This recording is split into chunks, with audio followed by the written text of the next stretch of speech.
Warrant ilikuwa imetolewa mara mingi sana. Ikanibidi nende kotini ili mama ashikwe. Nikapata warrant, nikapeleka station. Ubaya sasa sijui kwa sababu nilipeleka kwa station kidogo ambao si OCS, nilikuwa nimepeleka kwa post. Nilipopeleka nikaomba OCS kwamba tafadhali saa kuna mama amenisumbua, niko na warrant, naomba ashikwe. Nikapaka saa 6. Majibu ambayo nilipata, niliambiwa kwamba chief, hebu angalie hiyo warrant imekuwa addressed to nani? Nikasema OCS. Akasema chief, naomba tafadhali leta hiyo warrant ni confirm kama ni valid. Nilishangaa sana. Kesho yake asubuhi yule mama ambaye tungeshika akanipigia simu, chief, tunaweza kukutana tuongee? Kweli nauliza tu, hii changa itakwisha? Sawa, mimi naomba tu ya kwamba naomba kwa sababu kila mtu anatafuta kazi. Naomba afisa wenzetu, let's work together as a team ili eneo letu kuwe safi. Saa kuna issue ya license ambayo inatolewa na county government. Bado ningeomba tu kama bado mnaweza mketi na county government kwa sababu sisi tuna reinforce, lakini leo unapata kwamba kuna mabazi zinafunguliwa ambao hata haifai funguliwi, lakini at the end of the day unapata kwamba na license hasa mkono wako inashikwa. Na on the other side nakazwa kwamba chief, hapa ndio mahali watoto wetu wanapotea. Sasa unapata changamoto mingi. Ningependa tu ya kwamba tuangalie jinsi issue ya bars zinaweza operate kwa njia nzuri. Lastly tunashukuru sana kwa sababu tulipata motorbikes wakati ambayo iliyopita, lakini spares hazipatikani. Kwa hivyo hata machiefs wamekufa kwa sababu ya ajali ya pikipiki. Naomba tu kama tunaweza hata pata hizi pikipiki mzuri, kuna hata hizi jamaa ambayo inajulikana. Hatupingi KTM, inaweza kuwa mzuri, lakini sasa spares hakuna kabisa. Lastly na kushukuru kwa niaba ya machiefs wa Kisumu County. Kuna wakati ambao ulikuwa tumuita Nairobi, wakati ambao ulikuwa naanzisha kitengo cha ngafu. Tunasema asante sana, tunangoja ofisa ili wakuje watusaidie kazi. Lastly, nashukuru peers wetu ambao pia ni patron wetu. Asante sana patron, tunakushukuru. Tunaomba tu bado tushike mkono, sisi bado wachanga. Otherwise, thank you sir. Karibu Kisumu anytime, any hour. Asante sana. Asante sana. Let's appreciate Chief Moroni. Our next speaker will be Madam Mary Atoga. She's also a chief.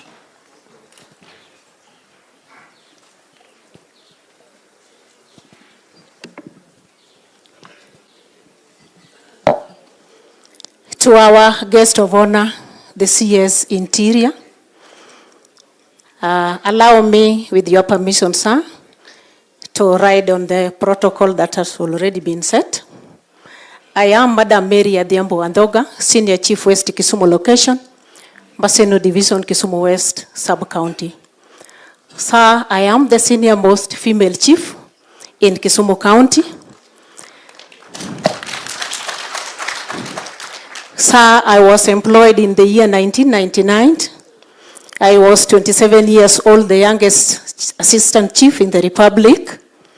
I have worked as a chief for the last 26 years. On behalf of the fellow female chiefs, I want to congratulate you, because we all know that during those days, female chiefs were women were not being allowed to be chiefs.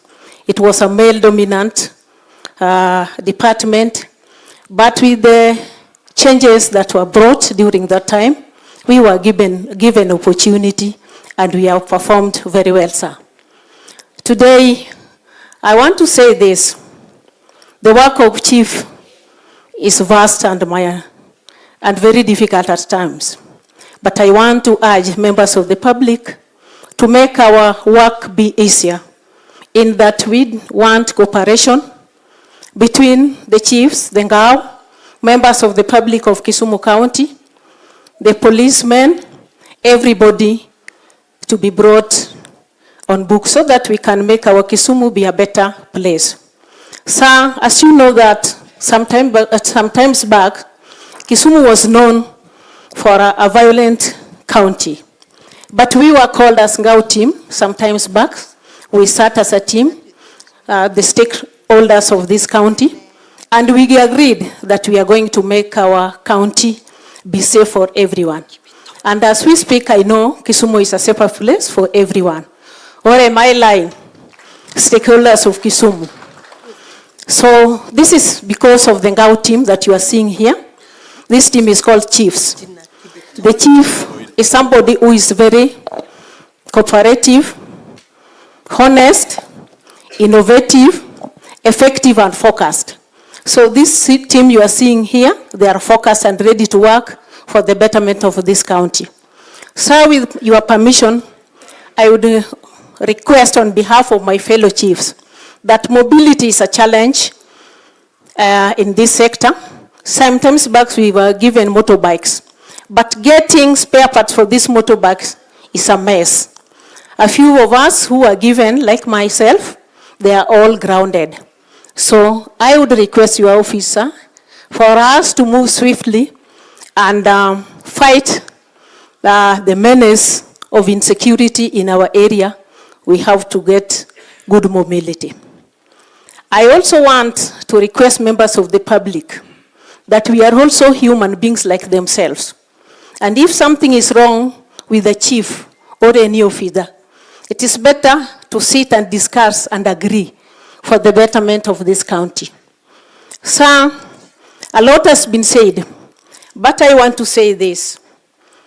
On behalf of my fellow chiefs, coming forward, you have just said that, and we support that some of us are going for training. And you mentioned it, that this is the job that if you are given, there is no induction and training. You are just called without even a uniform and told go and work.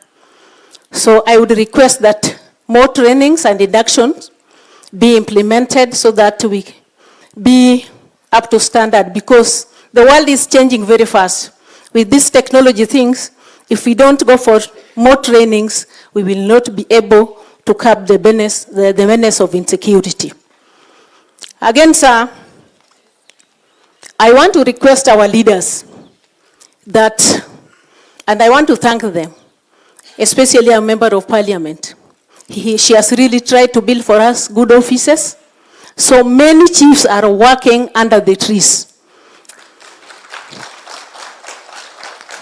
So with your permission, sir, I would request that more offices to be built for chiefs so that we also look comfortable, because we are the ones who are representing the president here at the ground. I don't want to take much time, sir. I want to thank you, and this is my last request, that Kisumu is the heartbeat of Luo Nyanza, and chiefs of Kisumu, presently we don't have a principal chief. So I would humbly request that us be given 2 slots for 1 female chief and 1 male chief. Thank you, and may God bless you. Thank you so much, Chief. Asante sana. So we now wish to move to the next category of speakers, and I would like to call 2 OCSs, and we start with Mr. Benson Madheka, please.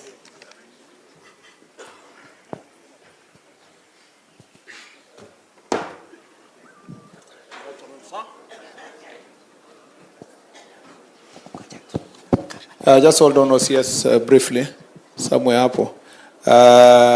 Is there any assistant chief or chief? O anafikiria kuna kitu imesaulika?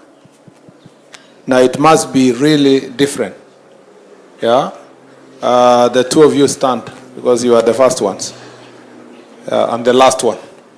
Okay, so you will speak from there. Just point.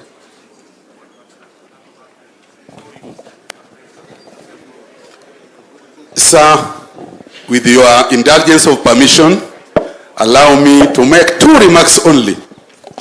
First of all, sir, there are officers who have been injured in their line of duties, but compensation takes very long. For example, me, I was injured in 2018. To date, I have not received any compensation, and I was injured in the line of duty. Secondly, sir, normally we effect 100% transition. Sir, we are encountering difficulties because a number of children are at home because of minor levies in school. I don't know whether your office can come in so that these minor levies can be catered for, so that children are kept in school. Thank you, sir.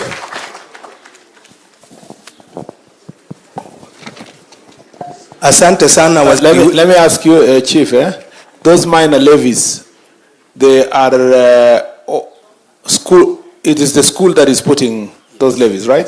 It's not from the ministry itself. Yes, sir. Okay. Sir, when you look at the junior school implementation guideline, there is no issue of lunch. Yeah. It is said that the parents and the school administration will sit down and decide on which way best forward to go through.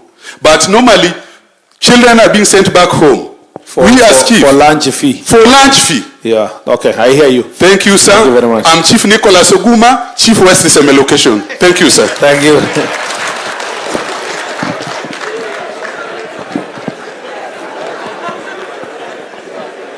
Asante sana waziri wetu, ofisi ya Rais, katibu mkuu, ndugu Masengeli, asante. Langu ni kidogo sana. Swala ambalo linaleta malumbano kati ya serikali kuu na serikali ya ugatuzi. Unaelewa wazi kwamba zamani kulikuwa na inaitwa nini? County council, local authorities. Tunapozungumza leo, waziri, kuna malumbano kubwa sana kuhusu mambo ya ardhi, na hili nalo ningelipenda isikike na ichukuliwe kama swala nyeti. Manake zamani, you know, and this one you know very well, county council were the custodians of all government properties. As we are talking today, kuna masamba zile zimeandikwa County Council of Kisumu reserved for Chief's Camp. Ningependa kujua tafsiri lake ni nini, kwa sababu hawa jamaa wetu wamekuja na wanabwatoka kwamba samba ni lao, wanabwatoka.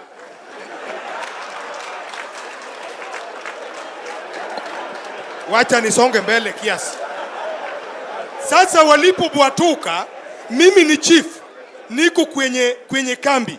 Unakuta mtu anakuja na lori, anataka kujenga jengo lingine hapo ambalo tangu enzi wa ukoloni hazijajengwa. Maana yake nini? Maana yake hao wako na kiburi. La pili, kuna zile masamba zilikuwa donated na wazee wetu, Chief's Camp zikajengwa. Saa hii tunapozungumza zinakuwa reclaimed na wale ambao hata wakati hizo samba zilikuwa donated hawakuwa dunia hili. Ndio maana unaona machifu wengi hawana maofficers, na nashukuru sana mama wetu. Ni mama moja tu. Unajua nakupa Kongole. Kwa sababu huyu mama Rosa peke yake ndio amejitokeza, na ukienda kuitazame ile ofisi amejengea chief wetu, utasangaa. Kuna swala lingine. Kuna swala lingine hapa nataka nisungumusie na usikie. Na unipate kwa makini, kwa sababu nashukuru Mungu leo, Mungu Rahim, kwa kunijilia hali na uhai ili nisungumuze mbele zako. Kwa kaumu hili, kaumu uliojaa na basasa, kaumu uliokuwa na hamasa.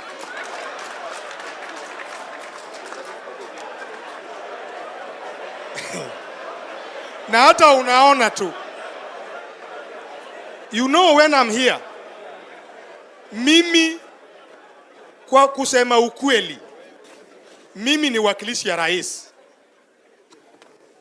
Wakilishi ya rais. Maana yake mimi ni taswira ya serikali. Taswira kamili ya serikali. Na unaona hao machiefs na maaskari wetu wengi ni wazuri tu. Na unajua barabara nzuri iwezi kosa kona. Ukisikia kuna malumbano kidogo kati ya chief na askari, maana yake kuna sababu, kuna mahali kuna mulungu la kiasi inang'ang'aniwa, na ndio maana unaona kuna shida kubwa baina ya OCS na chief. Mimi OCS yangu yupo hapa. Hatujawahi kosana na yeye kwa sababu anajua. Sasa nizungumuse kitu ingine. Jambo mambo ya defilement. Waziri defilement kwetu kule Seme, na hata kwa takwimu ya kawaida ya county iko juu. Kwa nini iko juu? Iko juu kwa sababu sisi kule hakuna kuficha.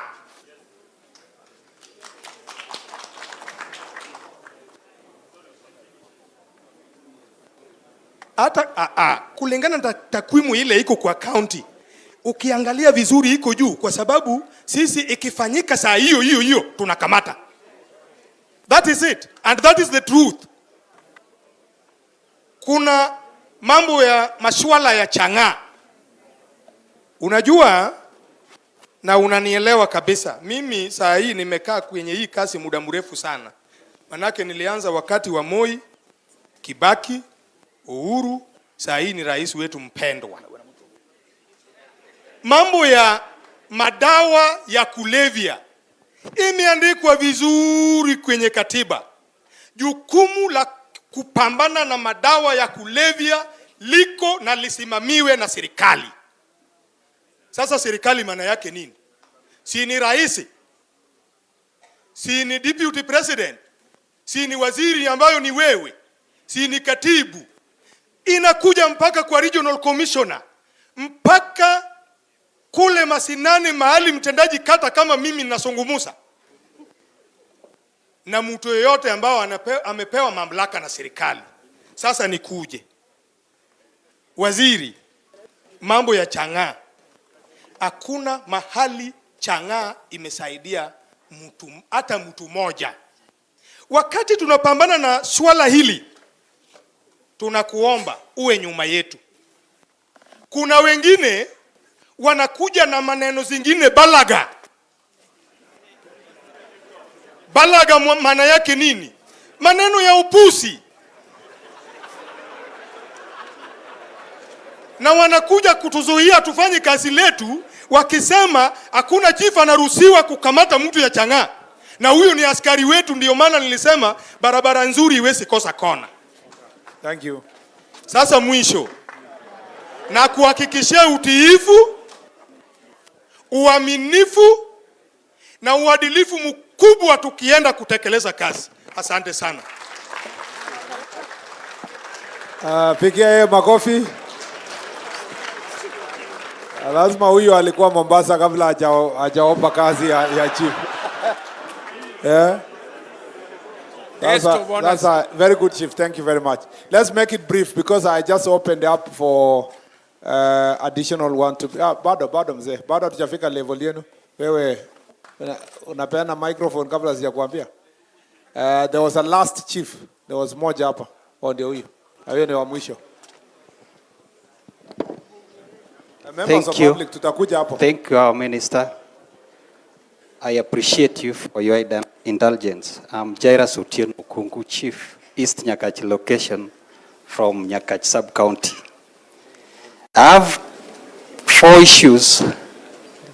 Kama singesema ningekufa kwa barabara nikirudi. One is about stock theft. This menace has really killed our people. We've lost lives. Even my brothers, we've lost. And I thank you that today we are interacting with you as our boss now. Solutions.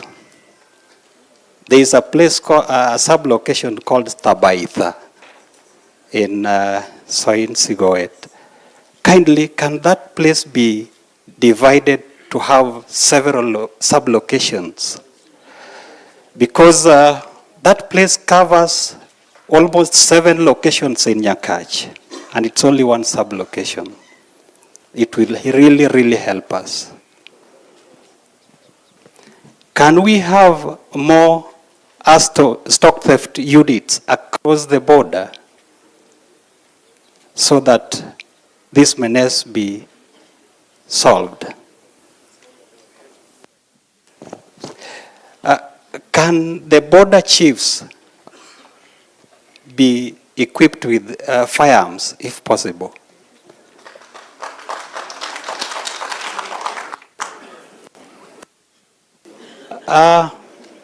We've lost many lives. Why firearm? Okay, because as I am a victim, we normally do the people who come attack chiefs and so forth, do they carry firearms? They don't carry firearms. They carry arrows, bows and arrows. Okay. But we, as the chiefs bordering those areas, we are the first persons to get information that arrows are stolen. Okay. You got it. We've lost many lives, but the government is not compensating them due to stock theft. Kindly, how can it be done so that they feel appreciated, even if they've lost? We cannot pay lives, but some do lose even the key persons in the society, breadwinners of the family. Sometimes even 3 people in one family dies because of this, but it can be controlled. Second point, the boundary dispute between Nyakach and the neighboring community. It's a big issue. This time we've had peace, only that Barbara lies in one bed with our president. But if in any case we work separately with our neighbors, we must have conflict. It's a norm. But since our president comes in power, we've not had that serious conflict. So can this boundary issue, there are only 2 things, stock theft and boundary issue, then things will be done. We are in one Kenya, and we request this. Another point is about our civil servants working in Nyakach sub-county. Our colleagues do get hardship allowance. But other civil servants working in Nyakach sub-county, like police officers, chiefs, other ministries, they don't get. Do these people work in a separate sub-county, or we work in the same environment? Lastly, my boss, that land has been an issue. Land has been an issue in Nyakach sub-county, and a land office in Awase that serves as was burnt, and it's under reconstruction. And moving from Nyakach to Awase cost around 1,000 shillings to and fro. And we have very, very, very poor people in the society that needs help of the land office.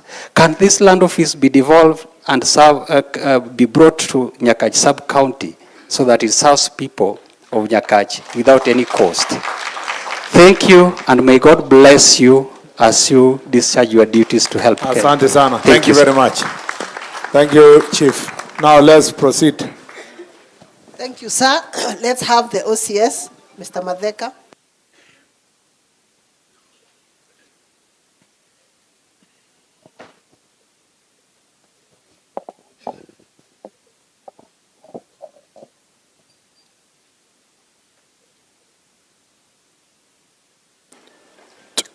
Good afternoon, sir. Our chief guest, Honorable Onesmus Kipchumba Murkomen, the Cabinet Secretary, Minister of Interior and National Administration, our Honorable Dr. Raymond Omolo, our Principal Secretary for Minister of Interior and National Administration, the Deputy Governor, His Excellency Dr. Matthew Owili. Also, allow me to recognize our able Deputy Inspector General, Mr. Gilbert Masengeli. All protocols observed. It is my great opportunity, given a chance, to speak before you. By name, I'm Chief Inspector Benson Madheka, the OCS Kisumu Central, representing the OCS and much of our commanders within Kisumu Central. Kisumu Central takes much of the activities, and it's the center of many activities within the county, and we have a lot within us. As police officers, we try to do what is within our mandate and what is best to make sure that we achieve the best results, and also to make sure that we serve the Kenyans to the best expectation we can. However, in our undertakings and in our activities, and as we execute our duties as people who have a responsibility, we really want to appreciate you, sir, for the good job and the relationship that you've built between us, the administration, and also the entire members of public within the country. It is really encouraging, and it is giving us power and the energy to keep moving within our duties. We have challenges which are normal in our workplace, and I'm so happy as a representative of police station commanders that you've, in your undertakings, addressed much of them.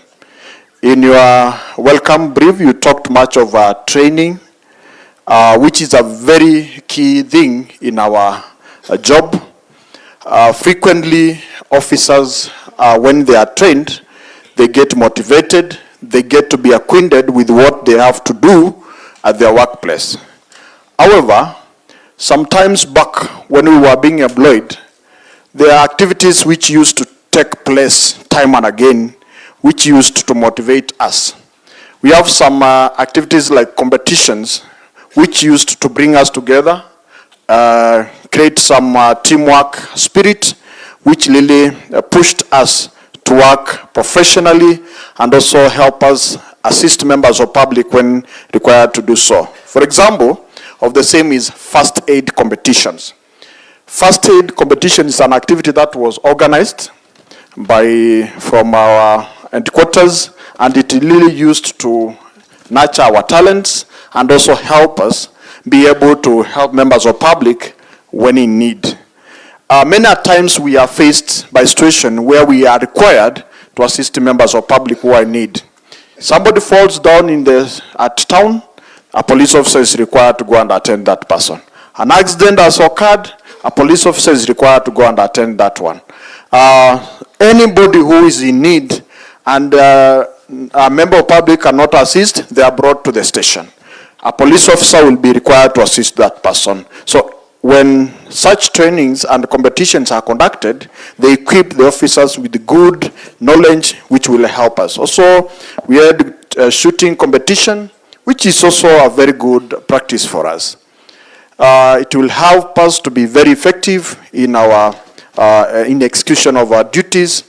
Also, we have things like sports. Much of us are very much aware. We have police officers who have excelled very much well on matters of sports, and that gives us the power. It encourages us, and it makes us keep moving. However, on the same line of trainings, we have an issue that has affected this area. Since I was posted here, I've also noted we have issues of gender-based violence. And much of issues that happen within the central police station and the neighborhood, if we have victims of gender-based violence, the victims are brought to the Kisumu Central Police Station. At Kisumu Central Police Station, we have a children protection unit, but it will be my humble request that we construct a children protection unit that is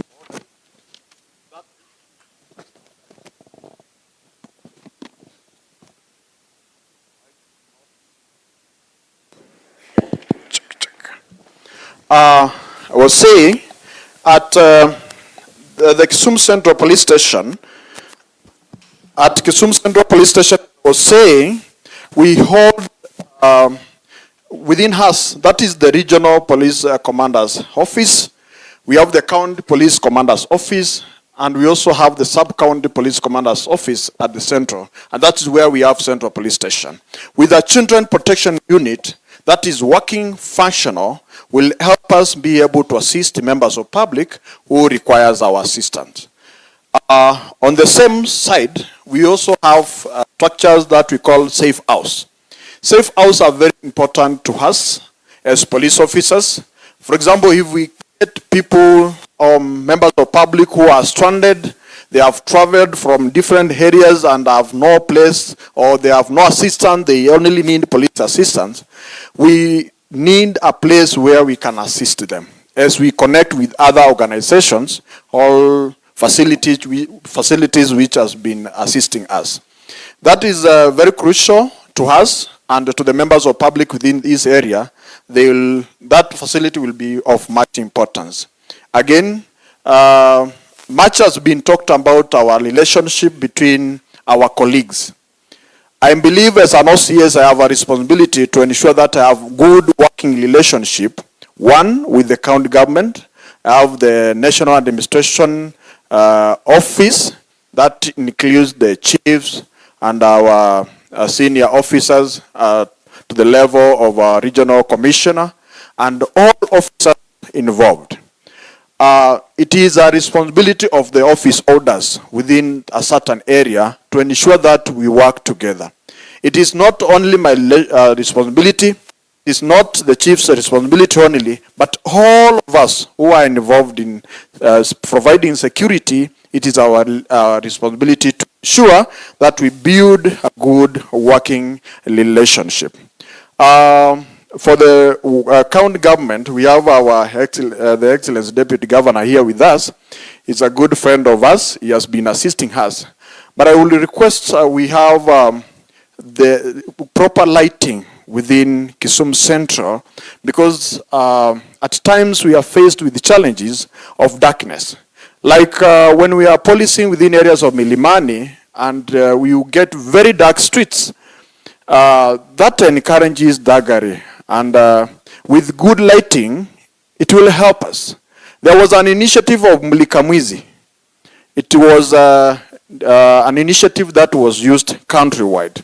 That initiative has really helped us. As police officers, places where we have that Mlikamwizi, you rarely get a house-breaking issue.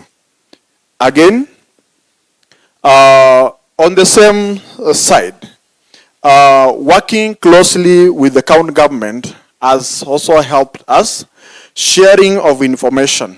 This county of Kisumu has its own dynamics. The relationship between the police and the members of public can be good more than it is, and that will only be if the members of public have confidence with us.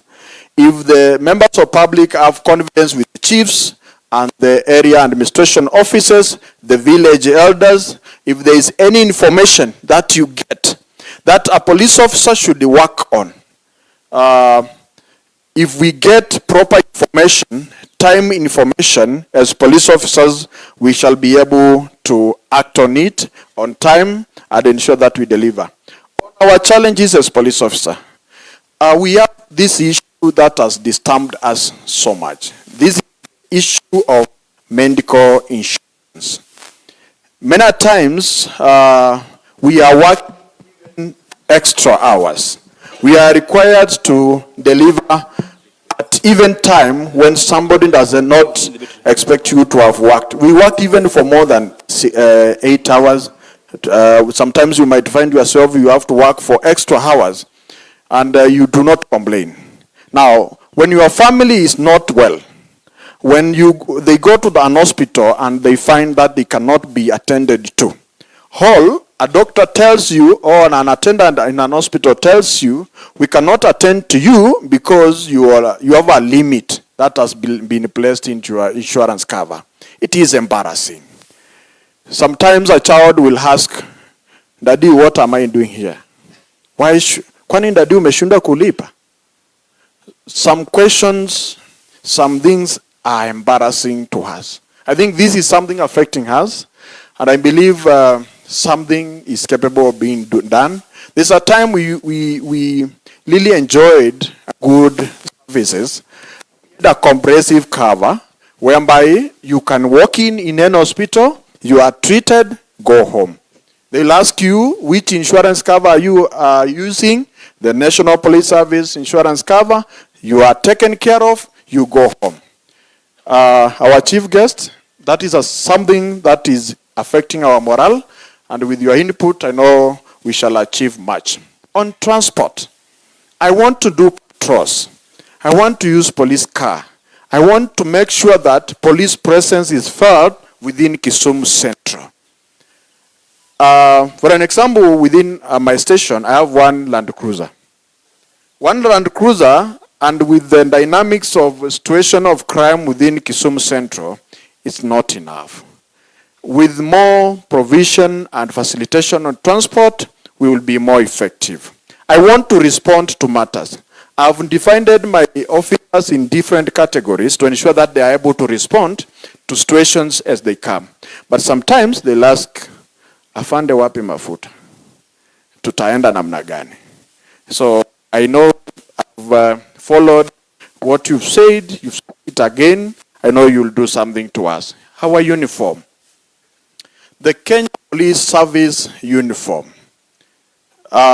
We have had issues on that, and I know something has been mentioned about our uniform.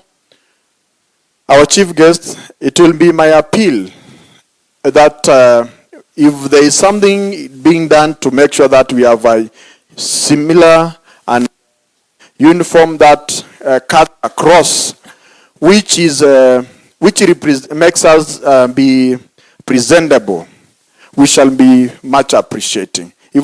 Sometimes we have this uniform, but they are not enough.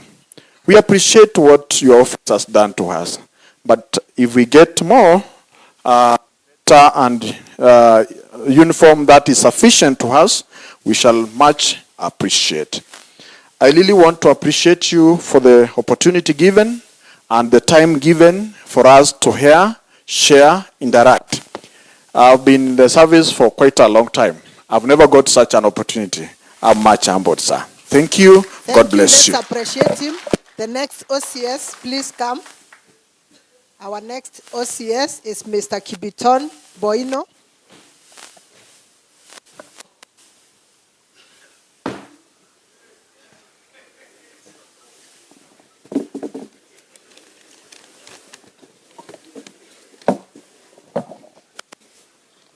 Our chief guest and your national team, sir, regional security team, sub-county security team, in Gao, all protocols observed. Good afternoon. My name is Kibiton Boyin, OCS Mikosi within Kisumu County, Kisumu East sub-county.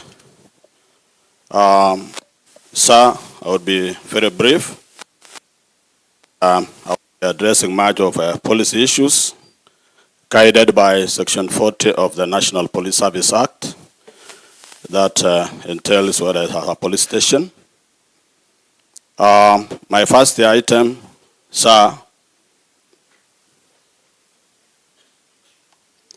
my first item is issue of professionalism within the National Police Service. That in the past we used to have a professional allowance for experts like police signalers, drivers, mechanics, among others. It used to motivate police officers because for this case, an officer goes for an extra course to acquire knowledge and skills. But of late, those allowances are not there. So, for example, you find a mechanic, you instruct him or her to repair your vehicle. But at the end of the day or at the end of the month, he or she gets nothing. Item number 2. Police stations, maintenance of police stations.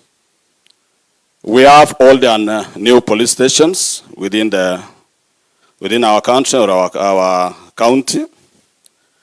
In the allocations are given to station commanders, maintenance and repairs are not factored in.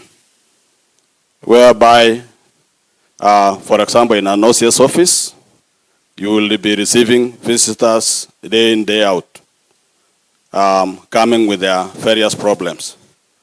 But the seats or the tables there are depleted. So if it can be factored in that the OCS AIE, that maintenance allowance or maintenance allocation is important. Item number 3, recruitment policy. Sir, I know in due time we are having recruitment. In that category, maybe you have O levels, graduates, or degree holders. I would request, sir, that the officers who are in the service to be given a first considerations on those matters of professionals. Because here, training a civilian to be a police officer is so costly. And here within the service, there is a police officer who has endeavored to use his or her money to train himself to acquire knowledge, but he does not get that opportunity. So I'm requesting that if those officers are serving, because they have incurred a lot financially to acquire that knowledge, to be considered.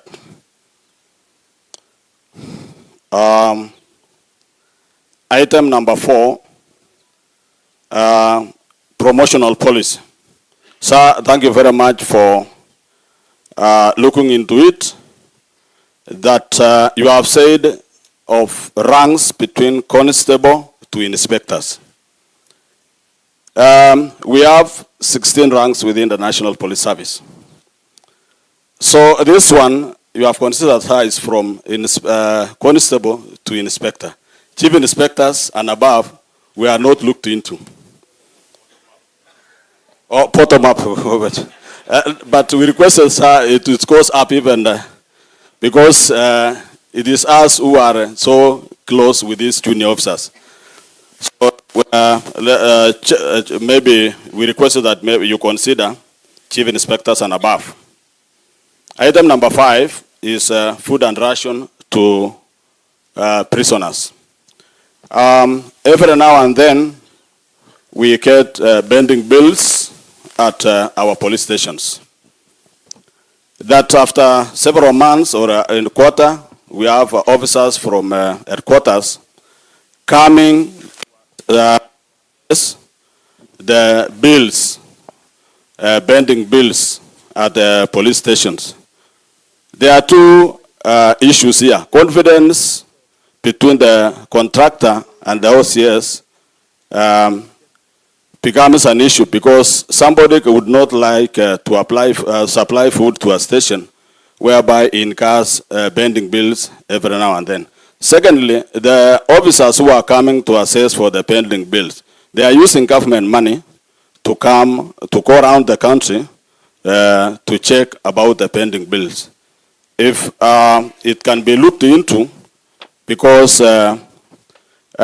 every now and then, sub-county police commander, county commander and above knows the number of prisoners, because we report every station do have at an average, so that during the allocation it can be done once and for all and minimize cost and create trust between the contractors and the police. Lastly is issue of salaries. There is an item here, tunaita mnyama, maximum, that maybe if you are a corporal, you have what we call maximum, whereby if you will not rise to that rank, you will be earning that amount for the number of years, maybe until you retire, if you will not go up. So maybe if it can be looked like our teaching fraternity, whereby you have a teacher, senior teacher, which comes with some allowances. So it motivates this officer, because not all promotions comes with loss. Not all inspectors will be chief inspectors. So, and also there are some maybe who might not climb up because of their personal issues, private issues, or medical matters. But this officer is hardworking, disciplined. Let him or her be looked into. Lastly, recommendation for the trust, which our colleagues have talked in Ngao. We used to have a police open day in the past years. So if this can be structured and brought in policy, whereby members of the public and all other interested groups within a given station, they be structured that they have a police open day where they can come, being taken through, being shown what are services offered at that police station. I believe all these minor complaints will be reduced. Thank you, sir. God bless you. Thank you. Let's appreciate him. Thank you so much. Sir, our next speaker will be an ACC, Mr. Lazarus Obwar.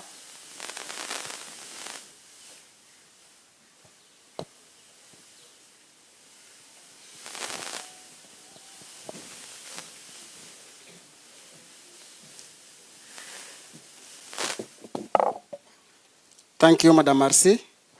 To our chief guest, CS Interior, our PS, DIG, Deputy Governor, the political class, and all other senior government officials, ladies and gentlemen, good afternoon. Good afternoon once again. Yeah, my name is Lazarus Obwar, Assistant County Commissioner, Nyahera Division, in Kisumu West Sub-County. And I'm here to represent and to present the views and concerns of my colleagues, the ACCs. So number one, sir, we wish to first of all thank you so much and sincerely for the recent promotions that most of us got. Some of our colleagues were promoted to the position of Deputy County Commissioners. Some of us were promoted to senior ACCs. And therefore, we are so much grateful, sir. However, sir, we realized that as we were promoted, there was a vacuum left somewhere for the ACC 2. And therefore, we'll have that we have ACC 3, then you jump to senior ACCs. So our colleagues in that cadre are requesting, sir, that if they be considered for promotion to fill the position of ACC 2s. Secondly, sir, we also have some of our colleagues that were promoted to this. They have also requested, some of them entered the service some years as in other categories before they became ACCs, and they have been requesting that if they can be reconsidered for further promotion to DCCs. There's a petition they presented to your office, and they have asked that they get guidance on its current status, sir. Number 2, sir, you talked about trainings, and we are so much grateful for that. But our request at ACCs is that these trainings be timely. Timely so that they are not just seen to boost our progression, but also to sharpen our skills. We know we have DPA and senior management courses. We request that we don't wait until it is late. They be provided on the timely basis, sir. Number 3, sir, I wish to talk on the issue of AIE, allocation to officers. Sir, the current value of items, market value of items has risen, and items bought 3 years or 4 years ago, buying them today is somehow more costly, sir. And this allocation of funding, it has gradually gone down, and we will appreciate probably if it can be enhanced so that we are able to purchase items at the current rate, sir. And on the same, sir, we request that the same allocation be our colleagues at the headquarters, the A1s, and the ACC ones at the sub-county levels, because those are also independent offices, sir. Number 4, sir, on our mobility. I found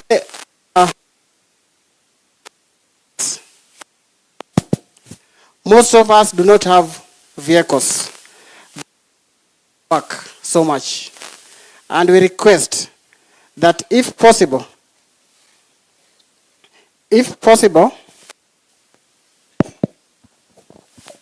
sir, we are requesting that if possible, our officers be provided with vehicles so that they are able to reach various destinations and to respond to various incidences within their areas.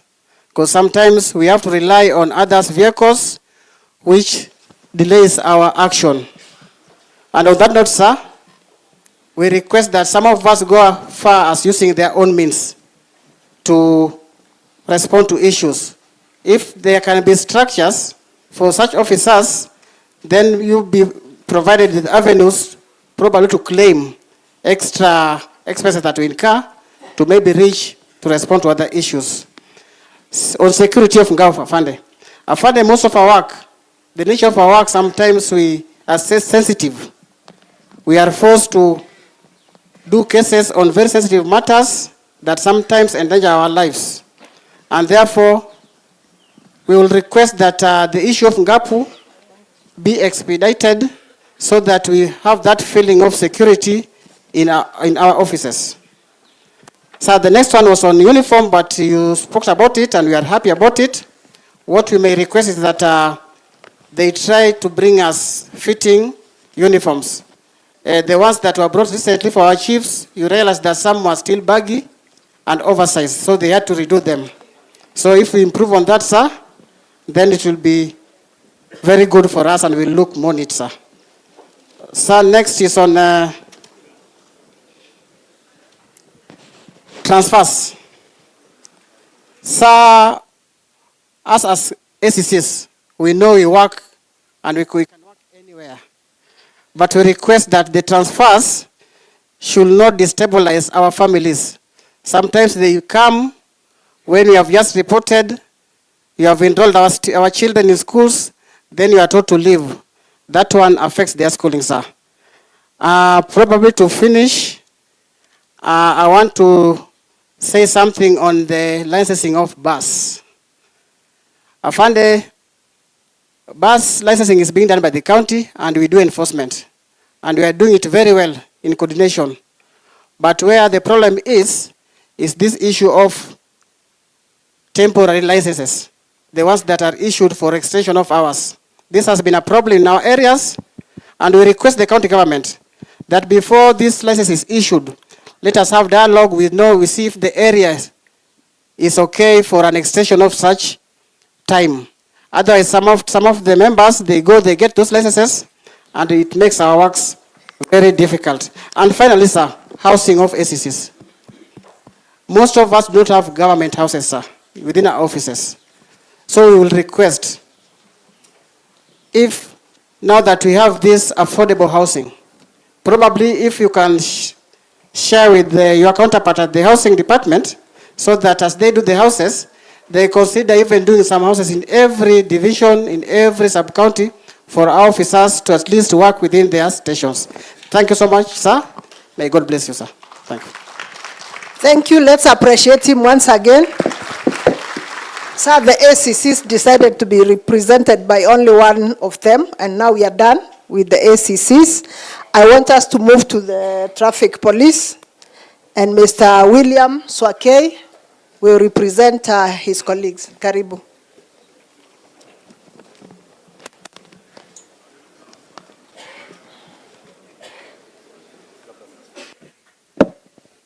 Thank you, sir.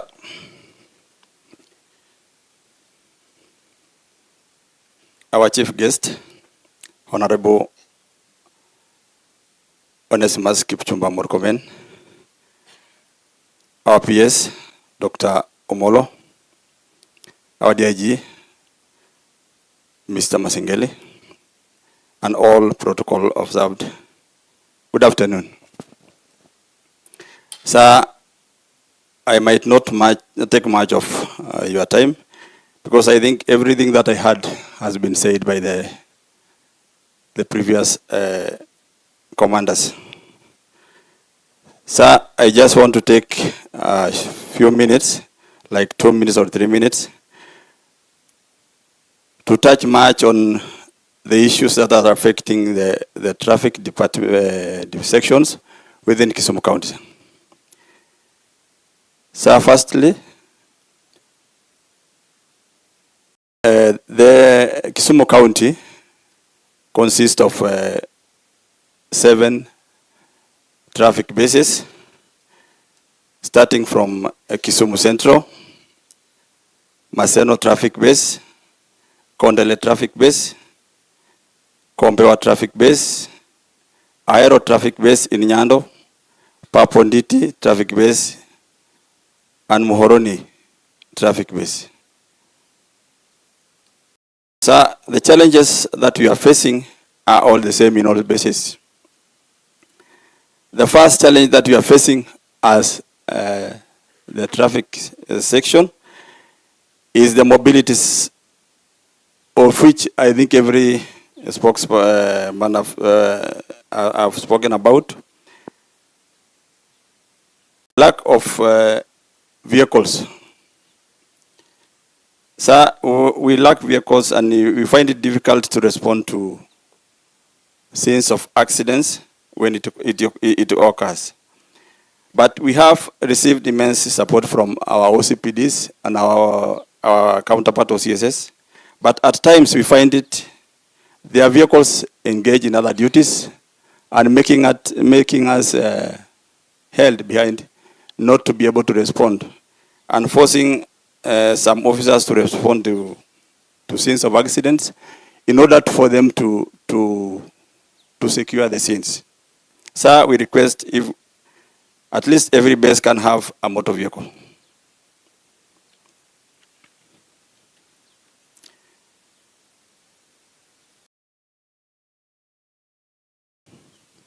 So in other essential equipments, many traffic bases lack essential equipments like speed guns, alcohol blows, and many other communication gadgets that limit the ability to enforce traffic effectively and safely. We request if this can be made available, at least in all bases we across. So the medical issue of the insurance cover has been spoken, but we just want to let you know that it cuts across all of us, that the insurance cover is not actually favoring us.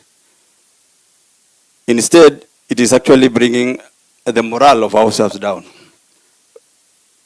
So with the request that we are putting before you, we believe that you are going to sit down with your office and try to make it comprehensive, such that if I enter a facility or my my family enters a facility, they are treated and discharged without such questions.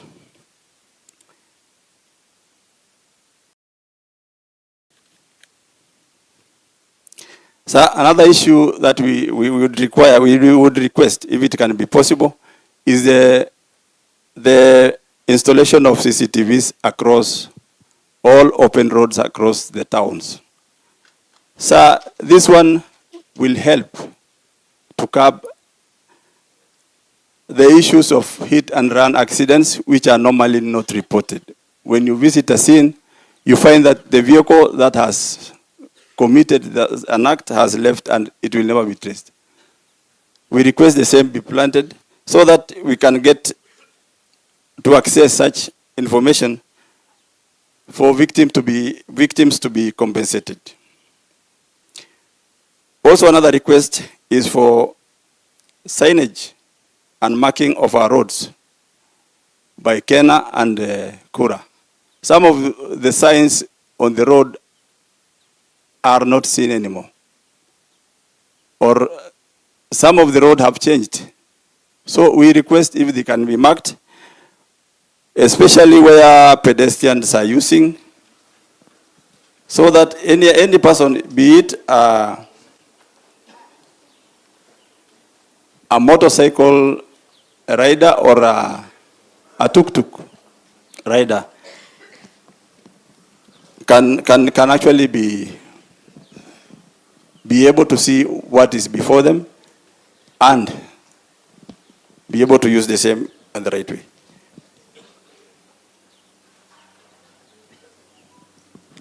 Sir, on those few remarks, I beg to sit. I'm sorry I never said my name. My name is William Swakei, Olenerishet, the base commander Kondele. Thank you, sir. Asante sana. Please let's appreciate him. Sir, we now move to the formed up units, and I would like to invite Mr. Mwangi. Just hold on kidogo too. Is there an OCS? No, first, is there an ACC?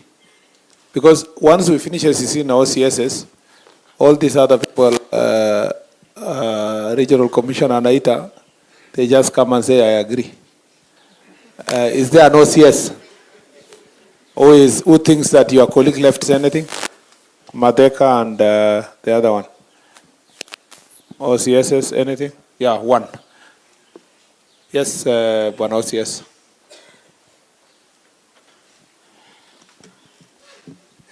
Wale watu wa mic walienda wapi tena? And you need to improve the mic, eh? Yeah, and it's not an excuse that kuna radio calls hapa. Kwani haikuwa jana na juzi? Proceed. Thank you. Our chief guest, Honorable Kipchumba Murkomen. Protocols observed. I just want to be very precise and brief. And if I got you well, you said the main objective was to create a base that can address the concerns, interrogate problems, and formulate policy decision to have a roadmap that can make police and also govern the security of this country. My name is Chief Inspector Njoroge Kagera, OCS Awasi. But our main problem first that has not been addressed is about strength of the police stations. And as we await for the recruitment, there are those things that we can do with what we have. Balancing of the strength that we have. You find there are those stations within the town that are very close to each other, having so many officers, whereas those some in the reserves have very few officers. With due support, you can, our DIG and IG can give permission to regional commanders so that they can balance, because nowadays you cannot do without their approval. Number two, the AIE. I didn't hear my colleagues talk about that. The AIE was scaled down. And it is the OCSs who pay for prisoners' meal. Whatever is being presented for us is very little, and therefore sometimes... That one he said that one. Thank you. Yeah. Lastly, on formulation of the policy to give the roadmap. We have seen so many kind of what we are doing. We have the Kregera report, we have the Work Commission, juzi tulikuwa na Maraga task force, and the NADOC report. As you also go and formulate a report, put into consideration those, because most of them are occupying with the dust where they were put. Even the Constitution of Kenya is not fully implemented for the National Police Service. Then, finally, on how to create proper good work relationship with our chiefs, sub-chiefs, and also the GAO team. Sometimes we as OCSs, we don't just need you to make ourselves work better.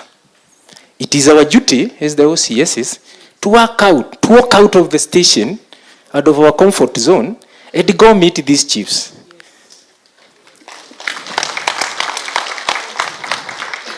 It is our obligations, because these are the people known. Mimi nikiretire nitaenda kwetu, lakini chief ataretire kwa hiyo kijiji. He is well known. He knows all the criminals there. If you do better baraza with them, me, in hours, that's what I do with my ACC. We conduct barazas, and that is how we get the names of the criminals. And we have managed to minimize crime.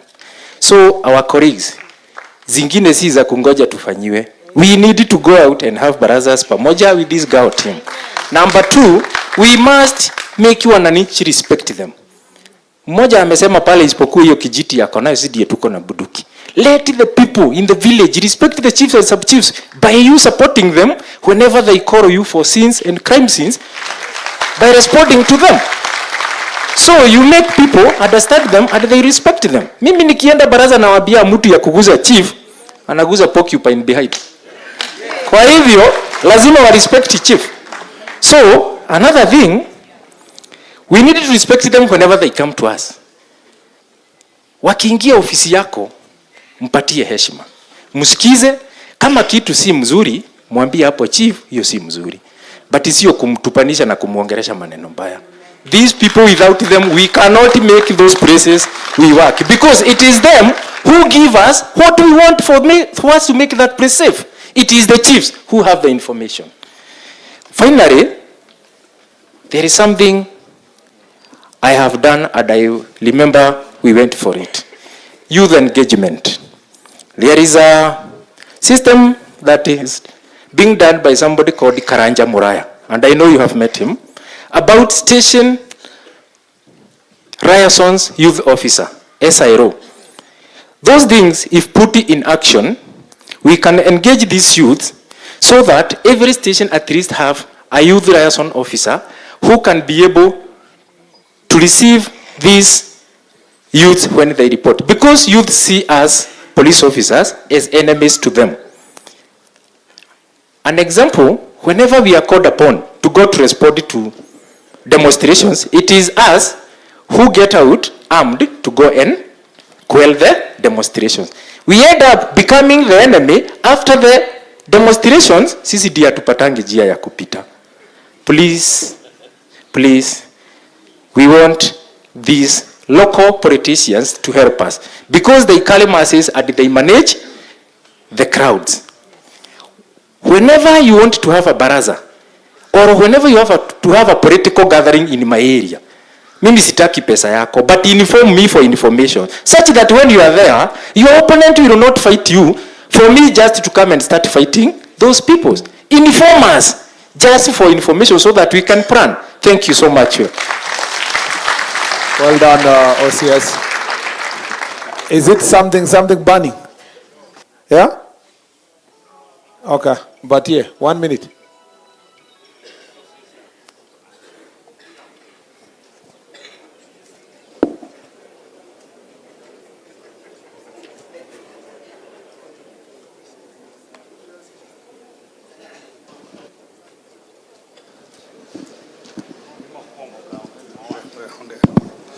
Our chief guests, sir, all protocols officers, good afternoon, sir. I have two issues. Most of them have been addressed by my colleague, but mine is on policy. Currently, where we are heading to, our chief guest, police will be handcuffed in managing riots. Courts have openly dismissed applications that favor police while using Police Act. So it is our request that legislators through your office come up with a policy and come up with a law that will assist police in managing riots. All those acts that were in favor of police to use firearms in Police Act are null and void. They only depend on the Constitution. That is one. Number two, Your Honor, you talked about goons. And partially, my colleague has mentioned about it. We would request your good office to liaise with the political side, because most of the goons, and my colleagues will agree with me, they are from the political side.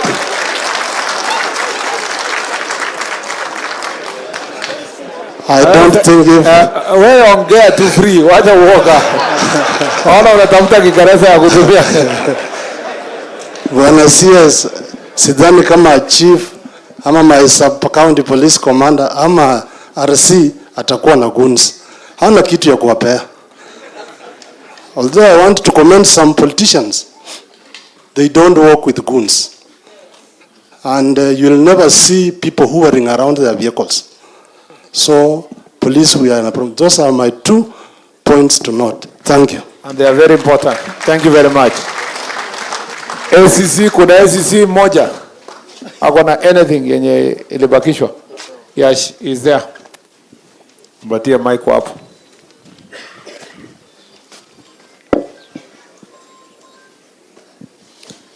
Sir, I'm Kiru Shadrack. I'm Assistant County Commissioner, Nyando Division, sir. Mine are 2. One is a concern concerning our young boys and girls because of the issue of juvenile, not corporal punishment. We've been in barazas with even my OCS, the one who have just seated down, and most of the concerns from the parents is that the removal of corporal punishment has really made things hard because of the issue of wazazi watoto kuwa watundu shuleni ama nyumbani. So if possible, if corporal punishment will be brought back, itatusaidia sir. Ya pili sir, it's a request. I have in my division, I have 4 police stations. Out of the 2, that is Awasi and Ahero, they have motor vehicles. However, we have 2, that's Boya Police Station and Kodete Police Station. My request, sir, is that if they can get vehicles, they don't have vehicles, yet, especially Kodete Police Station, it serves the last location, which is a border between us and Sigawet sub-county, which is in Rift Valley. And this is where we have stock theft and other related conflicts. So if we can get the vehicles, even one, it will really assist us, sir. Thank you so much, sir. Aya, endelea RC sasa. You know, these people are wako ground. Yeah. So wale wenye wanaongea wanasema tu we agree. Thank you, sir. Anyway, the point I'm making is that for the sub-county security committee members, I'm not saying don't say anything. I'm saying add to something that has not been said. Don't repeat the ones the officers below you have said. Thank you, sir. We now move to the formed up units, and I would like to request Mr. Mwangi to represent them from the Border Patrol unit. Karibu.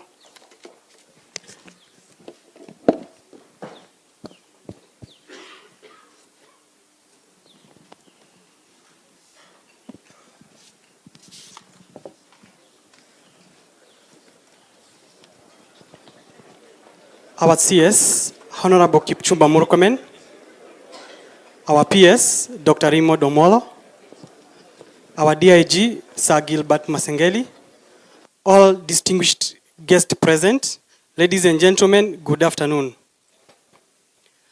I'm Chief Inspector Mwangi Waithaka from Border Police Unit, and Border Police Unit, it's a tactical unit. I'm here to represent 4 formed up units. That is Border Police Unit, Rapid Deployment Unit, located at Muhoroni. Border Police Unit, it's located at Kisumu Port, POE, point of entry. We have Anti-Stock Theft Unit, located at Nyakach. And we have Water Police Unit, that is located within Kisumu region. And with all humility, sir, I request I give you some documents here for follow-up and reference, sir.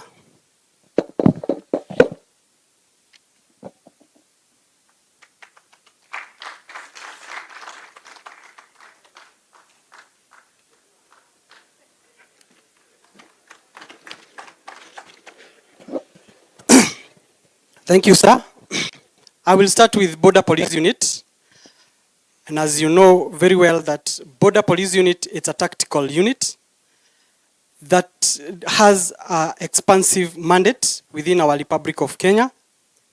And within Border Police Unit, we have a company called BOSOPS. BOSOPS, it's a company that deals with maritime operations. And we are located at Kisumu Port, point of entry.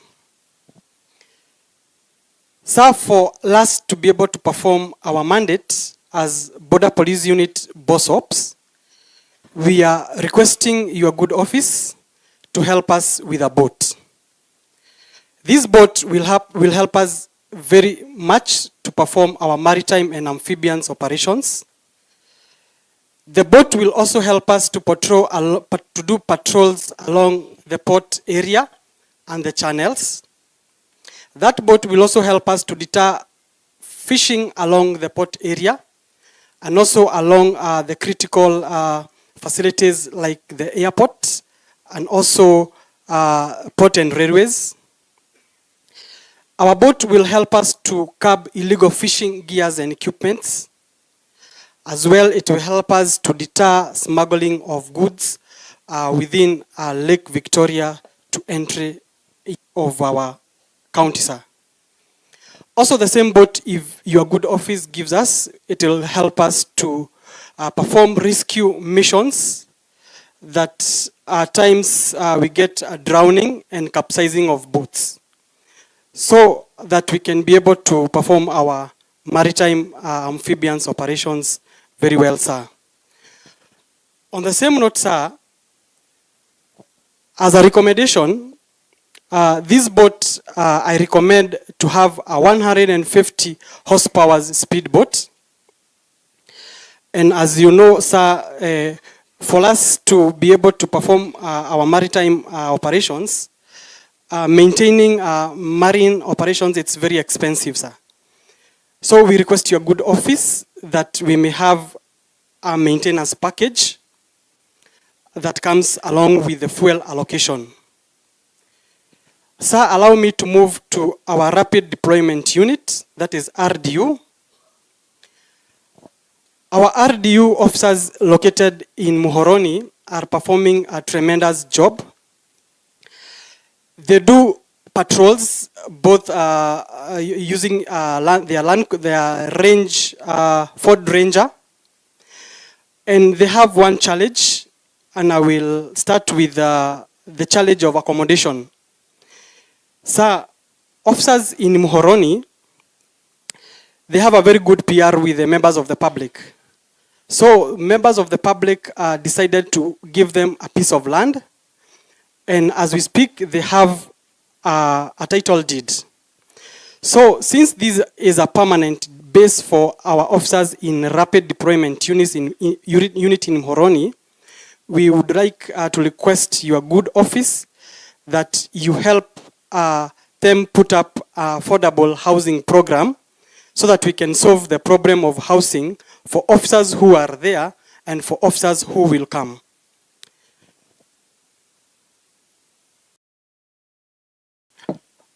On the same note, we would request to have at Rapid Deployment Unit a tactical land cruiser, which is back-to-back for easy movement, because it is a tactical unit that requires not a normal land cruiser, but a back-to-back tactical land cruiser.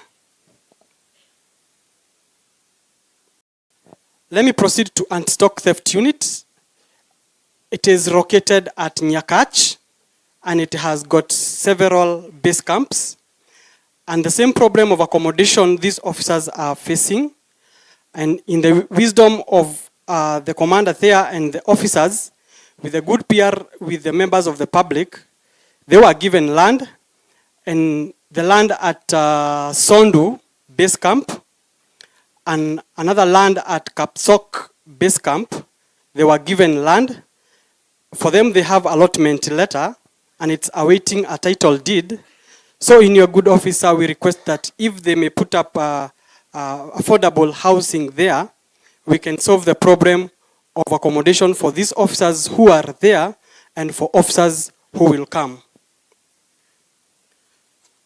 On the same note, officers at Nyakach, that is anti-stock theft unit, they have a problem of mobility, whereby they have a phone ranger. This phone ranger, it is not friendly for rough terrain. It is friendly for soft terrain. Sir, we request your good office that they may have a land cruiser for both, or they may have both, the land cruiser and the tactical, they may have both the range, the phone ranger and the land cruiser. For one, the land cruiser will deal with hard terrain, the rough terrain, and also for the phone ranger, it will cater for the purposes of soft terrain. Officers at us2, they are requesting to have a motorcycle so that they can be able to maneuver in places where they cannot access. So that they can be able to have movement and also to do rec and intel gathering. My last unit, it is the newly formed unit. It's called Water Police Unit. Water Police Unit, it's mandated to deal with illegal connections, tampering of water meters, vandalism, water theft. And as you know, nowadays, we don't have, due to the Water Police Unit, nowadays, this issue of water theft, vandalism, it has really gone down. They have a challenge of, they lack training on non-revenue water issues. And also they have a problem of understaffing. With those few remarks, I want to thank you so much, sir. And thank you for listening to me, and may God bless you, sir. Thank you so much. Let's appreciate him. Asante sana. I now wish to move to the next unit. I would like to invite a representative of the administration, police commanders in the sub-counties. Please come over. Mr. Ibrahim Nur, karibu.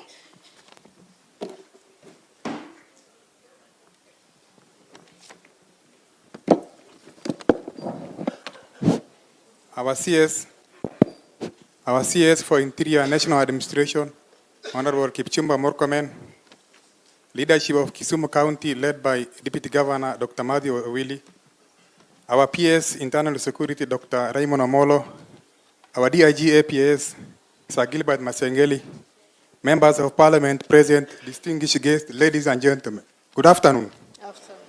Sir, I am Chief Inspector Ibrahim Mohamed Nur, the Sub-County AP Commander Nyakach. I am here to present memoranda from Sub-County AP Commanders Kisumu. Honorable CS, on behalf of Sub-County AP Commanders Kisumu, we sincerely appreciate your leadership in resolving job group impasse between the two job groups of police, that was senior sergeant and inspectors. That's one of the outcome of Jukwaa la Usalama forums. With that milestone noted, sir, I wish to present the following memoranda highlighting key challenges for your policy guidance. Number 1, harmonization of APS and KPS command structures. Currently, sir, there exists disparity in ranking structure between the two services, that is interterritorial command, that is county, region, and sub-counties. You will find the command of Kenya Police is almost one rank higher the commanders of the Administration Police and the DCI. Against the constitutional equality of Article 243, 1A and B, which says all services are equal in terms of their formation. Sir, right now, you will see our regional commander is a commissioner, but his counterpart is the AIG. So, and all county commanders of AP are senior superintendents, while their counterpart are commissioners. So we have almost 10 commissioners from Kenya Police Service within Nyanza region, while we have only one rank of commissioner of administration police, a great disparity. So as a law practitioner, sir, they normally say the aim of law is to suppress the mischief and advance the remedy. So I implore you to suppress the mischief and advance the remedy by applying Article 243, 1 and B of the Constitution of Kenya, sir. Number 2, sir, issue of leave allowance. Sir, the current leave allowance is inadequate for officers from distant counties, like those coming from Mandera, Wajir, Garissa, up to Kakuma. For me to get my home county, which is Garissa, I have to make almost 7 stopovers. So, kindly, sir, with 4,000, can it manage those strenuous? Bearing in mind the purchasing power of shilling and the time value of money. So that, sir, we implore you, if we can look into that issue of leave allowance. Number 3, sir, is the issue of stock theft. We have perennial stock theft along Kericho and Kisumu County. So they normally say, sir, we cannot fight crime using only law intervention strategy. We need all other players to come on board. I am happy Dr. Samuel Ekobia is here. I ask you through your officer, if the commission can invest up to the lowest level, that is sub-location level, to deploy the officers. Because there is no need for us to wait for the triggers of violence. We need to up our game right now before the situation gets out of hand. We normally see them when electioneering period is around the corner. So they have to pull up their socks and deploy the officers as soon as tomorrow. Because I believe security is a concerted effort. It needs a concerted effort from all actors and players. So the other issue is mental health among police officers. So we have mental health challenges due to stagnation, workload, and poor working condition. For example, Kisumu, we have only 2 counselors who are domiciled at the regional police headquarters. So they are not adequate. We need more counselors to be deployed to the lowest level of police command. That is where the rubber meets the bullet in terms of mental health pertaining to police officers. So the other issue is, under mental health, we have our officers from formed up units who are always deployed from formed up to sub-county level. So we request, sir, for psychological debriefing, 1 month psychological debriefing course for formed up units who are deployed to sub-counties so that they can reintegrate back to GD works. Sir, the other issue is personnel shortage. As you know, this issue has been born in contention. It has been talked across several Jukwaa la Usalama. We are understaffed as administration police. And since our officers went there, we have been given more mandate. Officers went 23 officers, 23,000, and we have been given more units. Water police, mining police, energy police, against a lean workforce. So, sir, how can that be practical? So, I want to say, this recruitment we are waiting, sir, if it is possible, I request 8,000 personnel to go to administration police service. So that we can, because we have still Ngapu. So, sir, the other issue is motor vehicles. We have 3 of our stations who lack motor vehicle. One is Kisumu East, the other is Nyando, for almost, yeah, sir, and the other one is county. So, sir, I want to, so the other is hardship allowance. So I request, sir, for introduction of hardship allowance to Nyakach, Mohoroni, Seme, and Nyando, equivalent to the way teacher service, TSC are paid who are working in those stations. With those few remarks, sir, thank you for listening to me. Asante sana, let's appreciate him. Thank you so much. Our next speaker will be from the Coast Guard. Sir, we have not heard from the Coast Guard since we started our deliberations on Tuesday last week. We need to hear from them.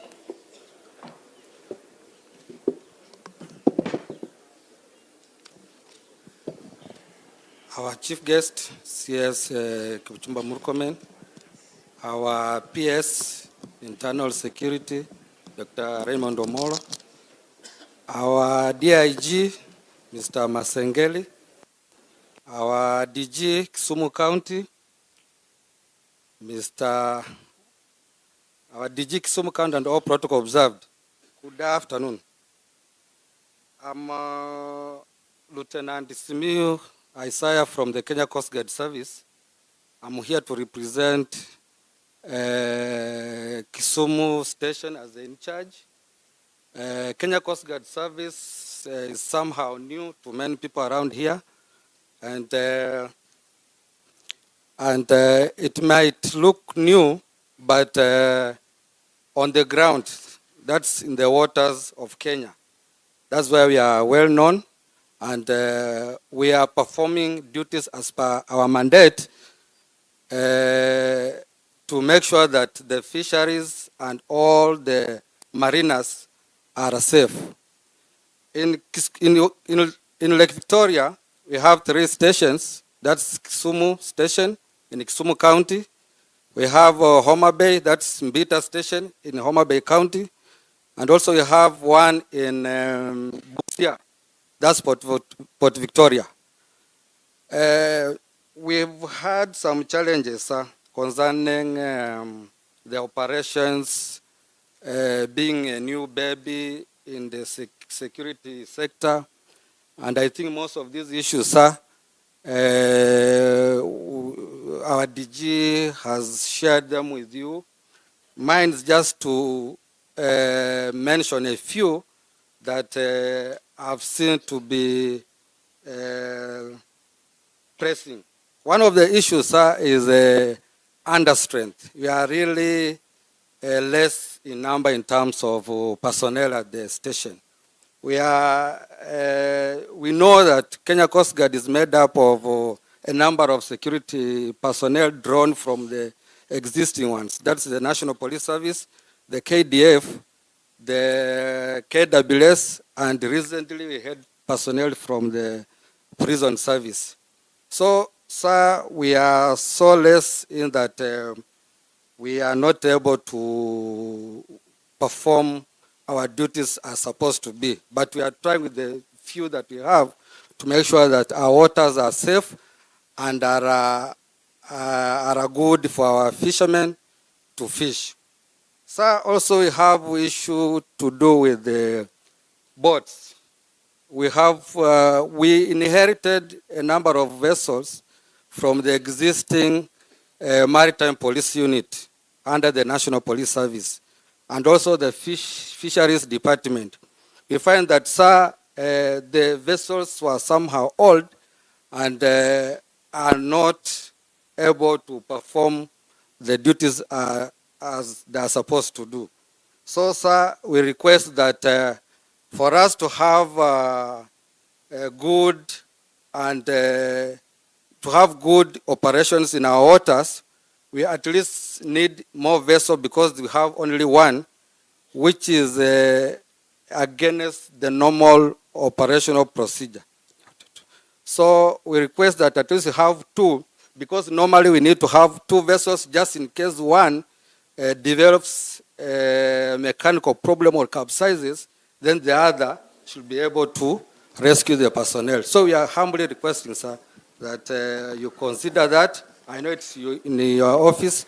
We are looking forward, sir, to make sure that we have at least one boat in Kisumu station so that we can enable us to have to respond to emergencies, to search and rescue, and other issues affecting our fishermen in the Kenyan waters. Another issue, sir, is issue to do with career progression. We find that a number of personnel are from the National Police Service who have been posted to Kenya Coast Guard Service. There's a lot of stagnation, and it's good that, sir, you mentioned that, and we appreciate that at least you're going to look into our issues. Then the last one, sir, us as Coast Guard, our area of operation is the Kenyan waters. Here in Lake Victoria, Lake Baringo, Lake Turkana, Lake Naivasha, and also the coastal region.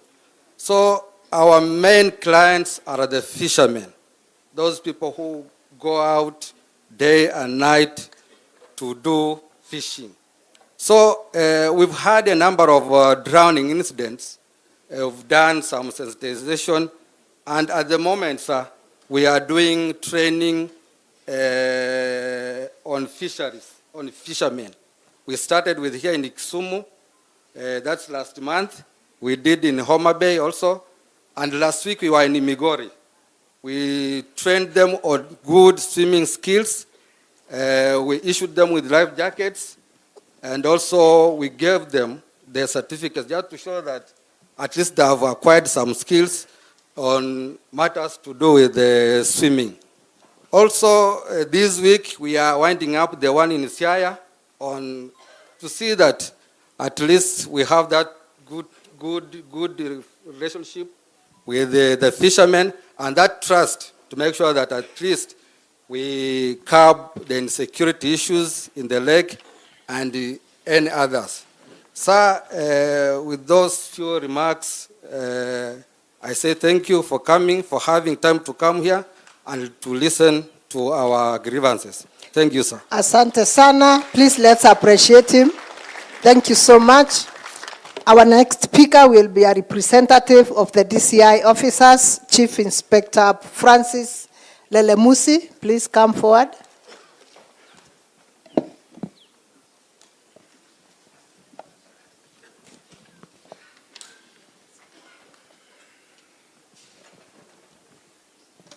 Thank you, Madam. Please don't repeat the issues that have already been spoken. Thank you, Madam. Our chief guest, Honorable OKM, Onesimus Kipchumba Murkomen, the Cabinet Secretary, Ministry of Interior and National Administration, our Principal Secretary, Dr. Raymond Molo, our DIG, Gilbert Masengeli, the Deputy Governor, the Regional Security Committee, the County Security Committee, and all protocol observed. Sir, I'm Chief Inspector Francis American Lelemusi. I'm here to represent the Directorate of Criminal Investigation and present these concerns. So I know we have so many challenges, but you prioritize and try to solve. So to begin with, allow me to use some technical terminologies because of the directorate service that I am serving. So the current crimes in our country, they turn to be cyber crimes. The fraudsters are wiring your money when you are just at home and they are just in Mombasa. So, sir, allow me to use some technical terminologies because of the service I come from, that's the Directorate of Criminal Investigation. So we have what we call electronic tracking gadgets, which are still centralized. That is trying to deny our great members of public within our county chance for us to serve them. So these gadgets, we have the locators, which if default or decentralized, in fact, so we can able to represent the interest and to interdict crimes and arrest immediately. So we have what we call MUNUSTA gadget. Yes.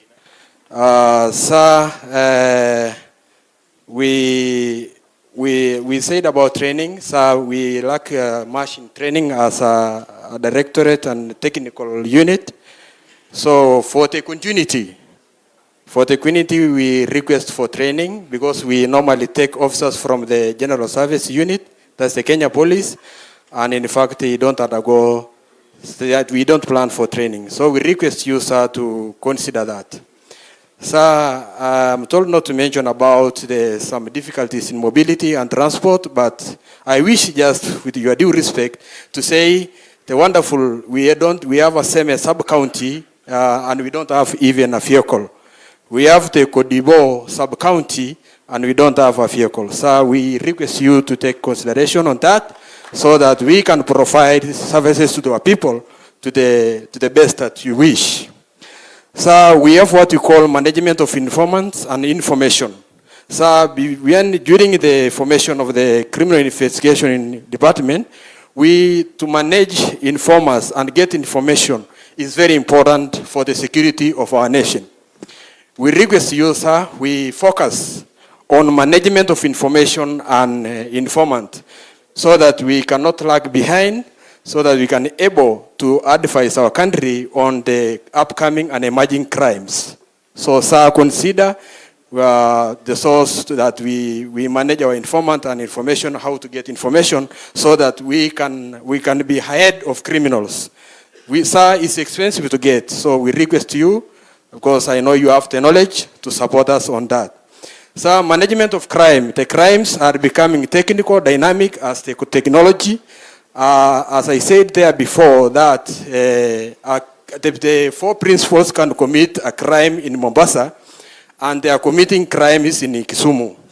So, sir, we request, because of the mobility, we dispatch our officers. So sometimes we have some constraints of finance for them to move and at least help the members of public. Otherwise, most of the time we give them assurance because of such constraints. Sir, I like to put this an observation that I wish to mention the recent triggers of high levels of crime in the country. So, of late, we are observing high influx of youth from the East and Central Africa and not really documented. So, these people are coming, this influx of youth to our country, they are coming to our country undocumented, and they are not documented. And in fact, they are doing businesses, they are selling so many things, they don't have shops, they don't have kiosks for them to give tax to the country. And our youths, now they get a competition, and now they are left to join or to sympathize and join other criminals. So, sir, we wish we look upon that so that we document this and we try to find a strategy to curb this high influx of youth from East and Central Africa. I know, yes, we wish and we support, but let us manage it because of crimes. We need to document, because they don't have permanent residence. Once they are heated here, you realize they just migrate to Nyalenda. So lastly, I like to say, sir, I use your name as OKM because I met you somewhere when you are engineer, minister of roads, and you had a knowledge and will of security, coming with the initiative of OKM Super Cup to bring the people of North Rift together and for them to stay as brothers and forget about cattle rustling. So you have a call to be a security officer, then you roll the mantle and serve our country. Thank you, sir, and God bless you. Asante, thank you so much. Let's appreciate him. Let's appreciate him, please. So our next speaker will be SSP Chelimo from Seme Sub-County. He will speak on behalf of the Sub-County Police Commanders. Good afternoon, sir.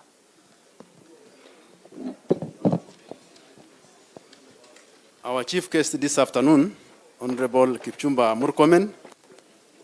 All protocols observed. Good afternoon.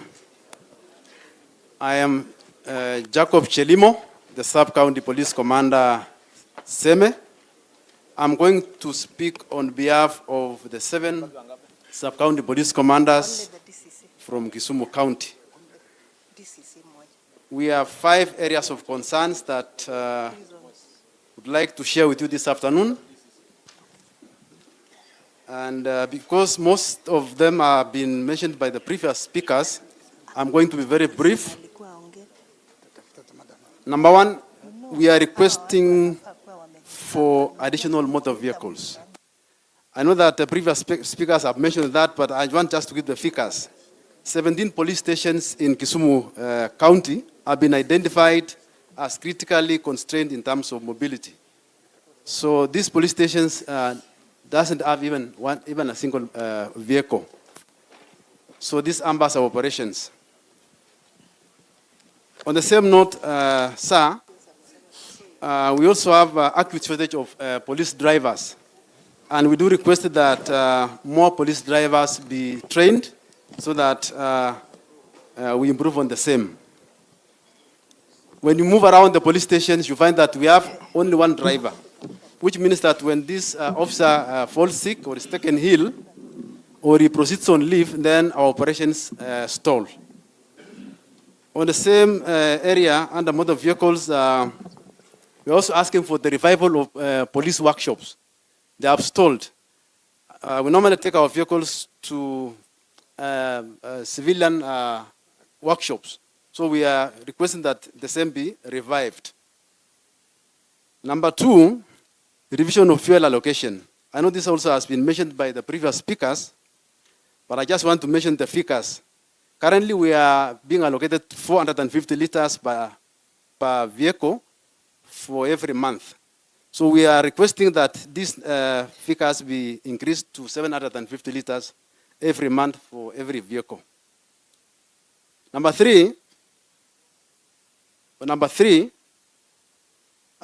reinstatement of confidential intelligence funds. On average, how long does it take? On average, how long does the 450 liters take you?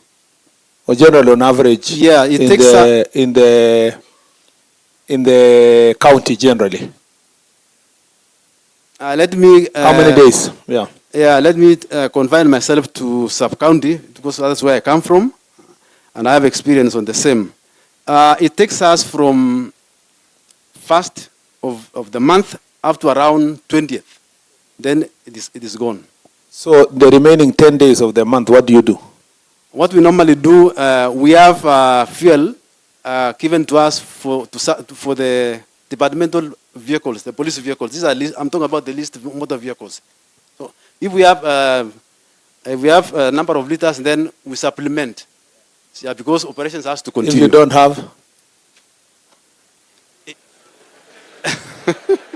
Huh? No, I want to ask, is there an OCS? Is there an OCS here who has had to be stuck completely because of mafuta haikufika the 30 days? So we're just having a frank conversation. Yeah? OCS, Awasi. Just give him the mic. What Yes. do you do when your fuel, the 450 allocation is over? Have you ever experienced, first of all? Yeah, there was a time when I just reported here, mafuta iliisha on 19th of that month, on 19th of May. Yeah. And I remember mtu alikuja station na anataka usaidizi. Hakuna kudanganyana, tuweke mafuta. Yeah, that is true. So you requested the member public kuweke mafuta? Ilibidi atuweke sababu we had no otherwise. Because OCPD naye ndiye huyo amekwama kabisa. Correct. Yes sir. Asante sana. Is there any other, umesema which station is that? Awasi police station in Nyando. Awasi police station. Yes. Is there any other OCS? Ama ni huyu wa Awasi mwenye anasema ukweli? Is there any other person who has had to go through that? Yes, Uko.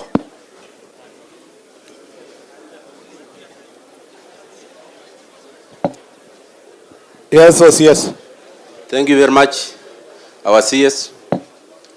I had a problem, and I'm always experiencing, since I don't have even that vehicle. I'm always relying on members of the public for sympathy. Napata mwili iko mahali, I request members of the public mwenye ako na pick up. Anisaidie na awe fueled. OCS Ragumo. Okay. Yes sir. So wewe ni was, una gari? Sina gari, sina motorcycle yote. Yeah. Thank you. Na sina kandini ya polisi. Na rely kwa OCS Kondele ama Kasa kama. Base commander? Yes. Ama who is that? OCS. Yes, OCS. Ya mwisho. Hata wewe madam, anzia base commander hapa. Unakwama na mafuta sometimes? Sir, I think first of all, in our base, we don't have a motor vehicle. Yeah. So we rely on the motor vehicle for the OCS and the OCBD, and they have been supporting us so immensely. So we were even asking, if at all we are not going to get the motor vehicle, then maybe the fuel allocation for the OCS and the OCBD to be increased so that it can support us as the base commanders. Okay, thank you. Thank you, sir. The last one, there was OCS behind you. Thank you, Chief Guest. My name is Chief Inspector Korir. OCS Koru. Mine, I partner with the stakeholders. That is, I have the Kibos. Sometimes they assist me. There is agrochemical. Sometimes there is Chemelil. Moroni Sugar Company. So they also assist me. There is the business community in Moroni. Sometimes when I stuck. Because I have a counter, so normally they assist me sometimes. Thank you very much. You know why I'm saying this? I think, thank you very much, One OCS. Why I'm saying this is because the reality is that in the current leasing program, it ends, Koyo, wait. Yeah.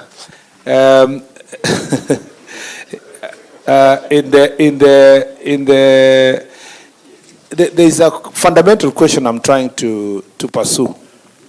Police stations are institutions of public. True or not true? So it is not for the police officer. It is the public's institutions. So if a police station gets stuck, if a police officer gets stuck and asks either business community or a member of public who has the capacity, forget about even the fuel, who has the capacity to give their car just to deal with an emergency or to contribute fuel to support operation of police. Does that amount to corruption?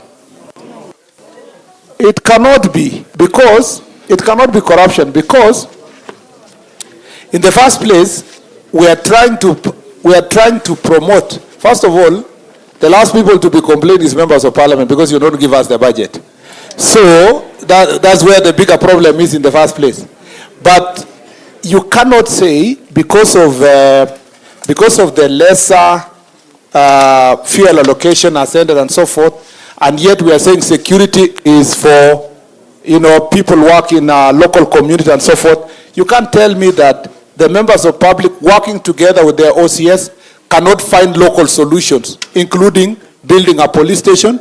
Most of the police stations have not been built, you know, including donating land. You can't tell me that it will be corruption if the community donate land to build a police station, so they will owe whatever.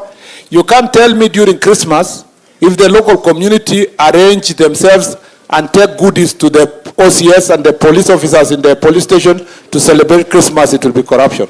So we must separate corruption, which is linked to, I'm giving you money to get a service, from the one I'm saying, I am donating my land, I am building police station, I'm Kibos or Moroni or which other company, I'm building the police station and donate.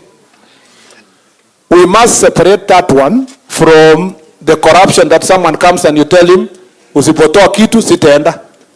If you go to OCS and tells you my allocation, like the OCS has said, has ended on 19th, and he tells you, in all fairness, I'm waiting for my bosses to look for fuel to send to me. And you are a member of parliament, you have the capacity to donate something. You know? Like Rosa says she's been giving. So, we should be able to say, Bwana OCS, to assist our people, shika tuweke mafuta, kari iende kwanza, mdozi yako bado kama anatafuta pesa huko ya kualoketiwa, kazi ifanyike. That's practicality. You know, the only thing is that that should not be linked to a service that is personal to me as against the other Kenyans. You know? And I really want to say this with all utmost respect, because most of the police stations, like Sondu, where's the Sondu people? No, not, I'm saying Sondu OCS, or the police station next to Sondu. Where is the OCS? Sondu. What, your police station, ya which year? How old is the Sondu police station? No, sir, I'm not from Sondu. No, but you are, Sondu is just next door in Kericho. But how old? It's a very old station. Very, 1935. Yes, sir. Yeah, 1935 police station. Yet Sondu power generation was built the other day, around 2000. Yes, sir. Using about 15 billion. Yes. But nobody thought about building as they build that station. 15 billion station, wafanye kitu ya only 5 million or even 10 for the police station. So because these are institutions that have been neglected over time, we have to have a honest conversation about whether the police officers should remain in that condition. Either we wait for budget to increase, or where possible, we do local arrangement to support building police station and many other things. Even donating cars. Business communities should be free to donate an extra vehicle to police officers where they can. Or any person who would like to donate, it's received in the normal manner, registered, and it serves the people, as long as not linked to personal gain. Thank you very much. You proceed. Thank you, sir. Number 3, we are also requesting for reinstatement of confidential intelligence funds. We used to get these funds up to 3 when it certainly stopped. So, we, reinstate confidential intelligence fund.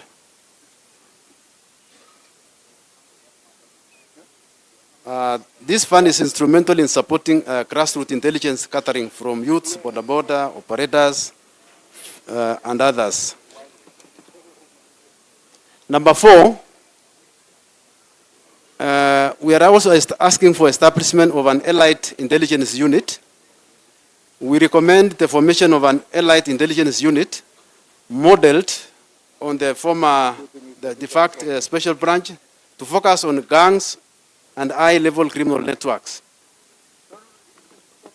This unit should be legally constituted, adequately resourced, and integrated with existing.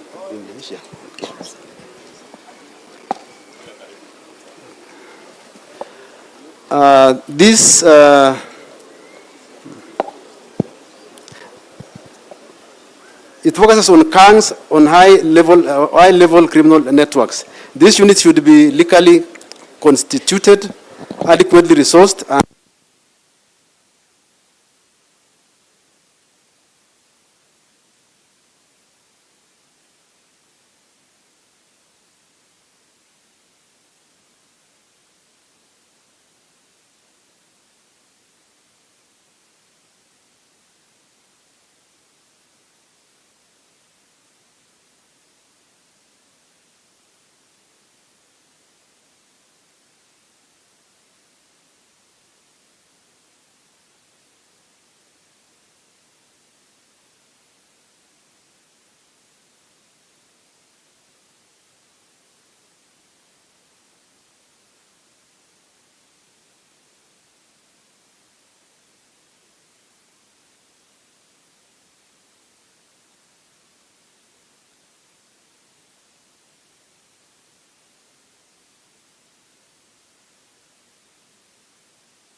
Toa sauti, toa sauti.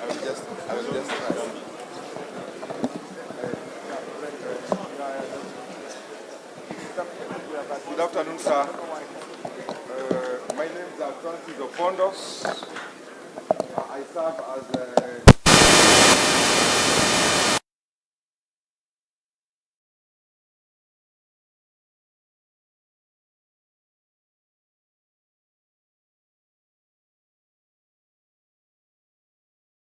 I serve as the County Business Commander in Kisumu and also as the officer in charge of Kisumu Maximum Security Prison.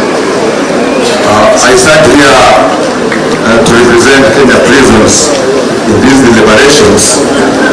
Generally, we have 5 prisons within Kisumu, the county, and we only have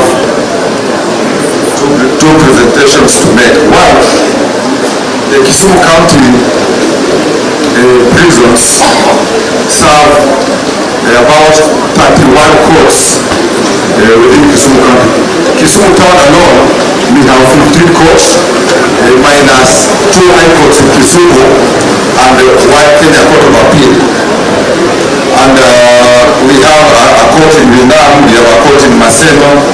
Vinam has 2 courts, Maseno has 2 courts, Kobewa has 2 courts, Nyanda has 2 courts, and Tamu has 2 courts. This brings a total of about 27 courts, plus the 2 high courts and the Kenya Court of Appeal, and plus an upcoming court around Ahero, which I understand is going to be opened very soon. You realize those are 31 courts. And now when in these 31 courts, we take our prisoners to those courts every day. And if we look at the transportation, we realize that we do not have enough transport. Tukianza kupeleka wafungwa asubuhi, tunamaliza jioni na tunaanza kuwarudisha tena.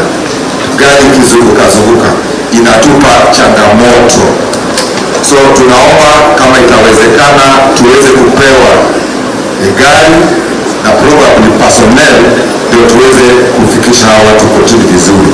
So you will appreciate that the type of the category of the prisoners that we have here, that we deal with, ni wale ambao ni sugu.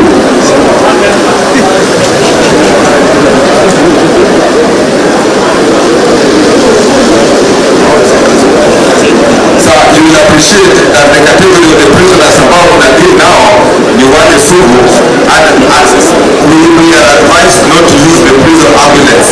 But sasa tumeanza kutumia hiyo ambulance iweze kutusaidia kufikisha watu kotini na tuweze kufikisha. So hiyo inatusumbua kidogo.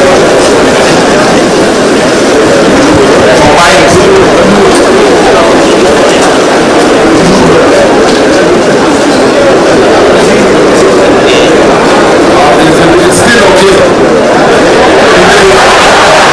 If there is any problem, I'll ask those of you to get out. Yeah, our water group disaster management.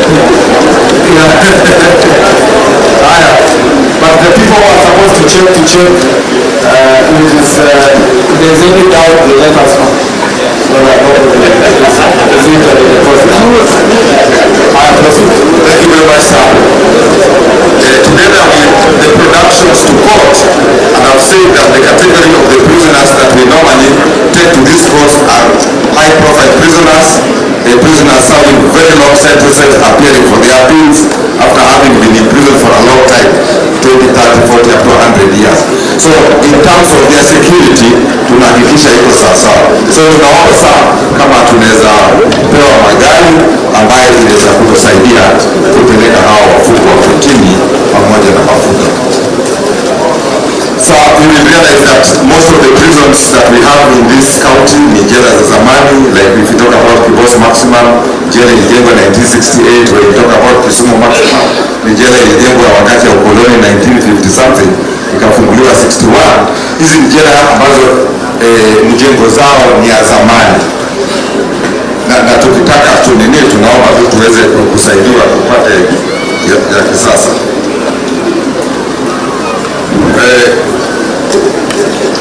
tunaomba kwamba ikiwezekana tuwe provided na facilities ambayo inaweza kutufanya tufanye court productions virtually. Itatusaidia in terms of kupeleka wafungwa kotini na hata in terms of saving the government some money. Ya mwisho tunaongea mambo ya integration of prisoners. The integration of prisoners, wafungwa tukisha wafanyia corrections vile tunatakana tufanye na wamaliza kifungo yao 20, 30, 40 years, some of them wanafunguliwa na pili, unapata wakienda pale nje wanafungiwa kidogo, wanakuwa labeled na members of the public. Tunaomba our ngao officers at the level of the chief, the assistant chief, namna hiyo muweze kutusaidia, muweze kufanya hawa watu kule nyumbani watu waweze kuelewa kwamba hawa majamaa wamerekebishwa, because that is our money and that's what we do. Mutusaidie waweze kukubalika, kwa sababu tunafanya kazi kubwa sana kuweza kurekebisha hawa watu. Tafadhali mutusaidie waweze kukubalika, ndio tuweze kufunga hii mambo ambaye ni recidivism, wasirudi tena huko kwetu. Otherwise, thank you so much. Thank you so much. Let's appreciate. Sir, our last speaker in this category will be the DCC Senate, Elizabeth Owendi. Madam Elizabeth. And if you have been slotted to speak in the other category, kindly sit on the front here. Honorable Onesmus Murkomen, Cabinet Secretary, Ministry of Interior and National Administration, Dr. Raymond Omolo, Principal Secretary, State Department for Interior and National Administration, Mr. Gilbert Masinde, DIG, Madam Flora Molo, Regional Commissioner, Yasa Region, His Excellency Dr. Matthew Owili, the Deputy Governor for the Great County of Kisumu, distinguished ladies and gentlemen, good afternoon. Good afternoon, ladies and gentlemen. My name is Elizabeth Owendi Ocholi, and I'm the Deputy County Commissioner, Semesa County, and I'm standing here on behalf of my colleagues from the Great County of Kisumu. The first thing, sir, and to appreciate you being here. It gives some of us an opportunity to be able to address you directly, and we are grateful that you came. I will go straight to the issues that were brought up by the Deputy County Commissioners, and I'll address myself first of all to the issue of defilement which you had raised, and I wanted, sir, to bring to your attention that the officers, the Deputy County Commissioners, are not sitting and just lamenting about this issue. The officers have taken various steps to be able to address the issue, and as we raise it in this forum, it is that where it will need support, we are going to get the support of the ministry. What the officers have done, for example, in East, there is a perpetrator who had defied 4 minors. This perpetrator is before court. In Nyakach,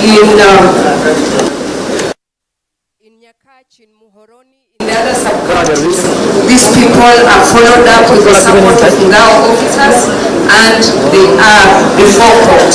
Something else that has happened in Seme, because Seme is leading, when the chart is read for defilements, Seme comes up tops.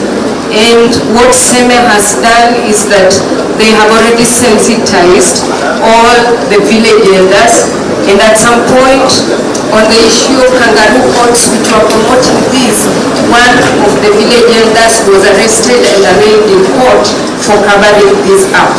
At the same time, the security team also looked at the issue of defilement and we decided that we don't want to wait for our girls to be defined for us to address it. And so they are going to all schools within the sub-county, and up to now they have been able to cover 5 schools, sensitizing the children to be able to take responsibility for themselves. Because we noticed at some point even the guardians and the parents are abetting the defilement practice. The next issue we would like to address ourselves to is the issue of policy. The national government administration officers are responsible for coordinating implementation of policy in the sub-counties. And we noticed, sir, that there are some policies that come and the implementation structures are near impossible because at the time of formulation, the national government officers are not given a chance to be at the point of inception of the policies that we are supposed to implement. And our request is that because we have national government officers in the ministries, if we can have them included within the committees that are formulating laws, that are proposing policies,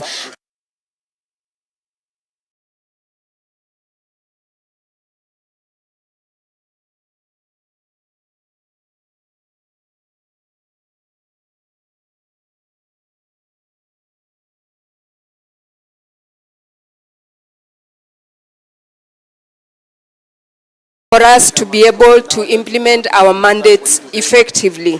We noticed that they have not been trained for long, and we also noticed that they are not resourced. So our request is that if training can be upped, especially at this point, so that the officers or the persons who are involved in the peace initiatives are able to support the Ngao fraternity in the effective implementation of our mandate. And the same goes for the village elders. We appreciate the policy recognition of the contribution of the village elders. And every time we go to a baraza, they are asking us, how far has it gone? And I'm requesting, sir, that you'll be able to address it at some point so that we can have the answer to be able to share. I also want to mention the issue of resources in the coordination of other departments within the sub-county. Okay. We noticed that those departments, you need them to implement something, but they have not been resourced by the respective ministries and departments. So if we can have a dialogue where the departments in the sub-counties are resourced so that their delivery of service is proper and seamless. The next issue, sir, is on infrastructure. And I'll just mention that a number of our officers don't have offices, residences for chiefs, for assistant chiefs, the Ngao officers, and the ICT component also to be fast-tracked. Sir, please allow me to mention the Ngao welfare. And I'm mentioning it, I know it has been mentioned, but we are grateful that at this time we can stand with pride and say that we have moved a step from where we were. And we want to thank you for unclogging training and promotions. And we still want to request for the scheme of service for chiefs and assistant chiefs to be expanded. Because you'll realize that if an assistant chief, young, who was employed at 35, will stay in service for a number of years, but they will get at a place and stop, and yet there is no promotion. So we request for that. And I want to request, sir, that in conclusion, to state that the officers you have in the sub-county are competent and they are committed to deliver the mandate of the ministry. And we pray that God blesses you as you continue to support us in giving this. Thank you. Let's appreciate her. So we have come to the end of presentations by the officers. We now want to move to the next category of opinion leaders. And we start with Mr. James Ochieng Omuga, who works with the community policing organizations. Karibu.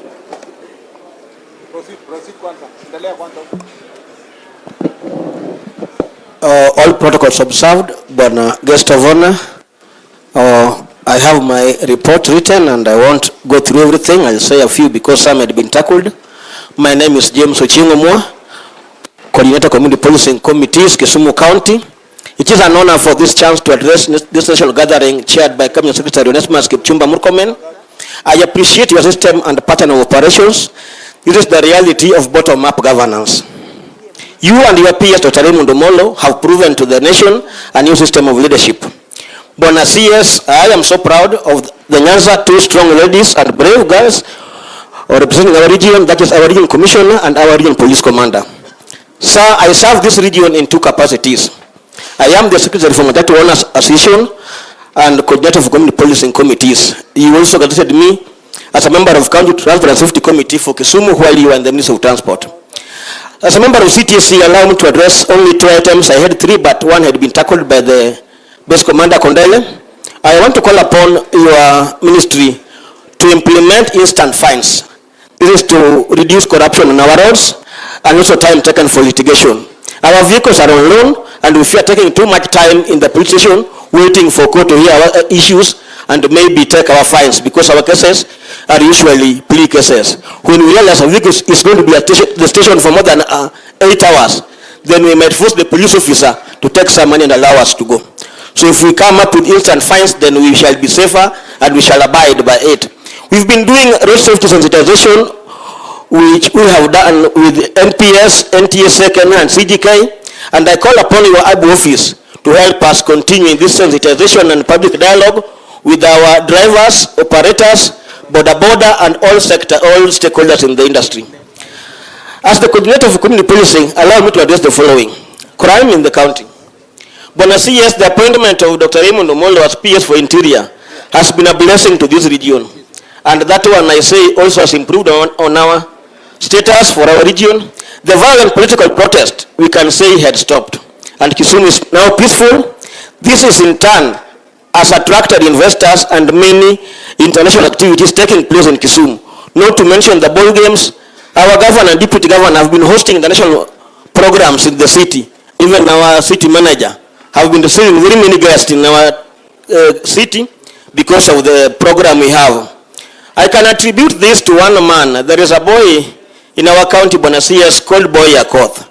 He has done some mobilization with our youth, more so you can remember on Gen Z protest on 25th and Sabasaba. There was no movement within the city. And on that note, I say the government supported him and I thank him. Most of our breaks in crime are youth below 25 years. And we need to address it. In our public primary schools, we have issues of drugs in our schools and the boys are in groups. The issues of street children, our small children below the age of 10 and 13, sleeping in the cold as we sleep in houses. Yet after 10 years, we come and blame insecurity. Can we solve this issue of street children through the Council of Governors and maybe do some other issues? On mobility, it had been said. Finally, Bwana CS, I want to plead with you. Community Policing Act is in NPS Act section 96 to 100. Can it be implemented in all police stations so that we have community policing committees sitting there? And in Kisumu Central, Bwana CS, we do have multi-agency meetings with NPS, with the chief, with the DCI, with the NACADA, with the NIS, and we deliberate and do minutes monthly. This has helped a lot in Kisumu Central. Multi-agency approach. It is better if all agencies work together towards a security approach. We call upon CGK to collaborate and cooperate with the security agencies in areas like street lighting, markets, and bus park management committees. Many criminal hotspots within the city and the estates are usually dark, e.g. along Ondiek Highway, around Kisumu Polytechnic, most streets within Nyalenda, Manyata, Obunga, Milimandi, and other areas. Issues of land ownership has been said. And finally, Bwana CS, We are barring our chairperson for Kondele Police Station Committee Chair Mary Chama tomorrow, and we call upon your support in that program. As I go back to sit down, I also want to congratulate our sub-county commander who has worked tirelessly with us to ensure peace and security within our region. I request Bwana Sub-County Police Commander apply promotion to the Commissioner of Police. Thank you very much. Thank you so much. Let's appreciate him, please. Our next speaker will be a village elder. Her name is Susan Atieno.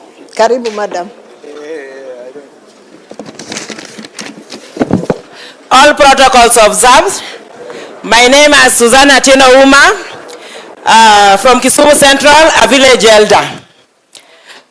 To Honorable CS, we appreciate you for this opportunity as village elders to engage you directly.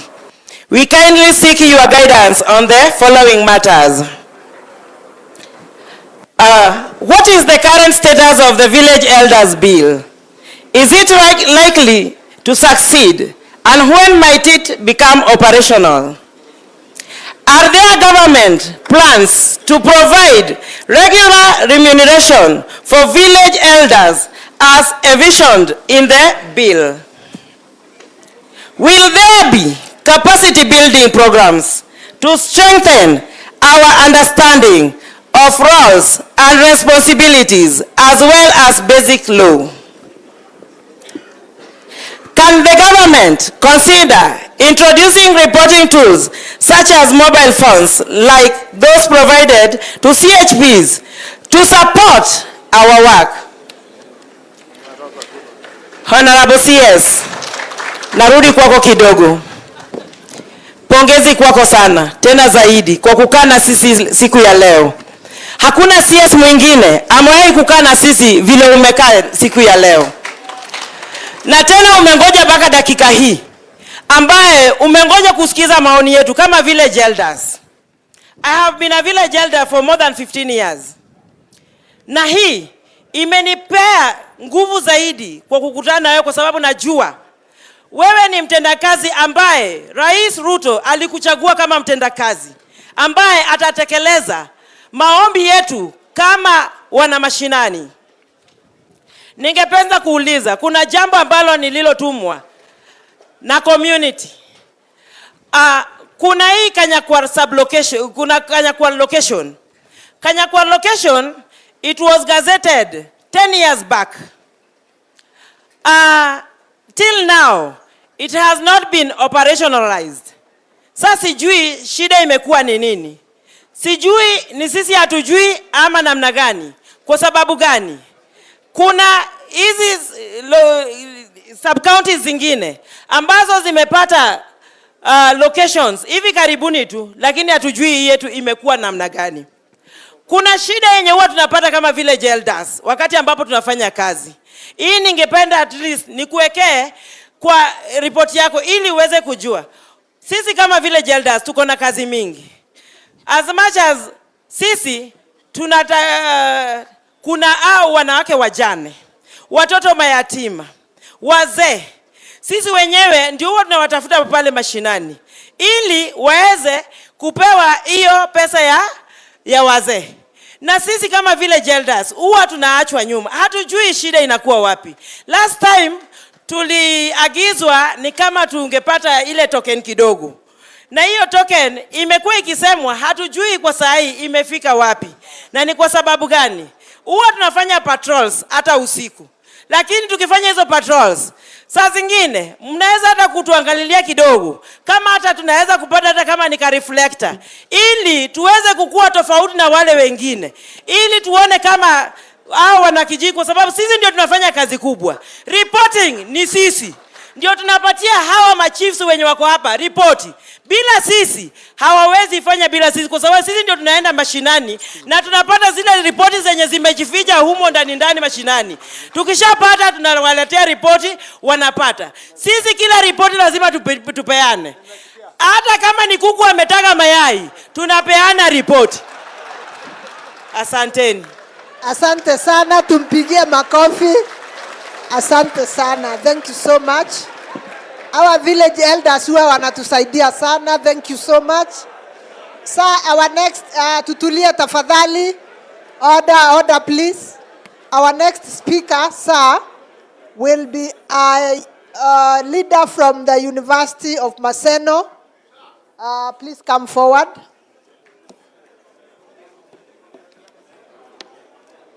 Mr. Paul Samuel is from Maseno University.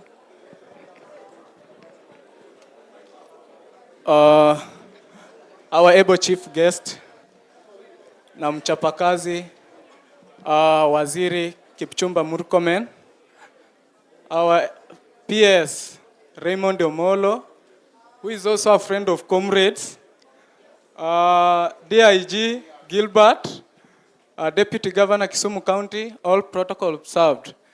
Good afternoon. I know it is evening. Good evening. This is Paul Kirutu Samuel.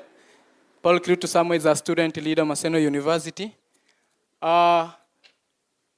Coordinator, Jukwaa la Wasomi, Kisumu County Edition. Waziri, before I proceed, please, on behalf of student leaders, allow them, or those student leaders who are present, please rise up so that Waziri awaone. Please. Thank you. Thank you. Now, tusalimie waziri na ile slogan yetu, Comrades Power. Comrades Power. Asante. How I wish that next time, Bwana Waziri, when we are starting this, at least comrades utupeo program watu wa kwanza, because we have a lot of issues pertaining security. Kindly. Kwa sababu nimesikia watu wanasema mala allowances, hardship. Comrades ndio wako na hardships mingi sana. So, asante. I'll be brief, Waziri. Number one, student leaders that you are seeing here, they have sent me to present the following issues before you, Waziri, if you allow me. Number one is to request the Ministry of Interior to intervene and help us as student leadership to have a good relationship with the community and security agencies around the institutions. Because you find like in Maseno University, it is a border university or is a border institution.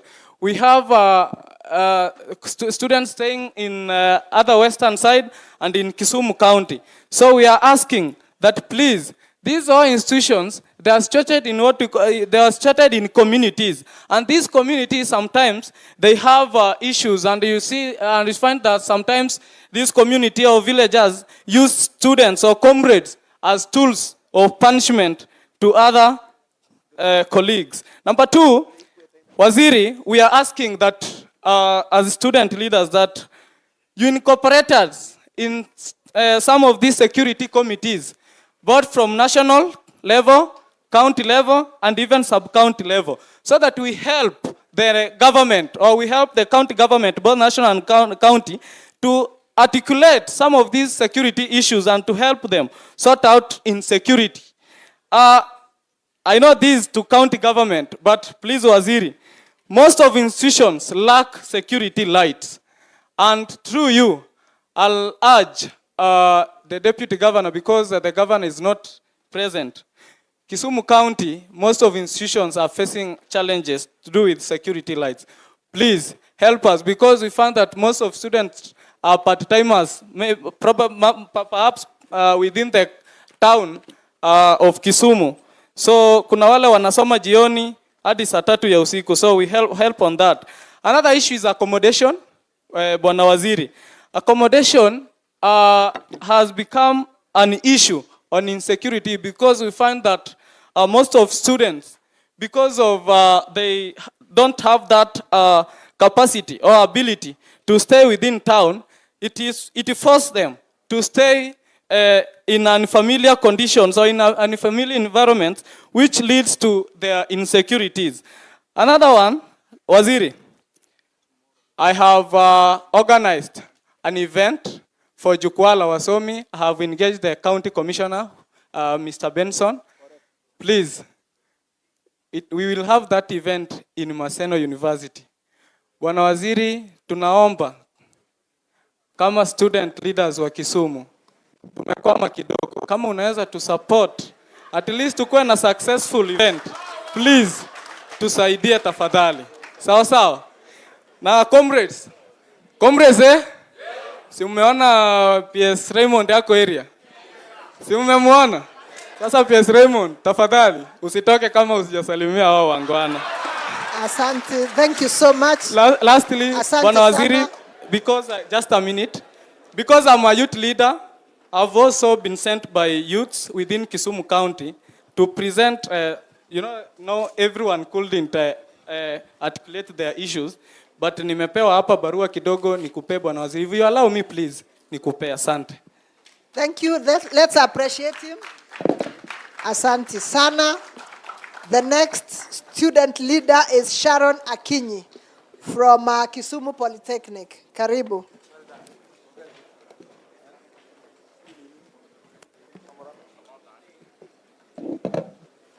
Good evening. All protocol observed. Waziri wetu, tunashukuru sana kwa kukuja to come at least have a chat with us. My name is Sharon Akinyi from the Kisumu National Polytechnic. I'm the Gender Affairs Director and I'm here to present my school. I know all of you are aware of what is going on in Kisumu National Polytechnic, right? Yeah, thank you. Waziri, on matters concerning security, I don't know where the grudge is coming from between the police and the comrades. Because when we were fighting for our rights, they were using the live bullet, which is very, very wrong. I don't know where this grudge started from. Or are they allowed to use the live bullet? No. And why are they using it for us? Because we are just fighting for our rights. We just want solutions. And that's the only way. Because najua binadamu lazima atumiwe nguvu, si ndio? They are skizi wanafunzi. So we were just fighting for our rights and they were using live bullets. Kindly work on that. And this pink what? Pink tear gas. Hey, nikali. Aki mwache hiyo. Yeah, mwache. We are just fighting for our rights. And before we do that, we even write a letter to the police. I don't know why they were rush for us. Otherwise, I hope it will be handled. My next case is external security, yoni outside the school. Waziri, comrades, especially around Manyata, Nyamasaria. That's where we normally live because that's where the affordable houses are. Unapata the 2,500. Kindly, the security there is so poor. Uwezi tembea past 8. I don't know. It's becoming too much. And as I finalize, I'm requesting, Waziri, for a partnership on issues of drugs. Kindly work on that. Yeah, it's becoming too often. Otherwise, thank you. Thank you. Let's appreciate Madam Akinyi.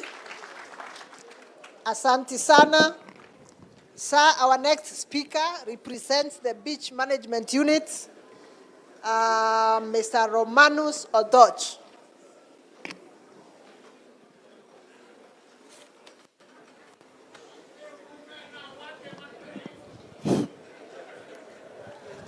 Bwana Waziri, allow me to ride on the protocols which have been mentioned by the speakers who have become before me. Good evening, ladies and gentlemen. My name is Romanus Odoch. I stay in Donga Beach. I have come here today to represent at least over 20 beaches which are bordering Kisumu County. I'll not talk much, but I'll only talk about the challenges which are facing the Fisherfolk community. Number one challenge that we face is insecurity. Bwana Waziri, our beaches are a peace haven for criminals. Whenever they do any crime outside there, they'll always come to our beaches and they'll keep on changing from one beach to the other. Once they know the security apparatus have found out that they're in Dunga, they'll move to Sindo. From Sindo, they'll move to Beta, and so on and so forth.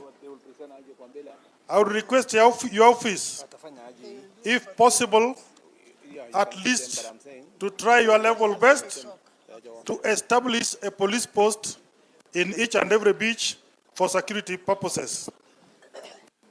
Bwana Wasiri, yesterday, while you were at Siaya, we had one of the speakers saying that Chang'aa should be legalized. We, as the FISAPOC, we say a very big no to Chang'aa. Number 3 challenge that we have at the beaches are the underage children who normally go for fishing. And these children, if you dig their background, you'll always find that they come from very poor background. So if the government can find a way of helping these children to go back to school, it will be very helpful. Number 3 or number 4 is the life jacket. We have so many accidents which take place in the lake, and without life jacket, once the accident takes place, then your life will be gone. If the government can find a way of donating the life jacket to our FISAPOC, that one can be very, very useful. Another one now is that we are moving away from the traditional fishing, and we are going to what we call the fish cages. And therefore, we want just ask the government, your office included, if at least you can donate some cages for the fishermen so that the catch can increase. Another challenge that we face is the boundary in the lake. Bwana Wasiri, as you are aware, the fish does not know the boundary in the lake. They move anywhere in the lake. But human beings have demarcated the boundaries in the lake, especially the boundary between Kenya and Uganda. Recently, I saw our able president meet with the able president of Uganda, and I hope what they discussed is about the boundary, because we are tired of eating uncooked fish. Another challenge that we face is what we call the sex for fish, or the fish for sex. And let me just break it down.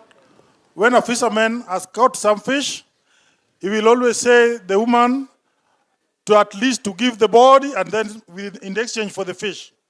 And this one is coming about because of poverty. I want to request the office of our PS. I know you have been going around at least doing a noble job of empowering the women. I want to request you, if one day you can come to Dunga and other beaches to empower our women, so that if such a voice comes, they can say no to that kind of intimidation. Another one, and this one is the last one, is human-wildlife conflict along the lake. And this one, at least, the Kenya Wildlife Service can really help us. We have got so many people who have lost their lives through the hippos or whatever. So if the wildlife can do something, with all those remarks, thank you so much. Santi, let's appreciate him, please. Next, boda. So this is a sector that is very important to all of us. And they have a representative here. Karibu sana. Bwana Jacob Ogambo. Thank you very much, Madam RC. I'm Apostle Dan Ochola. I represent the Boda fraternity. I'm a teacher by profession, but not employed since 2013. My introduction gives the definition of Boda. And one of the reforms or one of the plea that I want to lay to the CS is that the name Boda Boda should be changed to transport officers. Reason number one, I've realized that any term related to an office is respected than the term Boda Boda. Secondly, I want to appreciate the chiefs that are here and the assistant chiefs. They have worked hand in hand with the Boda Boda fraternity, and may God bless you so much. The next thing that I want to speak of, that the Boda Boda fraternity should and must be respected by any government of the day. As we speak today, all over the nation, news, gazette is full of Boda Boda. We are given all sorts of names: Rogue Boda Boda, Kela Boda Boda, Madara, all sorts of names.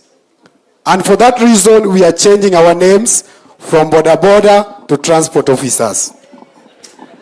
Number two, all of us seated here today, in every family or household, there is a Boda Boda rider. And for this reason, this industry must be respected. And I want to plead with the area MPs that are here, that have been working so nicely with the Boda Boda fraternity, that we have a bill that is in parliament. For us as Boda Boda, since I'm an apostle, I want to quote the book of Jeremiah chapter number 1, verses number 11.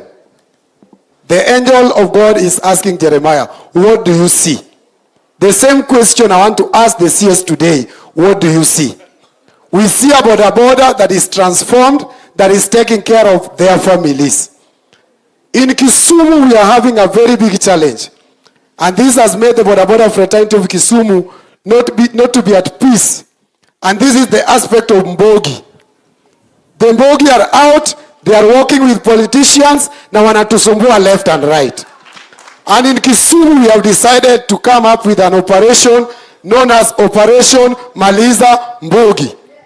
And I believe as I'm speaking here, they are listening to me. But because I'm in a security meeting, I believe I'm well guarded. So we want to ask QCS that we need a Jukwaa la Boda Boda, so that we sit down and reason together. We give you the reforms that we want that can work for the betterment of the sector. It is the mandate of the government of the day to provide employment. But the Boda Boda fraternity has employed so many youths. Up to an extent now we are having women Boda Boda riders.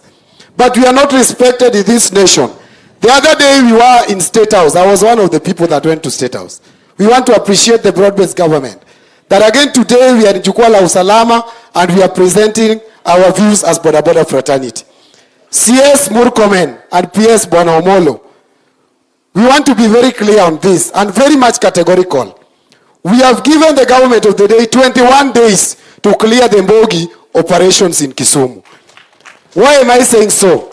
The officers seated here, they are very innocent. But now because they don't know whichever way to take, now Operation Maliza Mbogi imekuwa Operation Shika Boda Boda. When the police officers are saying they need vehicles, you need to provide these people with vehicles. Instead of using the vehicles, sasa wanashika pikipiki naenda station, the next day pikipiki yako ndio polisi anakimbia nayo. Akishika nayo watu. So at least hearken to their voice and provide them with land cruisers so that they can do their work. My next point. Boda Boda tumedharauliwa sana. The other government came with an initiative that they wanted to issue the Boda Boda riders with licenses. I failed to understand how an NYS can train a Boda Boda rider on issues to do with traffic. And we paid 600 Kenya shillings. Up to now, we have never received the what? The licenses. Where did that 600 shillings go to? My next appeal, we have the Insurance Regulatory Authority. I heard you the other day speaking of insurance. Where do we get the insurance? Because we have the brokers, we go for the insurance. Whenever an accident occurs, they are not ready to pay the Boda Boda people. So in your answer or feedback, we need to know on that. Lastly, I want to speak something concerning the Boda Boda fraternity. Where is our space in this nation as the boda riders? Because you woke up in the morning, CS Murkomen gives an order, I don't know if it was a lie or true, that no boda should be seen on a highway. The next day, Murkomen wakes up in the morning, boda will not enter CBD. The next morning, Piers Omolo wakes up, giving an address, boda should be banned from entering elsewhere. I don't know what is happening.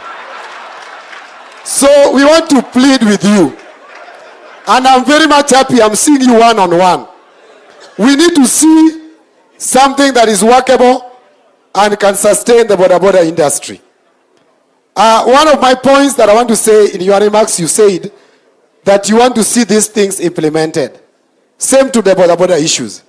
And lastly, Kisumu County boda will be having an economic empowerment. It has been done to other counties. Kisumu County should not be left aside. We need you to come in person so that we see if you have a heart of a boda. Na wale ambao tumekaa hapa tunakashifu boda. Boda pia ni serikali. Sisi tumewasaidia kushika wahalifu na nyinyi wenyewe mnawacha wahalifu. Mnakuja tena kushika watu wa boda. Lastly, in this coming recruitment, we expect to see boda riders recruited as police officers to help the police do their operations. But the most important thing in Kisumu, we want to see you doing an operation Maliza Mbogi. Bwana DG, Kisumu County government should support the boda riders. It has been our plea and a cry. Munamaliza your 10-year term without even sitting with the boda riders. And that is quite one thing. Thank you very much. Thank you so much. Let's appreciate him. Asante sana. Aya, tutulie ndio tuweze kumaliza. Sir, order please. Our next speaker, let's have some order. Our next speaker, sir, will be a women leader, Madam Valentine Onyango. Valentine. Asante, Valentine akuja. Sheila Akinyi. Sheila Akinyi is also a leader and she will dwell on gender-based violence. Karibu.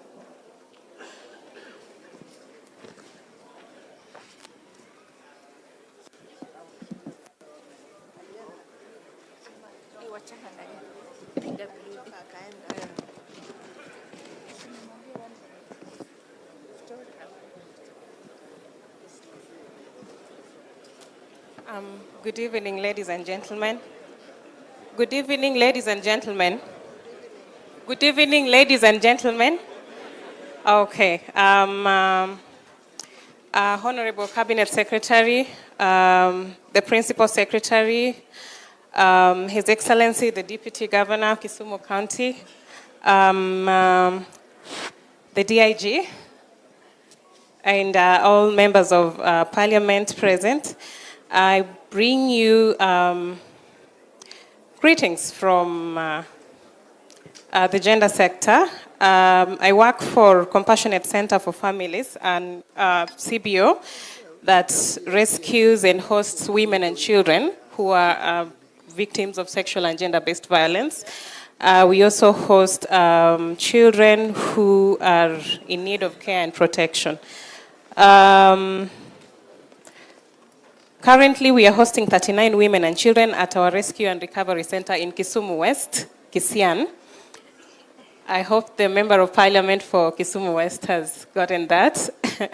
And at our center, we take care of most basic yet essential needs. That is food, shelter, clothing, medication, and education.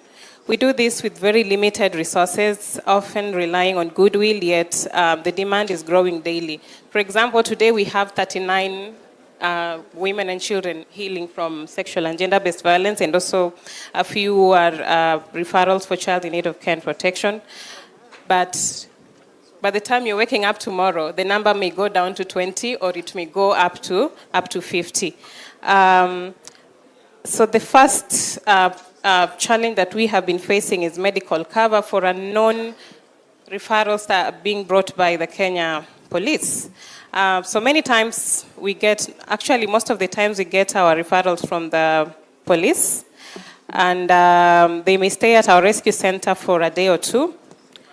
And then on the third day, you find that a woman deteriorates, and we have to evacuate them to either Ojola Sub-County Hospital or majorly Kisumu County Referral Hospital.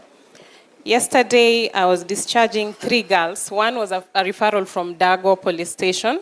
One was a referral from Kisumu Central Police Station. And the other one was a referral from Holo Police Station. They have been at the hospital since May. And so yesterday, when they were finally discharged, 2 were defiled and dumped. One was defiled and dumped in a thicket in Holo. Another one was defiled and dumped somewhere, I think, around Kiboswa. And then the third one was just brought by a well-wisher to Kisumu Central Police Station. There are actually 4. There was one that had a septic burn wound. And the hospital slapped me with a bill of 796,000 shillings. When we get survivors who are of age and they have national IDs, what we normally do is immediately we admit them to the center, we register them for SHA. Then we have those that are unknown. They have lost their minds, you do not know where they're coming from, and you cannot pay for SHA. So you have to figure out how to pay for the hospital bill or ask the hospital to waiver. So thankfully, we were able to come to an agreement with the hospital, and the 4 were discharged. So if we could come up with, I don't know if it's just something, somehow, that can take care of medical bills for these people that are referred by the police. Because also sometimes I see the police are the ones who get into their pocket, especially at the initial stages at the outpatient department to pay for these bills. Number 2, we have transportation of victims to court. Most of the time we are the ones who take them to court and back. But when you take a victim of defilement to court, then the family normally imagine that it is you as a rescue center that is pushing for the case, for their family or their kin to be prosecuted. So there are times that inabidi tufiche white. Ukitoka koti, unaingia kwa hospitali ama kwa police station just so they stop, because you realize that they're trailing you. Then after they have gone, then that is when you change. Maybe get a taxi and transfer the victim to the cab, arudishwe kwa rescue center. So if we could have enough police vehicles, then the police can be coming to the center to pick the victims, take them to court, and bring them back. And then we do not have maybe government rescue centers. I've not heard of any in the county, but we have quite a number of private or CBO and NGO run rescue centers. So is it possible that we support the ones that are already existing as we try to put in place the government ones? We really struggle with feeding these people, and we also struggle with, of course, the medical bills and education. I think most of the people from Kisumu County that are seated in this row, I have once or twice or 3 times knocked on their doors to ask for food. We get most of food from the county commissioner, but sometimes the food is designated for other people. So then we have to get into our pocket to buy the food. Last but not least, we work every day with police officers. And sometimes I am used to seeing scenes of a child that has been defiled, a woman who has been physically, assaulted, and they're bleeding and all.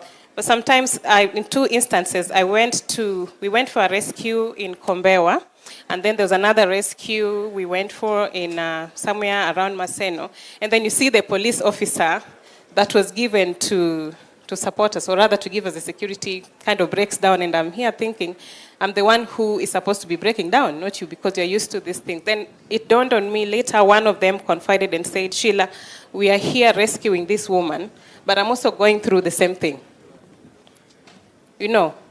My husband beats me every single day, but I cannot, hakuna pali naweza kuenda.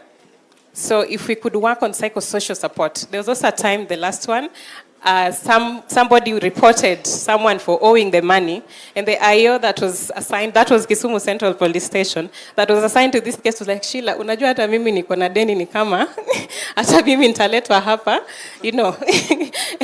So they are going through a lot, and if we could have a psychosocial support put in place for the uniformed officers. That's it. Thank you. Asante sana, let's appreciate her. Tumpigie makofi vizuri. Sir, our next speaker will be a person living with disability. Watasaidiana na Madam ACC to do their presentation.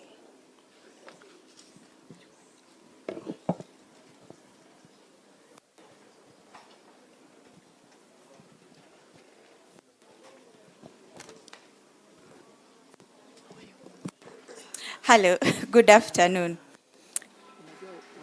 CS, PS, DI, and DIG, all protocols observed. It's me, David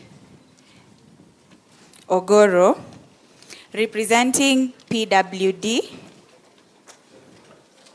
reading on his behalf. Yes, representing PWDs and chair of Smart Disability Development Network, a member of Peace Committee in Kisumu County. Request, train more officers under Interior and National Administration on disability rights, etiquette, and sign language to ease communication. 2, employ more PWDs to work at gender desk, especially deaf and blind categories, since GBV issues affect them mostly. 3, inclusion and service accessibility. By having PWDs, especially deaf and blind, who are often sidelined, get employed at 1, government registration services, that is the ID issuance, and 2, immigration office. Lastly, thank you for being the first CS, PS, and DIG to organize this meeting, the People Tour, and listening to them. Thank you. Asante sana, mpigieni makofi. Mpigieni makofi tena. Our next speaker will be a representative of the Council of Elders. Mr. Ondere, please.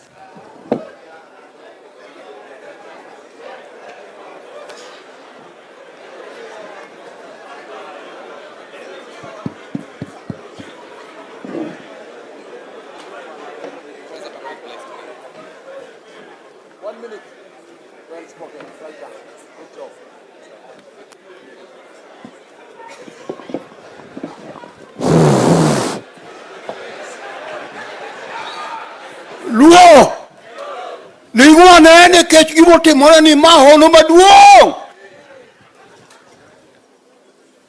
Omera mana anyuolo magudo omera mosin mirembe.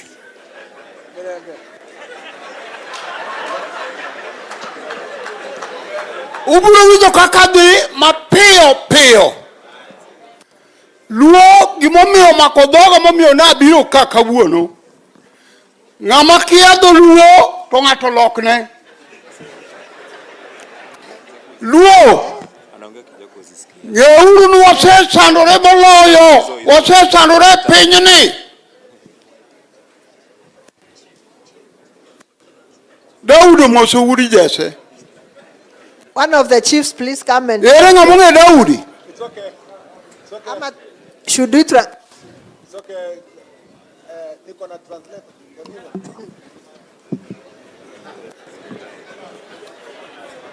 Donge Daudi. Ere jomonge. No gona simu ni wuoda ni biro ka. Emomiyo abiro an kata barua ok omiya. Uwinjo. Kaw kura. Chife, assistant chife, police, kaw kura. Wane lweny. Aduoko erokamano kuom minister biro dala waka. Kod nyathiwa mung'eyo, Yeso paki. Gimomiyo awuoyo kama, semina ma kama ne pok obede dala waka semina ni mipuonjogo ji mondo ji oriwre, mondo ji ong'e dongruok, mondo ji okel pachgi, mondo nyithindo okel pachgi, yudhe okel pachgi, dongo ber. Omiyo an anyalo wacho ne minista, erokamano kuom luorruok e Nyanza. Asewinjo kaka iluorori. Opisa mag polise,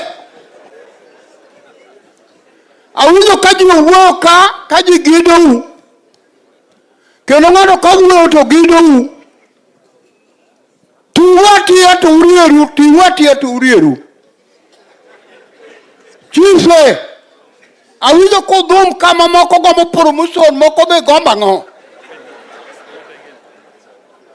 Tiuru pinyni mondo nyithindo kaw kipande. Awinjo ka jomoko wuoyo ka nyamrerewa gine be wuoyo. Nyamrerewa kik ibed e dhoot, wuog oko. Semina mokele wacho ni ji oriwre, mon, nyithindo, kijende. An aduoko erokamano ne president ma wuod omera.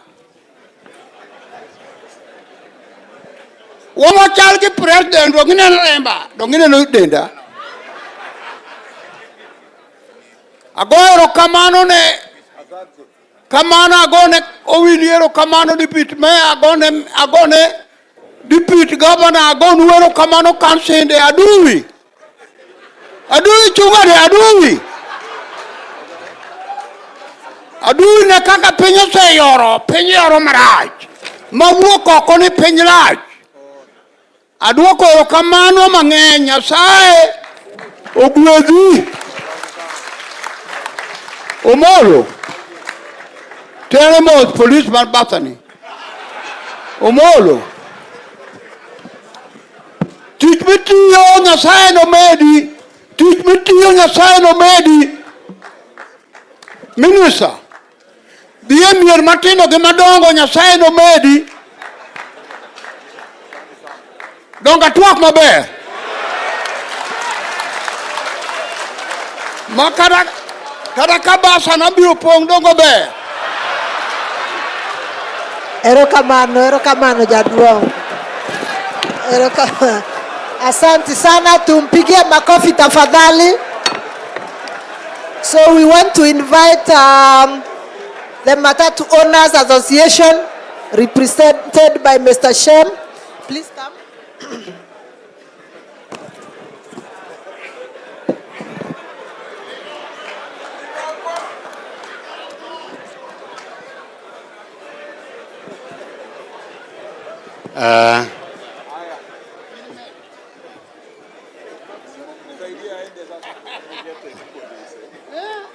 Sawa, thank you to our CS, PS, and all the leaders here. I'm here to represent the Matatu sector. I'm Shem Ochuodo. I am the chairman of the Kisumu Bus Park, and I also sit at the National Governing Council for Matatu Owners Association. And we have 42 offices countrywide. The challenges we are having that touches the insecurity around our bus park of Kisumu. Number one is the issue of illicit brew and the drugs. Bana CS, we are even shocked, and we keep asking ourselves, where is the alcoholic drinks control that was formulated in 2010 Katiba? Where is the Narcotic Drug and Substance Control Act that was in place by 1994? And we remain to still ask, what is NACADA doing? This department of NACADA, what are they really doing? Equally, we are asking the county government that licensing these alcoholic joints, especially at our bus parks. And if you look at the Kisumu bus park, say for the closeness yenye iko nayo karibu na Kisumu Girls, we have so many schools around.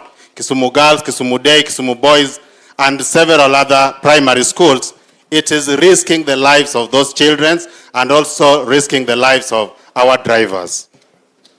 The other thing that I wanted to address is the number of traffic checks we are having in this region.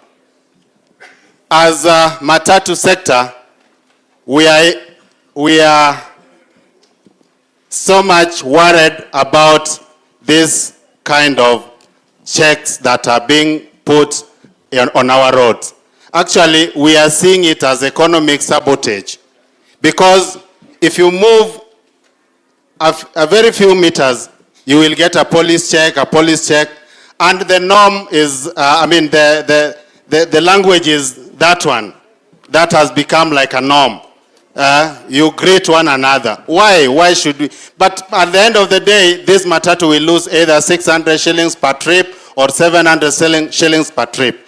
It is, we are seeing it as an economic sabotage. We are faced here, Bwana CS, by the invading of our small businesses by the foreigners. Much as I know I need not to use an inciting language, but we are receiving a lot of foreigners from either Congo or Uganda doing some very small businesses with our people here. Some even go at a level of selling a kahawa to our people, and even hawking with our people, and it's economic. It's equally affecting our people. Yes? On security again, and it was said here at the bus park we are having issues of lights. And that one I think, Governor, Deputy Governor, you are here. We've talked about it several times and again. The issues of light at the bus park. We are lacking a number of lights at the bus park. The other thing, which again falls under the county government, is that quite a number of county askaris are using handcuffs. We don't understand who should be having these handcuffs, but it is there with county askaris, and they are harassing our traders with those handcuffs. Wanashika watu, wanaweka pingo, and I know those pingos are not heading to police stations. They are headed somewhere for either bargainings or something. So you need to work around it, Deputy Governor. We are discussing here about insecurity, which again borders the issues of unemployment. In Kisumu County, we don't have several, or rather many factories that are helping our people. And in fact, if you go around, such places like bus parks or the borders or what, are the places that host, or rather give our boys some chance to get a meal. But you see, we need to, especially the leaders, our leaders need to come up with either a good policy or something that touches on. I was even shocked seeing a Kikomi. Kikomi is turned to be a garage with Auto Express. A garage, surely. Kikomi, which we need to revive and give our boys, some chance or some light to work. But giving it to, turning it to a garage was quite, and I'm doing this because it is frustrating. It is frustrating. These boys we are calling bogi, sio eti wamependa hiyo life. Ni maisha imewaweka hapo. Hakuna kazi. Leaders wenye wanafaa wa create kazi, wengine, yes, wengine are doing it. but most of them are for handouts. Why do we go for handouts? Yet we can give these people maybe something that is that would keep them moving. You do a proper empowerment to our boys. We need to do a proper empowerment to our boys. And to that, I want to categorically thank our son here, Bwana PS. I want to thank him because he has tried empowering our vijanas through organized groups, and we have been seeing it going round the county. And I know it is even beyond Kisumu. I want to thank the Bwana PS and his entire team. I want to also thank Mr. President, because some of his programs are being rolled down here to youth, our youth being organized by that same boy Accord, so that the youth can get something that is tangible. The last time I saw where they distributed quite a number of tuk-tuks. The other time it was a very big arambe, and now I'm seeing even borders want something for themselves. Thank you very much. Asante sana, let's appreciate him. Our next speaker will represent the business community. GRS, please.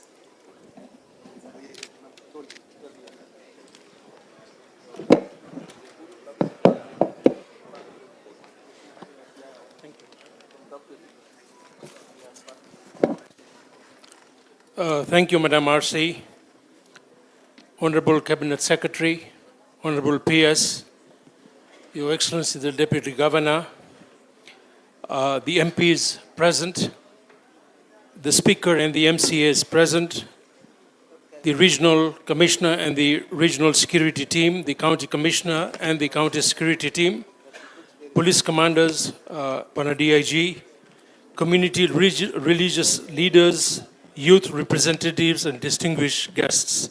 Good evening. Jo Kisumu amoso ute. On behalf of the private security stakeholders and on behalf of the business community, Waziri, allow me to introduce myself. My name is Rafiq Danji, the chairman and advisor of JRS Group, and I've been in the community policing for the last 40 years. We are gathered here today because of the safety of Kisumu and the county, a city of commerce, governance, and culture, is under increasingly threat. This forum gives us the opportunity to reflect on the challenges, confronts the gaps, and agrees on a united way forward to protect the lives, property, and investments in this region. Bwana Waziri, our biggest problem in this region is unemployment. It is the idle youth that are there that need employment. This region is a consumer economy. We need to be able to have industrial growth to able to create employment in the region. Recently, we have witnessed gang violence, political interference, fear amongst witnesses, inadequate street lighting, poor lighting, limited CCTV coverage, and blind spots aiding criminals. We have repeat offenders, released criminals resuming crime, creating cycles of insecurity, advancing criminal skills, citizen apathy, lack of residents cooperating undermines law enforcement, targeting vulnerable groups, nighttime vulnerability, late border operations. I was told, my friend here said, transport officers. So we need to be able to try and regulate some of the movements exposure to crime. Early political campaigns highlighting tensions and creating opportunities for criminals. Overpopulated key areas within the suburbs of Kisumu and the county itself. Inadequate emergency services, multiple users of estates within Milimani and others, and increasing movement within the slum areas. Excessive inlets and outlets within the areas of Milimani, Kibuye, Tomboya, etc.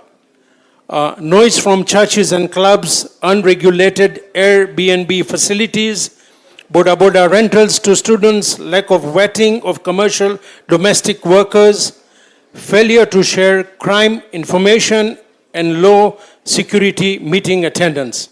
My brother, the city manager, has really tried to have meetings, but I think the forum and the apathy towards the county government is not giving enough coverage and attendance in some of these meetings. The plan is simple. It aims to unite the police, county government, residents, and private security stakeholders in a common framework. We need to strengthen patrols and checkpoints, improve street lighting, CCTV, barriers and floodlights, form a Kisumu Joint Security Task Force, regulate boda boda, etc. Thank you. And the lastly, Buenos Aires is mapping of hotspots, intelligence gathering and sharing, national government support, county government action, and community participation.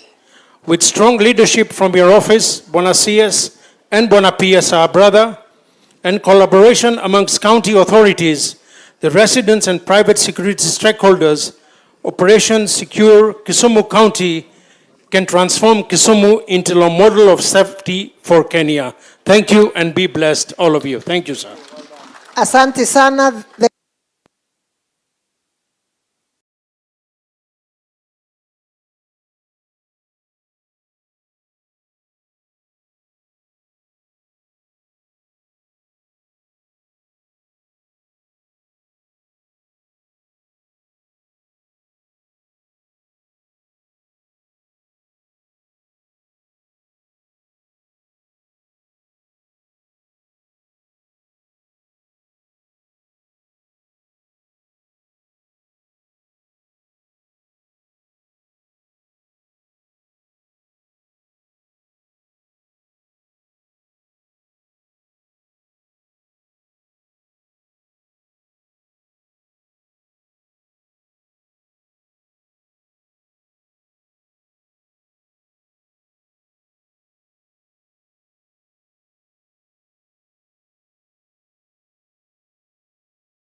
chiefs that are doing some good work, the chiefs from Kondele location, those chiefs are doing a good work and I must talk about it. The OCS for Kondele, the OCS for Central, these OCSs are doing some good job and we must appreciate you. And even the ARC is also doing some good work and lastly, as I finish, I want to thank the political class, our elected leaders, the representatives. It is always very unique seeing our leaders sitting here with us throughout the day, the very way they have sat. Can you makofi kwao? Makofi kwao. It is very good that you have taken your time to be here with us, and because there were so many issues that were touching on policy and legal framework. I would just wish to ask you that there are a lot of things that lies with you as members of parliament. You need to support the Ministry of Interior so that the matters touching on legal framework are worked into through the National Assembly so that they don't lament so much that their work is not being implemented because of the budget constraints. Nikimalizia kabisa, ningependa kusema Bwana PS, umefanya kazi nzuri, sababu vijana wetu wakipewa pikipiki, wamama wakipewa pesa kidogo ya kufanya biashara, na wamama wakongwe pia wakijengewa nyumba zao, kuna vitu ambavyo serikali ya William Samoei Ruto imetufanyia mingi sana hapa Kisumu. Ndio maana sisi tuna support hii serikali, sababu hatujawahi ona serikali yenye imefanyia sisi vitu vingi kama serikali ya William Samoei Ruto. Sababu hata tukimalizia tukisema tu kama hakuna makosa, tuko katika hiyo serikali. Asante sana. Asante sana, mpigieni makofi. Thank you so much. Sir, our last speaker will be a group of young men who have invented a security app. I will give them time to express themselves. Thank you. Buenos dias, PS and every accolade present. We're very much thankful for having to interact with us at this level. It's really hard to understand that maybe getting an opportunity to present such a crucial thing in such a moment be hard, and we have to be given opportunity in the last bit. Here with us is a Save You app that we've developed. We are a team of 4. And we've developed this app because we've been part of problem and staying in the problem in trying to make a solution in the problem. If you would ask everybody around, Kabambe they will be using for backup. And they will all be having Android phones. So this app is really focusing on security matters. We are graduates of Maseno University to begin with. I'm very sorry for going so fast. We are graduates of Maseno University, and as said by the current Secretary General, insecurities are really a menace in the space. There's a tribe called Wanyore in that place, really giving comrades hard time. They don't give us hard time. You will be going around, maybe hata saa mbili ushakatwa umenyang'anywa simu. So using this app, we're trying to develop something yenye ukishake to your app this way, so long as you've downloaded it from your Play Store, it's in a position of sending a response to maybe a server that we've created. So we are requesting, Bwana CS, having taken our good time to use online space that people are using to maybe make the body of the president lying in a coffin, we are trying to develop such a space to get such good solutions for Kenyans, and maybe it can serve even worldwide if you are supported. We really requesting as a team that to give us chance. We cannot present everything that we have in this app now. You give us time, we meet, we give you everything, then you can see how you can support us further. Get from him a bit. Okay. Sorry. My name is Usalama Yamaluo.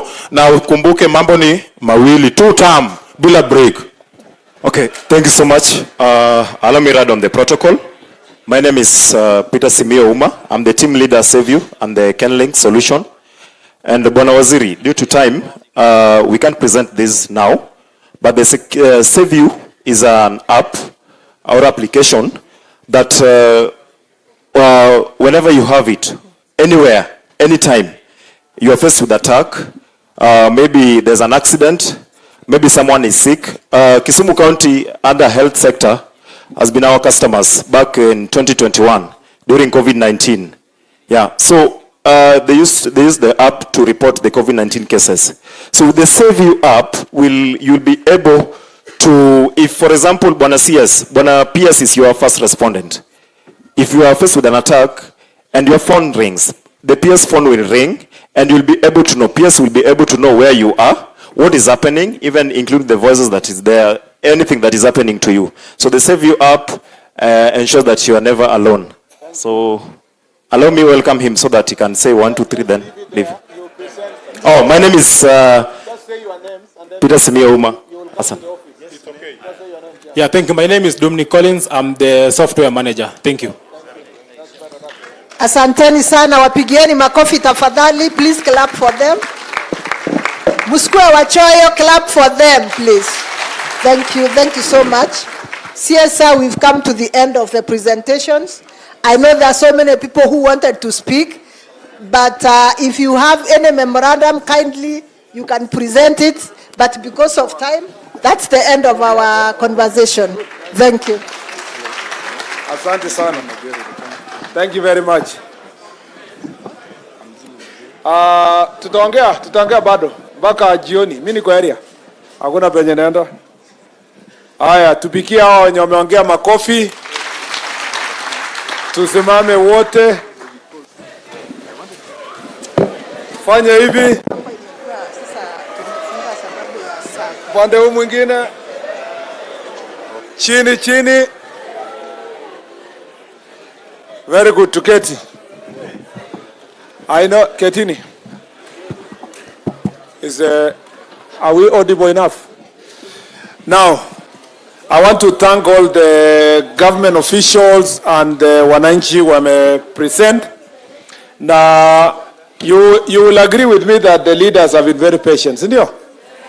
Pigia hao makofi.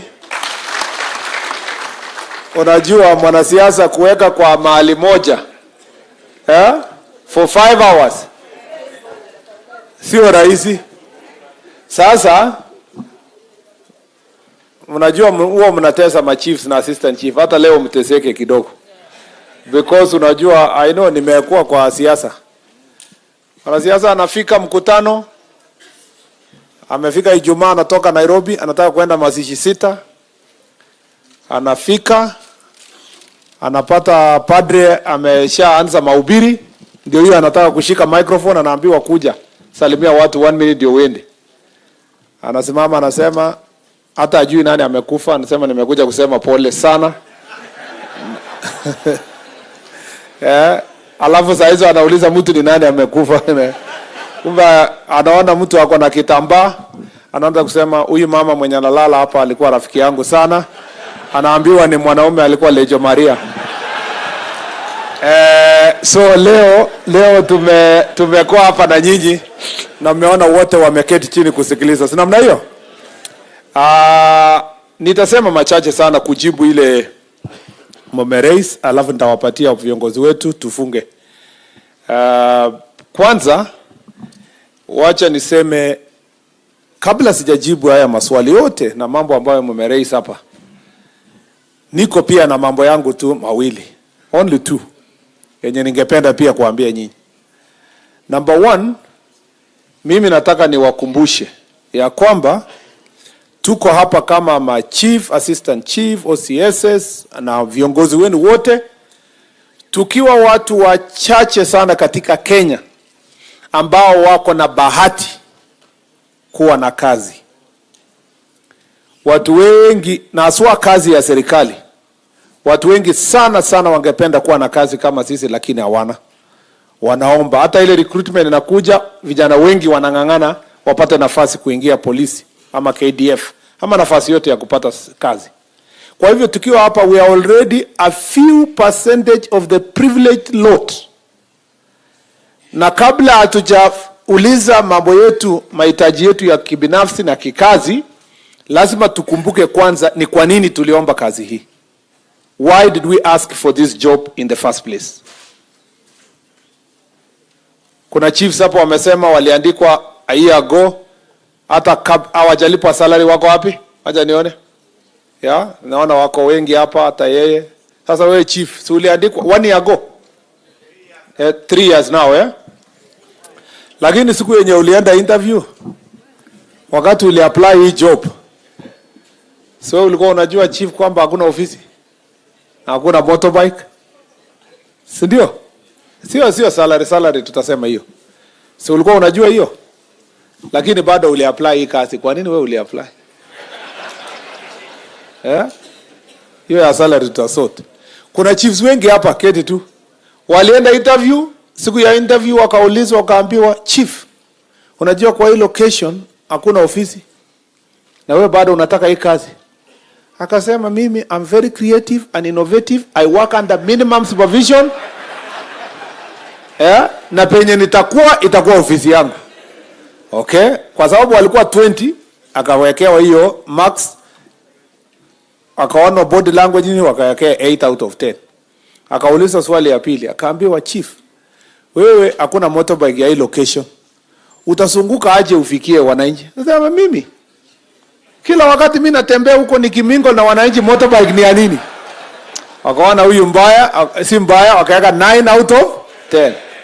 Siku yenye aliingia ofisi, hiyo ofisi gani hata haina motorbike? Haikae kama ofisi ya rais, hakuna ofisi imejengwa. So you need to remember that all these other things we have asked today is secondary to the initial call that you had to serve. And if you have that calling to serve, you must serve diligently. Lazima ujitolee kwa roho yote. Ukue innovative. Maneuver through the challenges that are there. Like we said earlier, wewe OCS, uliomba kazi ukasema utafanya kazi anywhere. Kwanza OCS wenye wako hapa, mliandikwa wakati you might have been the only person in your location because mlikuwa wachache, mliandikwa. So you are privileged. Be creative. Like I said earlier, ukifika police station huko na hakuna ofisi ama hakuna cell ile mzuri ama hakuna nini, sanya the local community hapo, ita baraza na uite chief na uite MCA.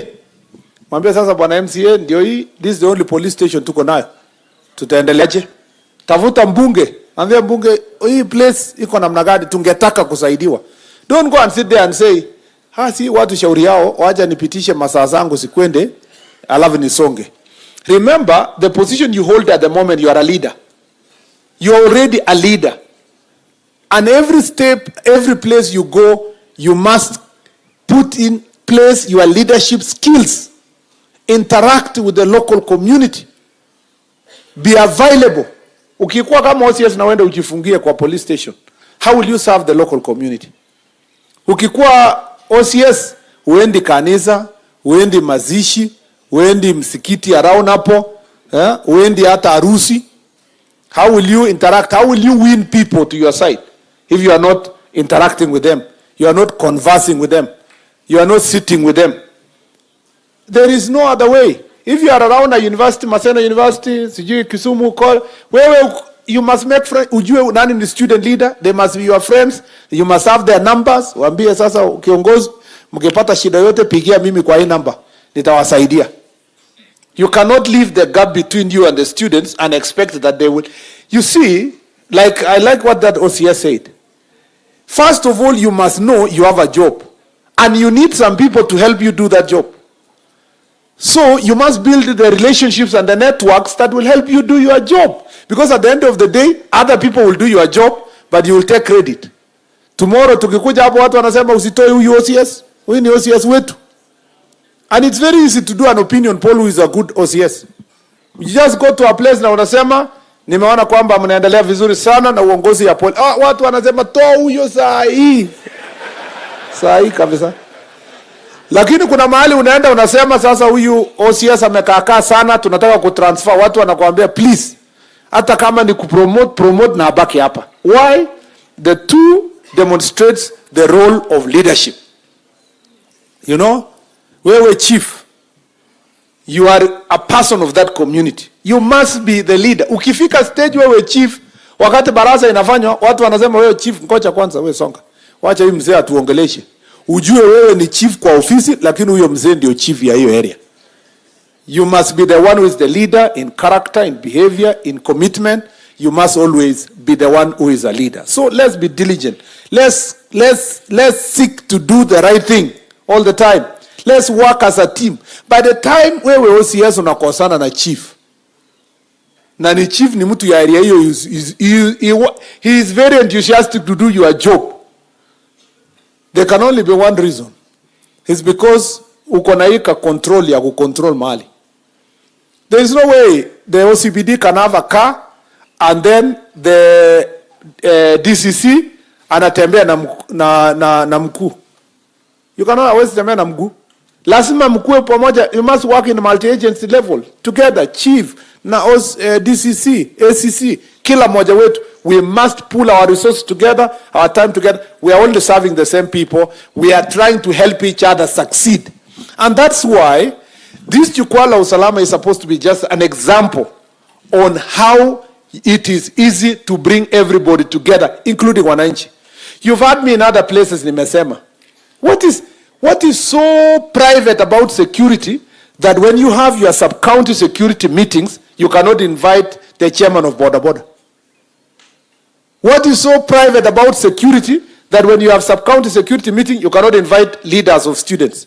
We have said incorporate business community, leaders of Boda Boda, leaders of Matatu, chief persons who are leading student leaders in the university and dean of students.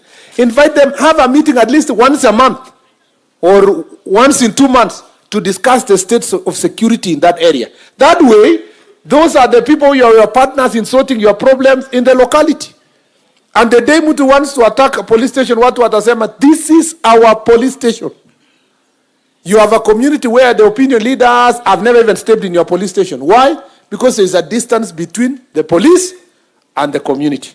So, when we live here, go and organize Jukwaa la Usalama mashinani in the best way you can so that it can help you be able to solve your security and leadership issues at the local level. You are a leader. And a leader, the Bible says, the Lord is my shepherd. A leader is a shepherd. He leadeth me to fine waters, to green pastures. You must lead. You must lead your people. But, you know, some of you, instead of being a shepherd, you are a butcher. You know, a leader, a shepherd, akienda mbele, kondoo inamfuata. Lakini a butcher, anafukusananga na kondoo. Anapiga na huku, nini? Anapiga pembe, anakula kondoo. Na some of you mnakula kondoo, literally. Yeah? Kuna chiefs wanaripotiwa, chief fulani alipatikana kwa lodging fulani na kondoo fulani, amefukuzwa, amepita dirisha, anabeba longi kwa mkono. Wewe bado utasimamia nani? Hata tukikuachilia utasimamia nani? You must behave yourself because you chose this job. And it's a job of leadership. It's also a job of sacrifice. You must be willing to go out of your way to make sure that you serve. That's why mnaenda usiku, mnaenda saa ngapi, mnaingia kwa pombe. And I agree with you, of course, that mkienda, at least we must take care of your interest. Ukikuwa injured, wakati unatetea na kutumikia watu wetu. Tumeelewana mpaka hapo? I think that is important for you to appreciate. We have not come here. We've come here to do teamwork, to build teamwork. Even us at the ministry there, if we sit there and say, mimi ni bwana mkubwa, nitakuwa nakaa Harambee House, story nitolewe, nisikie, nisome report, nipige simu tena, niambie county commissioner shauri yako, the work will not be done. That's why we are coming to sit with you like this. So that tuonane uso na uso, tujue hii waziri ni nani. Na is he willing to listen to our issues? Huyu PS ni nani? And so forth and so forth. The same to county commissioner, regional commissioner, you must have teamwork. You must. Sasa ukijifungia Kisumu hapa, madam commissioner, RC, itakuwa makosa. You have to go Barasa huko, uende Sondu, uende wapi, uende huko Highland. That is what it is. You know, thank you very much. Hata kama ni kuomba mtu lift, it's okay. Wakati imekwama unasukuma, hata kama ni ya kusukuma usukumiwe na vijana.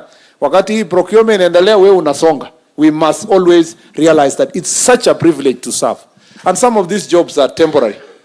Yeah, there reaches a time you are not in that office. You must leave a mark that people can remember. Number two, we must confront the demon called corruption.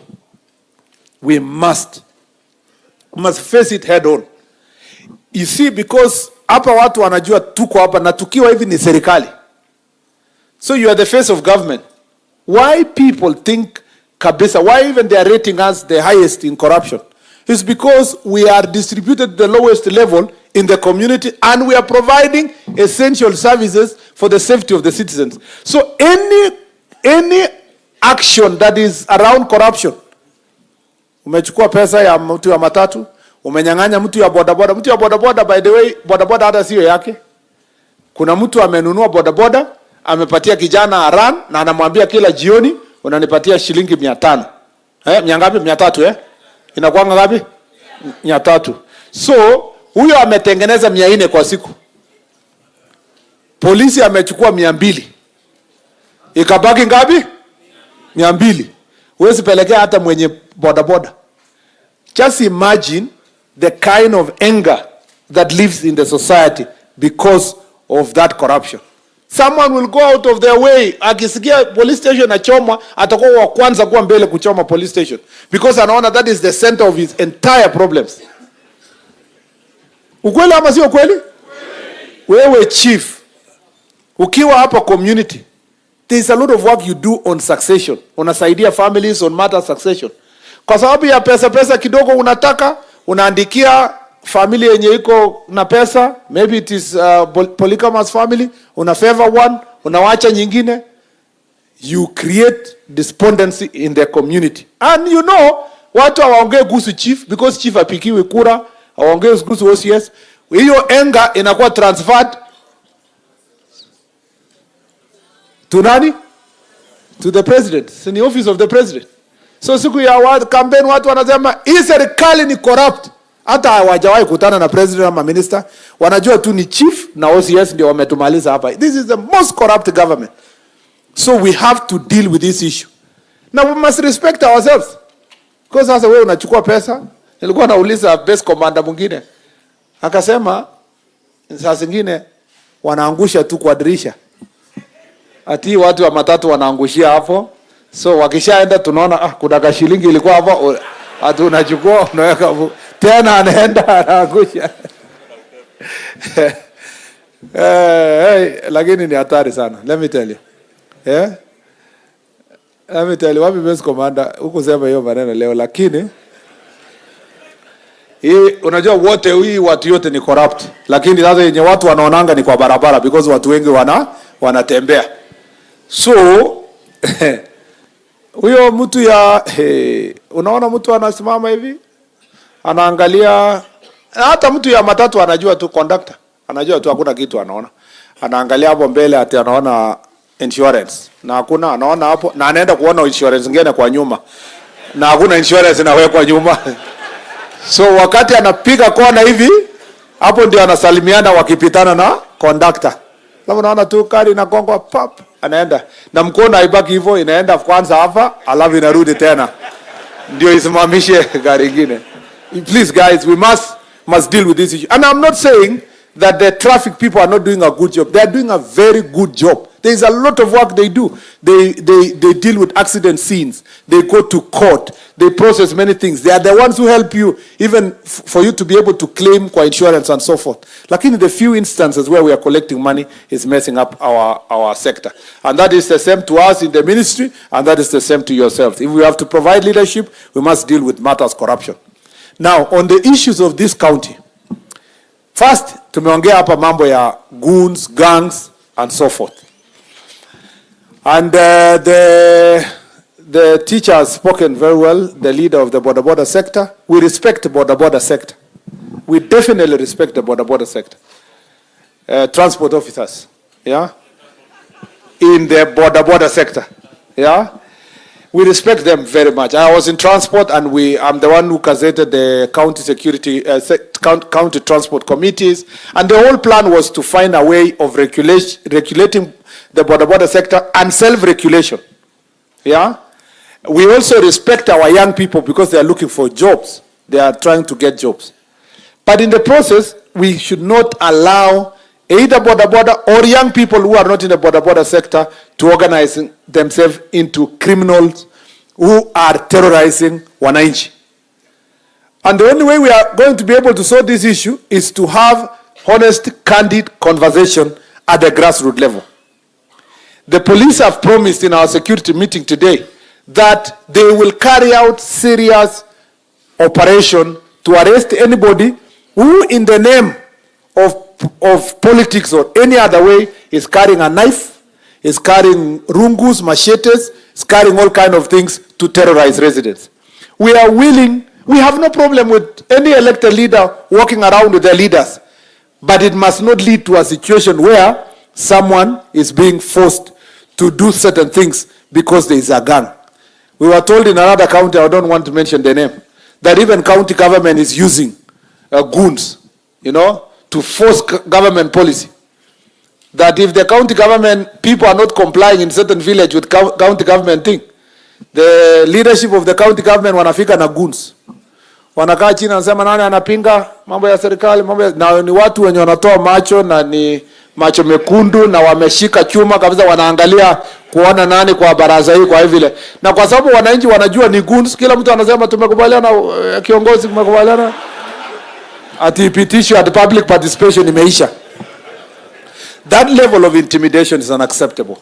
So we have agreed, there is a way we have agreed with our security team. And the president is trying his best. Climate works, mambo ya construction site, and we are all trying to find ways of ensuring that our young people can get jobs. Even the border sector, properly organized, is a multi-billion economic sector. We just need self-regulation first, before even government regulation. They respect themselves, they determine their routes, they have proper uniform. Some of the border who have become criminals, for example, who are being told in Kisumu, they are being forced to wear uniform of particular politicians and then torture people. We cannot accept that. We want border to have border uniform based on their sectors, designated areas. As told here in Milimani, there is a small organized team that can be replicated in other parts of the county. So that, and you can learn something from the Matatu sector. This is fairly organized. We can also organize the border sector to circles that can be accountable. And chair or a spokesman of border, I have no fear of contradiction. I have not said it's already in the law, but this is where we should go. Border is transport of last mile to access areas that you cannot have vehicles and you cannot have buses and you cannot have train and so forth. We cannot have a pillion passenger being carried on a highway by a border. Ati anatuanga umebeba mtu kutoka Nairobi unakuja Nakuru. That should not be the case. It should be the case that there's designated areas where it is transport of last mile. We are losing so many people in highways, including in Nairobi, because of border. I don't know the statistics in here in Nakuru, in Kisumu. But in Nairobi, especially in the dual carriage areas and so forth, you have many of the pillion passengers losing their lives because of that. There must be designated areas, and then but that will come with the rules and the regulations that you are dealing with. And this conversation, if city center is also for county government to decide, even if they are coming to city center, to which part of the city center, and how will it make sure that there is sanity and order in the transport sector. Or number 2 is sexual and gender-based violence. As I said earlier, this is very prevalent here. We are 36%, national average is 32%. But also sexual and gender-based violence is a crisis in the country, not just one county.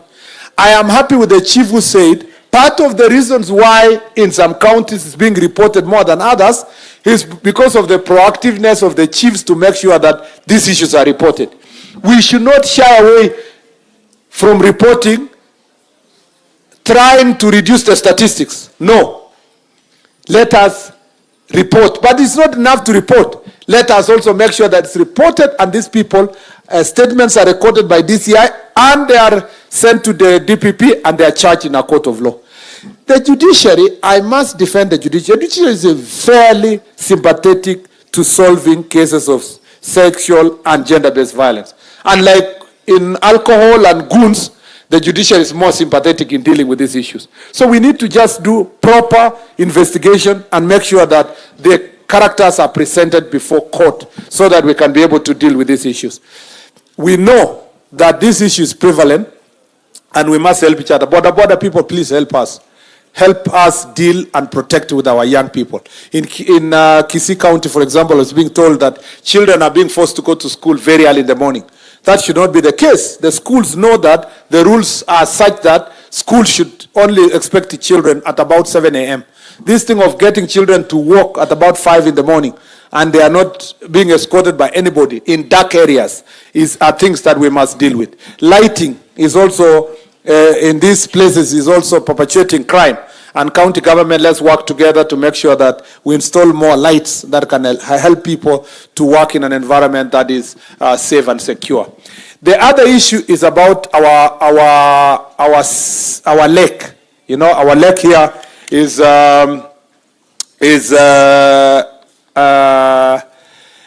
lake is also our border. Yeah? Our lake is also our border. And we know there are certain things we have agreed we need to do in our security meeting in the morning. First, we need to increase government presence, border patrol unit presence in a number of places. And immediately within a month or so, we have agreed with the IG that we must have a presence in Mangeta, Ringiti, and Sori, to add to the places where we have. I think those are places. Thank you, DIG. We must increase our presence there so that we have proper enforcement to protect our country, but also to protect our fishermen. We have also agreed that in our modernization program, we are working on procuring more boats and more equipment that will help Coast Guard and the Border Patrol Unit to make sure that they patrol our lakes. This is the case in Lake Victoria, as is the case in Lake Turkana, where we have a similar problem. As I told you earlier, in Lake Turkana, the fish is breeding is happening in Ethiopia, and the fish come to Kenya. It becomes a cause of conflict. In Lake Victoria, breeding is happening in Kenya, and the fish is swimming across.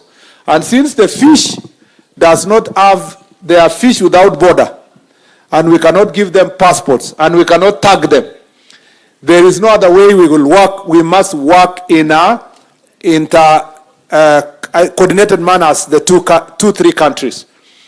In this lake, the president had a meeting with President Museveni, and I was in that meeting, and it was agreed that through the joint agreement and the Two Nations Commission, Joint Commission, we are going to have a framework of joint exploitation of fish resources in this lake so that we reduce the problem. I also had a very good proposal from the county security team in the morning that we might need to have a liaison officer from Uganda based here in Kisumu, and we have also a liaison officer from Kenya based on the other side, so that when issues come up, we quickly thrash them and resolve those issues. The land issues, I have heard you. We are going to engage the lands ministry to also deal with their issues of corruption. As we deal with ours on this side, that lands ministry also must deal with corruption issues. On border security, I've heard you. The border on the side of Kericho has one chief corresponding with 4 chiefs on this other side. So we must implement the administrative units on the other side to assist us. And also the NCIC has done a good job in the past. We want them to do even more. And we want to come and complete a peace process that was going on to put together the peace committees from the 2 counties so that we can ensure that the relationship is built between the 2 counties. And it should not depend on political goodwill. It must be a process that brings together everybody. I think those are some of the key issues in this county. Now, on your welfare, I will run through the welfare issues very quickly. Number 1, you have asked issues of mobility. vehicles is a problem, and I agree. The last procurement was done in 2013. At that moment, we have a shortage of a good critical number of vehicles that we need.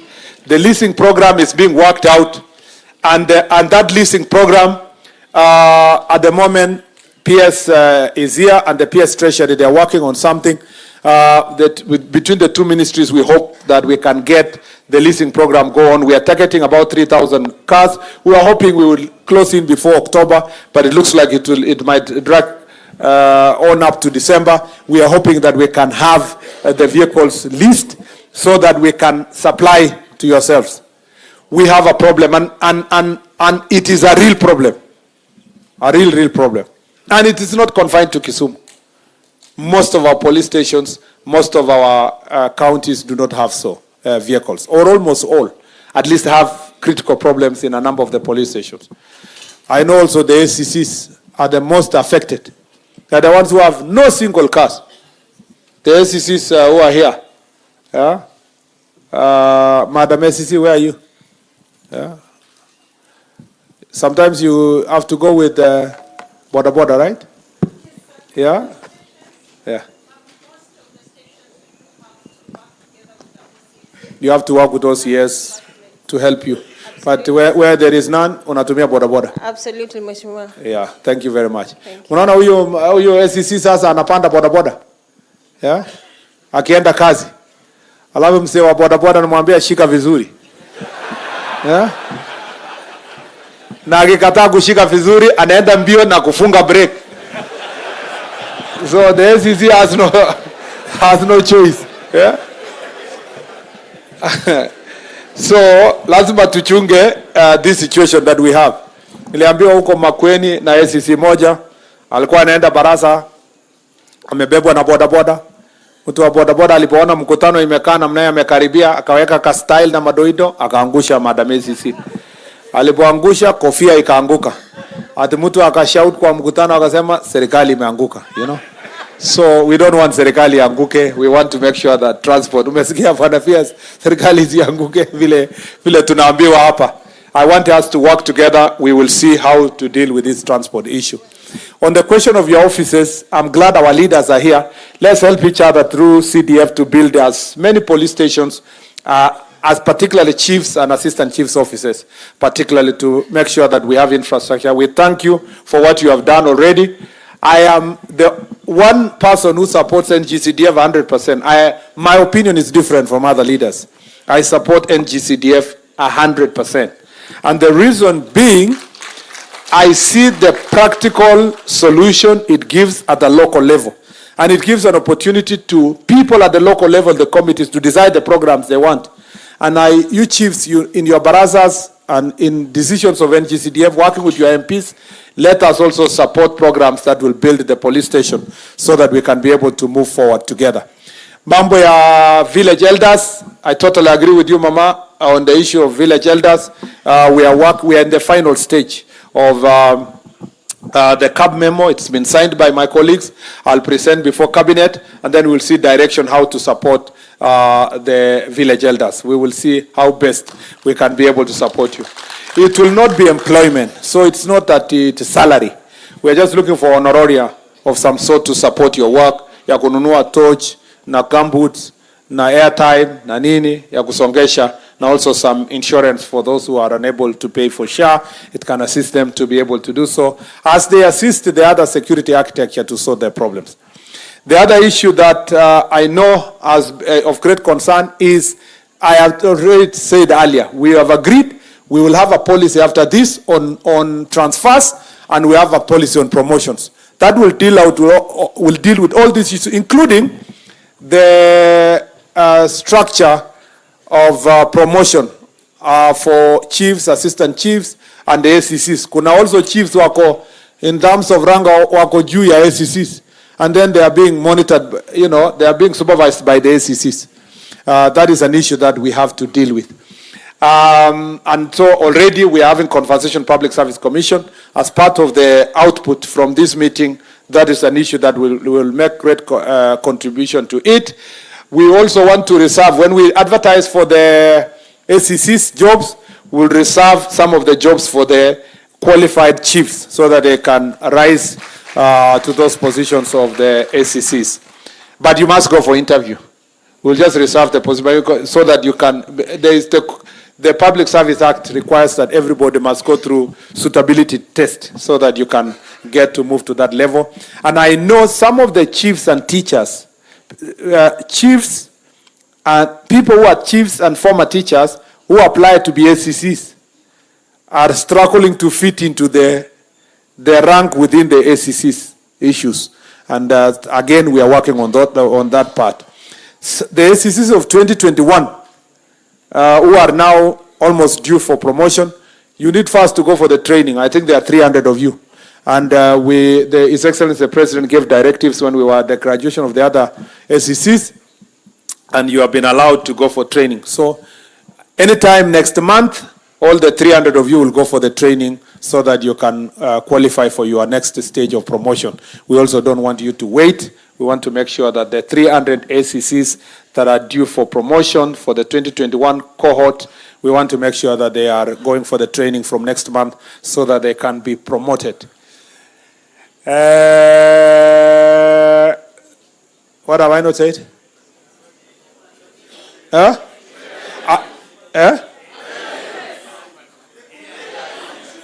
The question of AIE.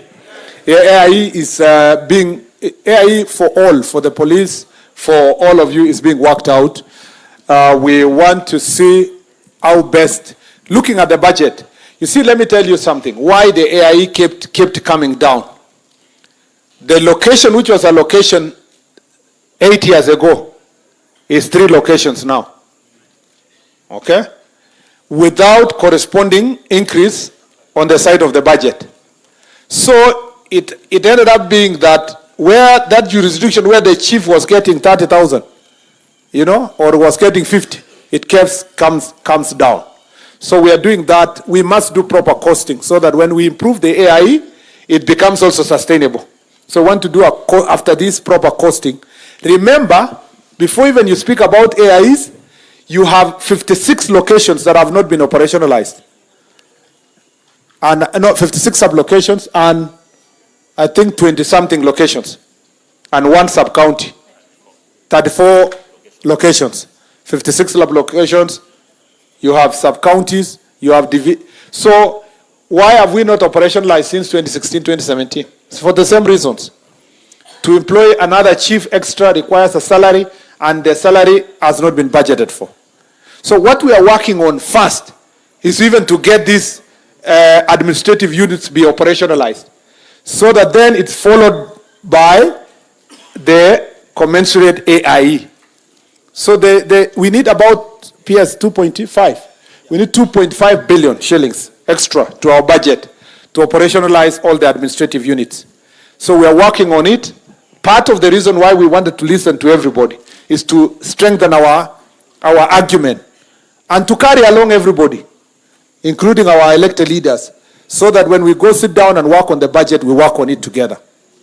And please, believe me, this is something of great concern to us. The administrative units and the AIE is something we will work on, including the fuel. As I said, one of the biggest challenges with the police officers who have the vehicles is that they don't have the fuel, for the simple reason that the allocation is 450 liters per car. So I am glad the OCS proposed 750, but there is almost a consensus. Let us start with 650 for now. So we are going to work to move it to 650 per vehicle, and then we try to ensure that for the areas like Turkana, Marsabit, Northeastern, where they collect their fuel very far, we see how we can ensure that the fuel is collected somewhere nearer, so that then it can reduce also the wastage in that regard. We want to request county governments also to invest in ambulances, so that when you have accident scenes, we don't depend on police officers to go and rescue people, because then that again takes away some of the operational resources. On the issue of drugs and alcohol, we have also said that operation must continue. We already have the names of the places we want to target. So we'll work together to see what we are going to do, and the people who have been profiled, There's even a link of some of them operating from Kisumu to Nairobi. Kisumu is the third highest, is number 3 in Kenya among the counties where there is a high prevalence of illicit alcohol. So something has to be done. And you are number 5 in the use or of drugs and substance abuse, especially cannabis sativa. So we have to do something. We have a job to do as the security sector for serious crackdown. Some of these people you are calling gangs, they are carrying these drugs, alcohol, and they are carrying machetes and knives. They must be charged for those things. You don't have to say they are gangs. All of them can be swept and charged for the criminal activities they involve themselves in, if they are not abiding by the law and order.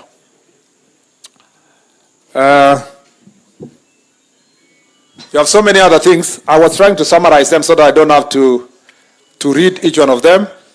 But it looks like you want to sleep inside this tent. Training has been an issue. And as I said earlier, training will be, I don't want to repeat. This is we will make sure that it's ongoing. And that's why 60-something number of chiefs are leaving tomorrow for the training. And by December, we'll have completed the training for all the chiefs among other issues. Mambo ya extraneous allowance and hardship allowance, we have had you. We'll take that up. On the citizen services, we are going to open Moroni within the next 2 months. We must have in the Moroni constituency, we must have an office there because that's the farthest one. And then we come to Kisumu East, because Kisumu East can come later because nearer the town, but at least Moroni must come immediately within the next 2 months so that people can get birth certificates nearer home there and so forth.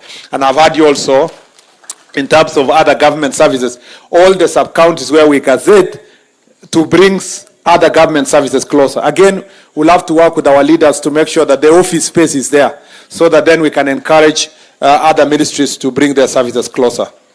Licensing of alcohol and sale of alcohol, county governments, this is your job. You need to do something about it.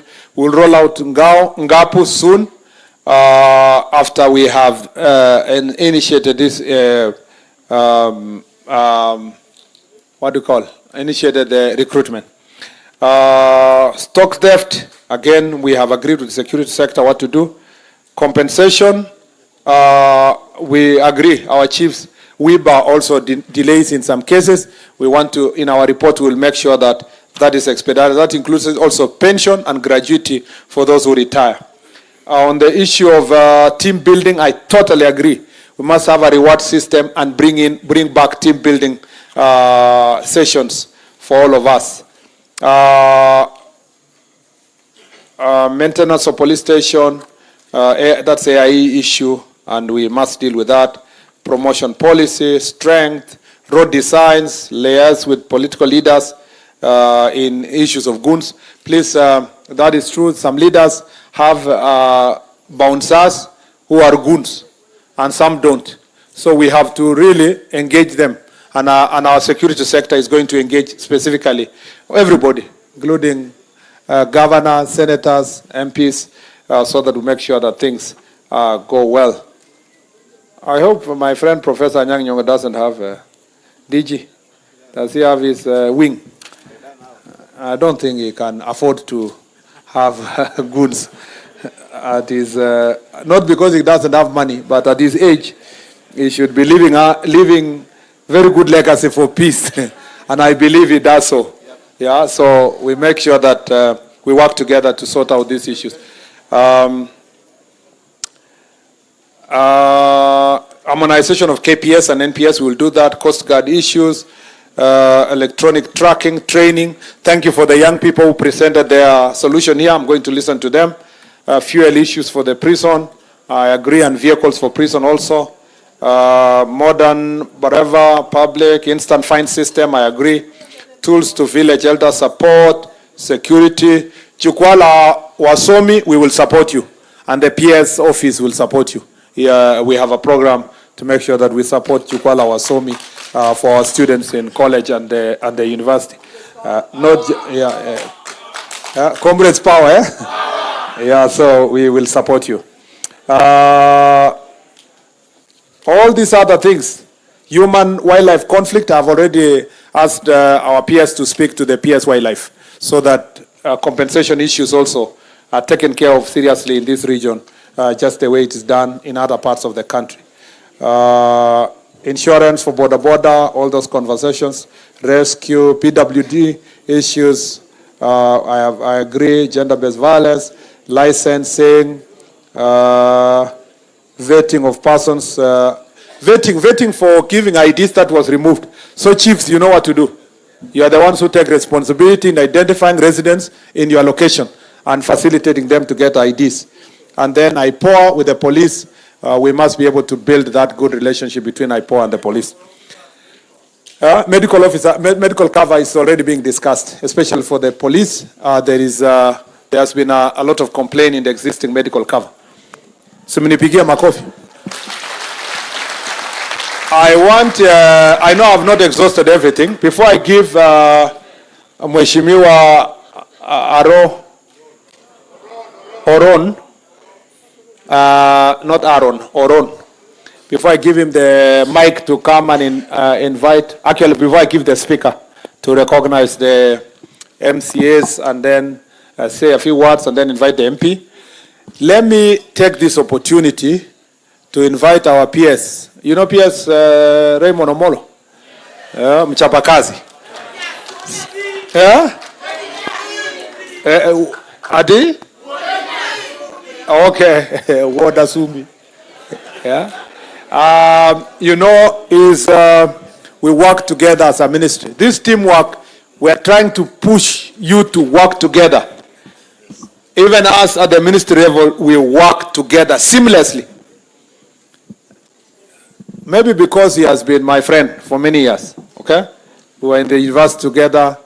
We have worked this journey together. Even when he was here at Lake Basin Development Authority, we used to consult together, Nikiwa Senate. And I know Raymond has the capacity, the willingness, the hard work to help us sort out the issues within the ministry. And because he's the accounting officer and he's the one who will have to finally put together the resources, and also is the lead person, the Human Resource Issues with Public Service Commission. What is that called? The officer? What? Oh yeah, authorized officer. Kiingereza imepotea. It is now my singular duty to invite our peers to say a few words before I invite the MCA to say it.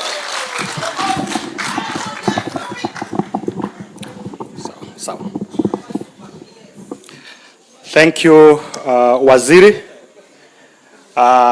Let me once again recognize the leadership of Kisumu County, led by the Deputy Governor, His Excellency Dr. Willie, and the MPs, starting with the host MP, Mheshimiwa Oron, MP Koyo for Moroni, MP Rosa Buyu, and also our Senator.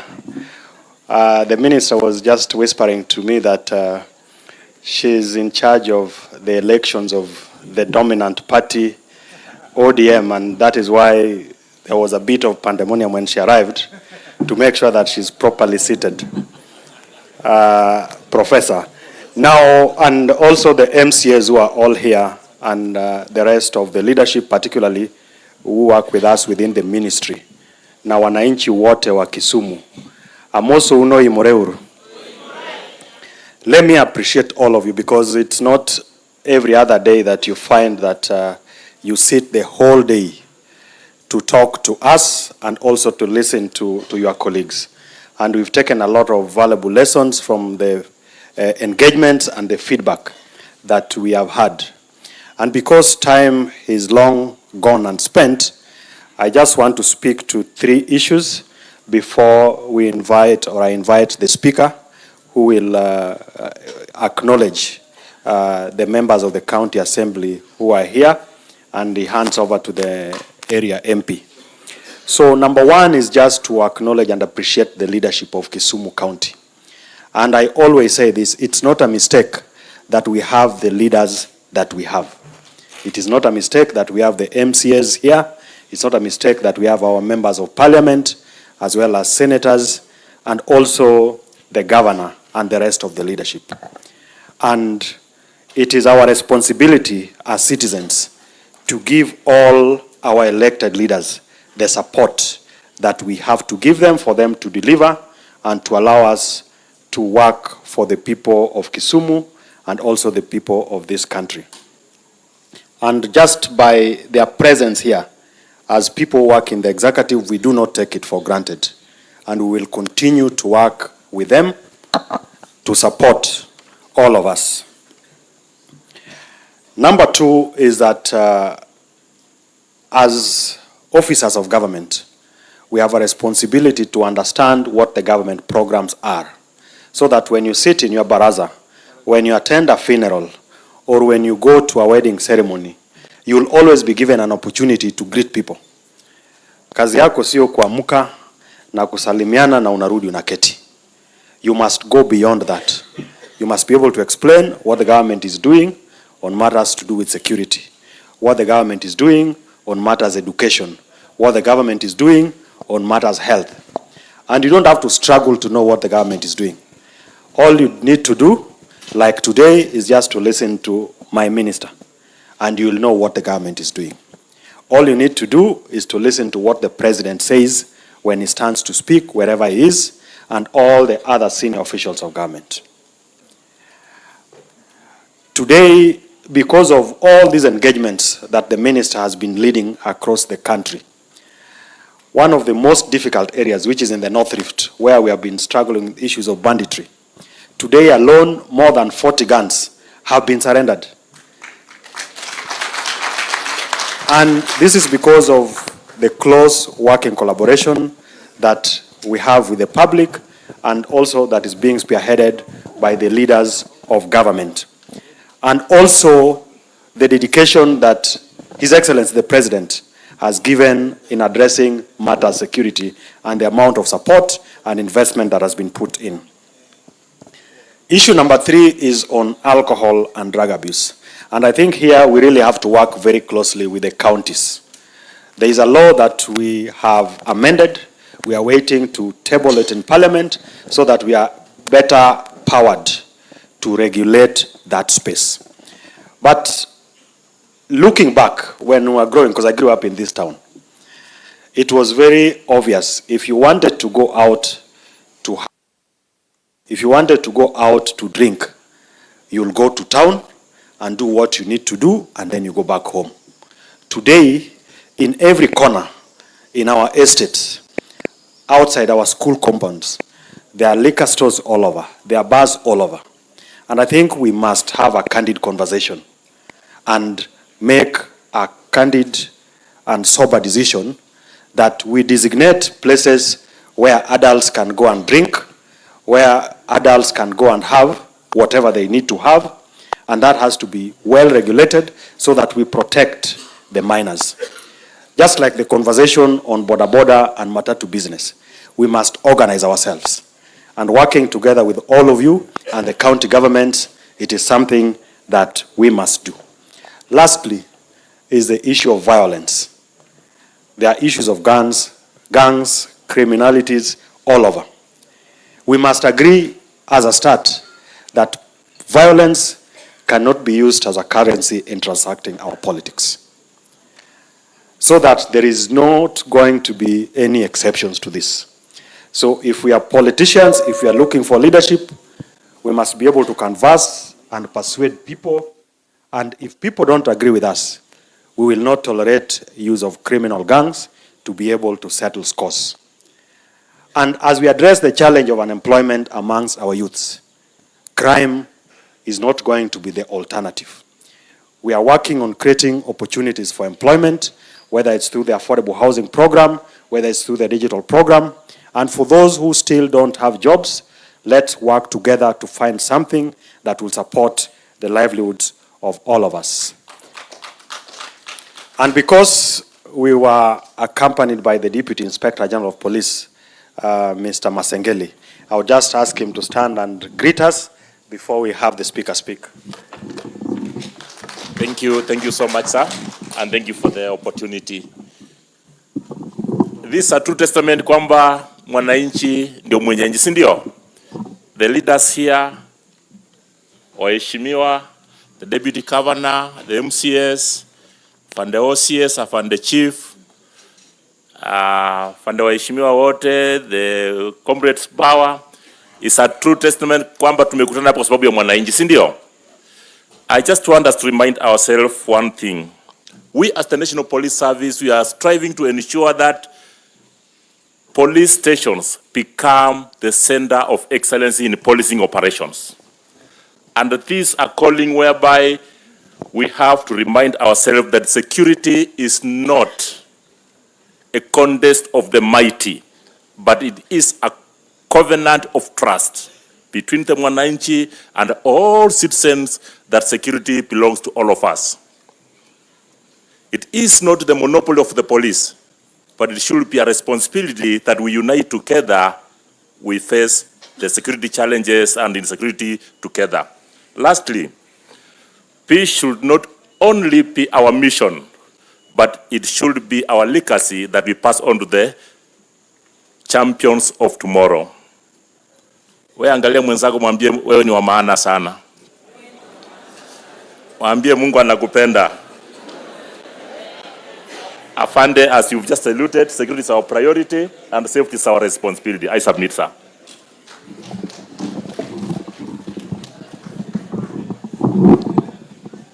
Mr. Speaker, sir.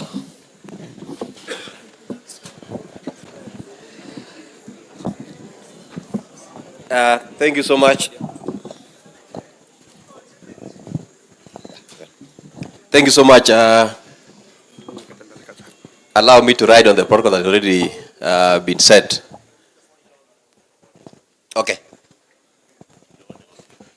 I'm advised accordingly to use the podium. So ingawaje mimi ni speaker, sitaongea sana, even though hiyo ndio kazi yangu, nalipo kwa kuongea. First of all, let me take the shortest time possible to acknowledge all the members of County Assembly who are here. Tafadhali naomba, nimeambiwa kwa sababu ya muda, msimame, nitawatambua mimi binafsi. Hapo nyuma, Bwana CS, niko na leadership. Honorable Seth Kanga is the whip. We have the leader of majority, Honorable Ken Ooko. We have the deputy leader of majority, Honorable Lumumba Wade. Honorable Seth Okumu of East Seme. Honorable Moses Ochele is Kanawawidi. Specially elected Honorable Emily Oginga. Then at the far end there have Honorable Alice Wajewa. Specially elected Honorable Bill of the Ambo of Kobura Ward. Down here we have Honorable James Omolo of West Nyakach. Then Honorable Karen Odhiambo, Kalwele Shauri Moyo. Honorable Abed, that is specially elected. Honorable Miki, specially elected. Honorable Nancy Matara, specially elected. Honorable Caroline Opar, specially elected. Honorable Kelvin Uraro, Koloa Central. Honorable Benny Pete Oiko, Kabonyo Kanyagwal. Honorable Millicent Omuya, North Seme Ward. Ruben Rakwach, Honorable, that is East Koloa. Honorable Ann Chimbley, Anno Chola is our youth leader in the assembly. Specially elected. Honorable Sami Onyango, Railways Ward. Honorable Adega, Ben Kajulu Ward. Honorable Warindu, Geoffrey of Miwani.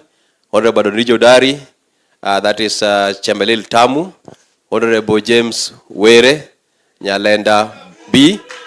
Honorable Zachary Okoyo, Central Kisumu. Honorable Ken Ouko, West Kisumu.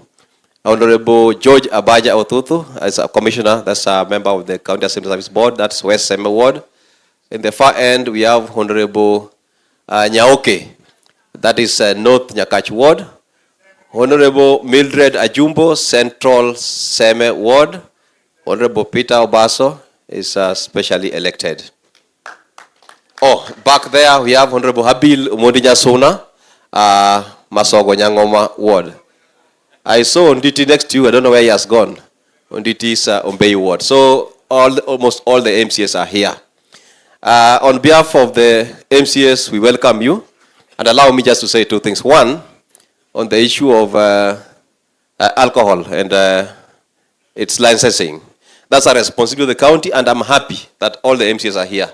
So on your behalf, we are going to ensure that we look into the framework for licensing, especially the constitution of the board for licensing and the regulations that governs the same. Number two, on the CS, there is the intergovernmental relations framework that is available. Unfortunately, I see a gap in the intergovernmental relations framework in regards to how the county assemblies work with the national government. I say that because including inter-county relations, we can have the same Jukwaa, la Usalama, across the county. Kisumu and Kericho, or Kisumu and Vihiga, or Kisumu and Homa Bay. But as a county assembly, we have been doing assembly mashinani. And in your request that we have the Jukwaa la Usalama to be taken down, I think we can take advantage of the assembly mashinani. That when we have assembly mashinani, we can have one day that we involve the stakeholders in now interacting with the person down there at the ward level. Otherwise, thank you so much, and may I take this opportunity to invite the area MP, Dr. Joshua Oron, to make his remarks and also acknowledge the other MPs. Thank you, Bwana Waziri, and all other leaders who have been here. Bwana Waziri, it's been a very long day. Allow me to ride on the already set protocols, just to say that I'm the one who was supposed to have welcomed you here first. So let me first take this opportunity to welcome you all, although it's at the tail end of the event. Phil, welcome. This is Kisumu Central. Before I say something, I also wanted to take this opportunity to thank everybody who has been here. You've sat here from morning, and from where I sit, this was not our event. This is the event of stakeholders, and for us, we just need to add one or two things to what has already been said, because people have been very patient from morning, from as early as 7 a.m. here. Before I make my remarks, allow me to invite our nominated senator, Madam Muma, to say a few words before I say mine. Thank you, Honorable Oron. Honorable CS, thank you so much and welcome to Kisumu. All protocols observed. I will not be long. CS, I texted you and told you, I think I like what you're doing. And the reason I said that, you will recall that after the death of Ojwang, you and your team appeared before the Senate, and my question to you was, do you apply the human rights approach to governance in the security sector? And what you said is that you are trained in human rights approach, but it is not something that is done. And you will all agree with me, this is the first time we are seeing a CS internal security come down to speak to the people. Ukweli ama urongo? And CS, I can tell you, without spending 1 shilling, you already have better outputs from your officers as a result of this meeting here today. When you do, and this is a rights approach, when you call stakeholders to hear each other, wananchi here have had the difficulties chiefs have and the opportunities chiefs have. They have listened to what policemen go through. They know their limitations. They know the areas where they can actually work. And as we all go back home, we will operate knowing that even as I am castigating this police officer, I need to be cognizant of the fact that there are these issues. And today here we have all learned that policemen are human beings, isn't it? Policemen are part of our communities.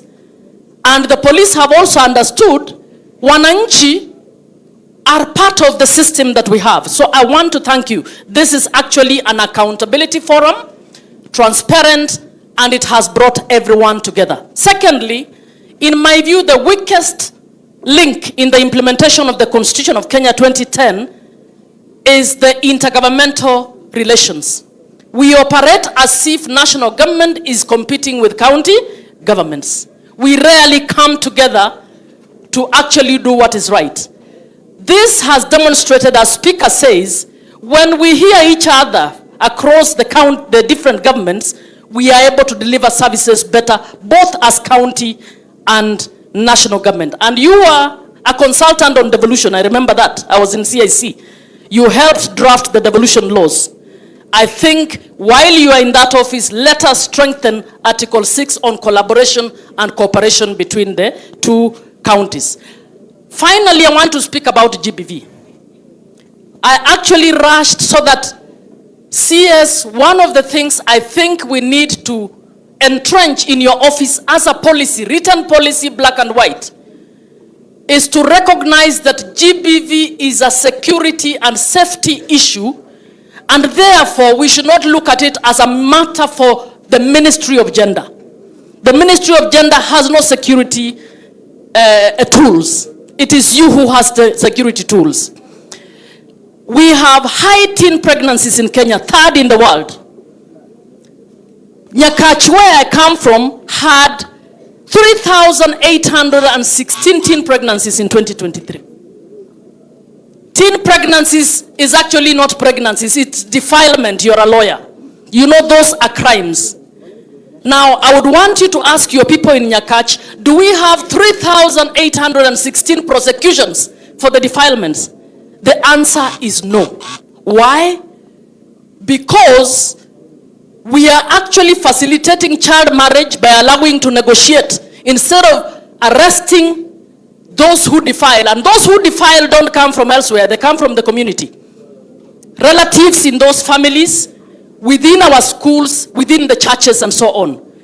And CS, I'm ready to shed off the Senate bit of me and put on the technical bit of me. We need to actually come together, have a black and white policy, so that with every 2 weeks, the PS is able to be given reports on how many defilements have happened, in which ward, in which sub-location, and what has been done about it.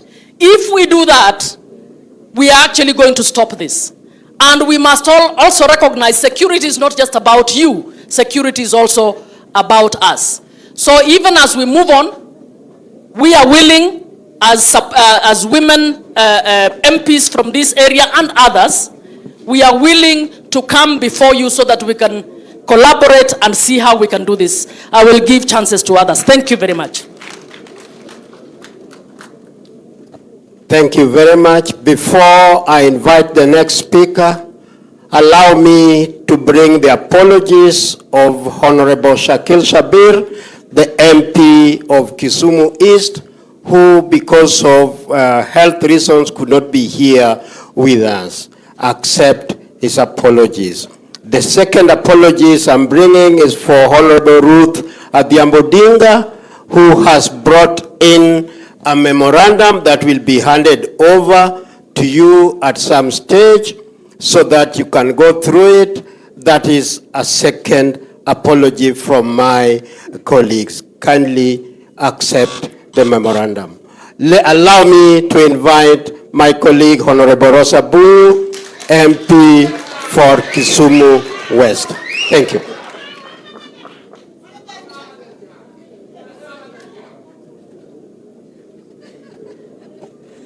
When I see yes, I was telling you that I also run a gang. That's my gang.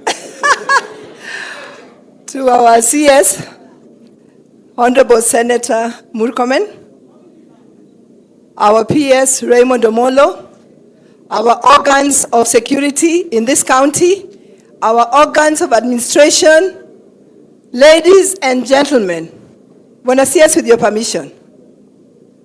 Wamor koso kwa mor. Wasebeta inya koso kwa beta inya. Lakini ber koso kuber. If you don't speak like that, then you've not come to this part of the world. Bwana CS, I have the privilege of being a member of the Security Committee, which actually oversights your ministry. And we work very closely with the PS and the CS. And I'd like to say that every time I tell you that when you come to Kisumu County, you will hear it all. You've seen the passion, you've seen the eloquence, and you've seen the knowledge with which the people have spoken. Without any fear of contradiction. I'm sure that out of all those 41 places you've gone, hujaona eloquence kama hii, true or not true. And so I want to go a little out of protocol. They, except for Kiswahili, they have been the ones who are clapping. But I want the people on this side to please clap for all these people of Kisumu County. Thank you very much. Bwana CS, I also want to confirm to the people of Kisumu County that most of the issues that have been raised here are issues that you're already tackling in your ministry and we're already tackling within our committee. When I last spoke to you and we discussed issues of recruitment of chiefs and assistant chiefs, we clearly talked about affirmative action. And I want to report here that the CS was categorical that there will be affirmative action in recruitment of sub-chiefs, assistant chiefs, and the chiefs. And indeed, when I told you that the women or the female chiefs perform, I don't need to go too far. You've seen it today.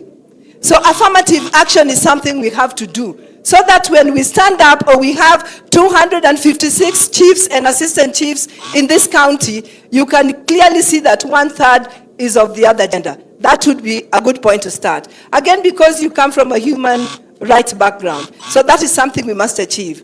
I want to talk about resurgence of gangs. They might not be able to tell you, but it is something that's happening in this county. And we cannot allow it. We cannot allow it. But unfortunately, the people fueling that resurgence of gangs are leaders. When you see Boda Boda fighting Mambogi, what their leaders behind them. And this is something we have to tackle because we just have 2 years into elections. We all remember the time when we had gangs and fights of gangs in this county. There was the Americano and there was China squad and things could not move. We don't want to go back there. So I just want to request you to give your security organs good support, because it will be the breakdown of this county. And we will also do our part as leaders, me included, so that we know that even if we want to be elected, it's the people who elect. You speak to them, they listen to you, they either vote you or don't vote you, but you cannot use violence. Because when there's violence in Kisumu, the whole country catches violence. It all begins with us. Look at how peaceful we were during last demonstrations. The demonstrations died. Because nobody has passion and stamina like the people of Kisumu County.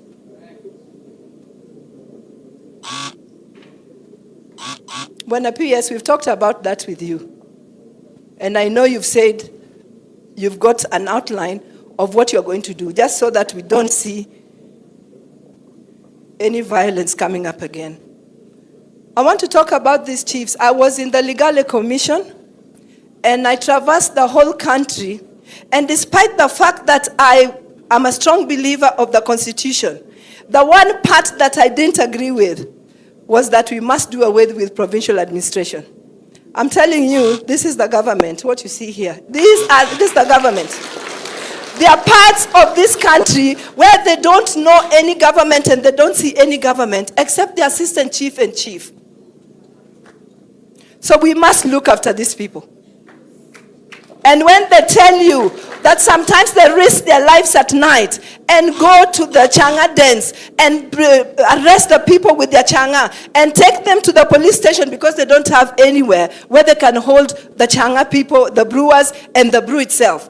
The next morning when they want to take the people to court, the changa is gone and the people are gone.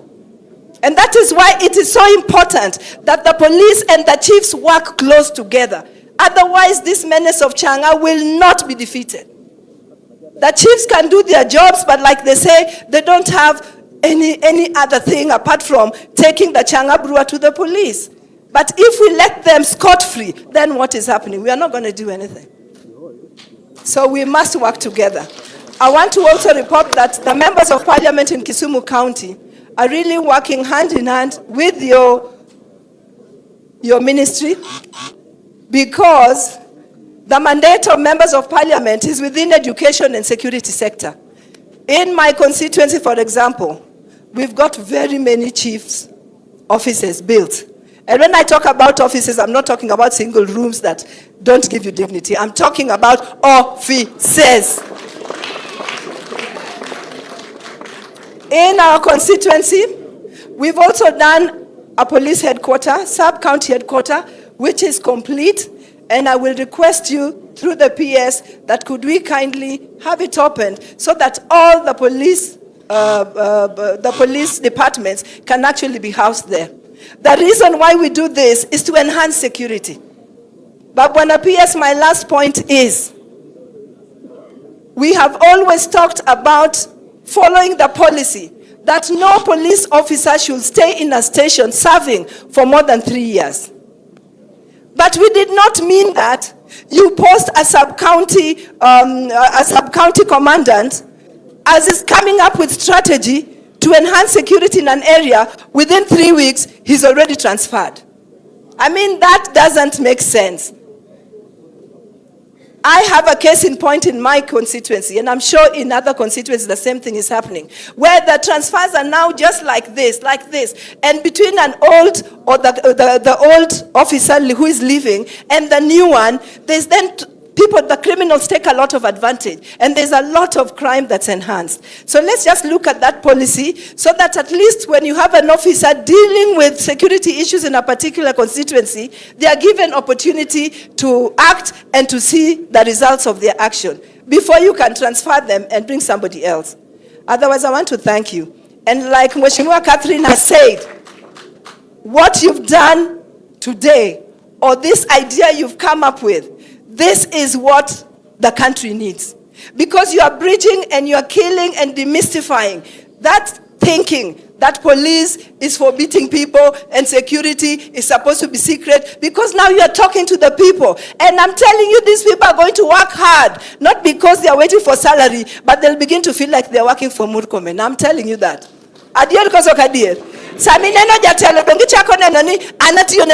Because now they know you. They've seen you. They've felt you. And I think this was a big plus. Apart from this, what you also did on the TV station the other night, I've already told the PS that was a big plus too. Because you demystified everything. You talked to Kenyans. You allowed them to ask you questions because you have no secrets to hide. So on behalf of our Committee of Security of National Assembly, I want to thank you for this step you've taken, and I want to thank you for the support you're giving us, but I also want to thank you on behalf of all these people that we hope you will come again. Erokamana enya. Thank you. Bwana Waziri, allow me to acknowledge the presence of former Nyakach MP, Honorable Ochieng Daima was in our midst. Is he still there? Bwana Daima is seated at the back there. Thank you very much. Thanks for coming to give your contribution to this. Allow me to invite my brother, MP for Moroni, Honorable Onyango Koyo, the brother from the same mother.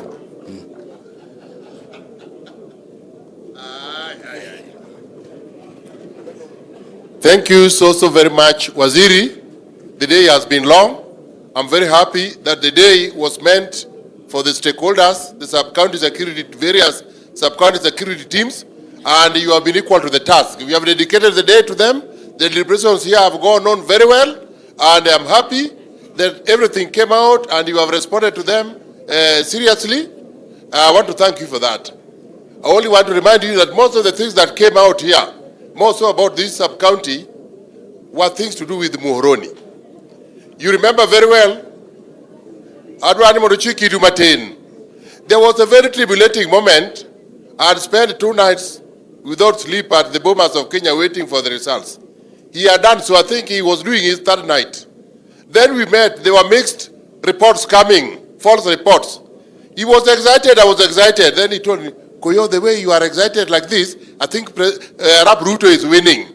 Because they always think that I'm Kalenjin, I'm not Luo.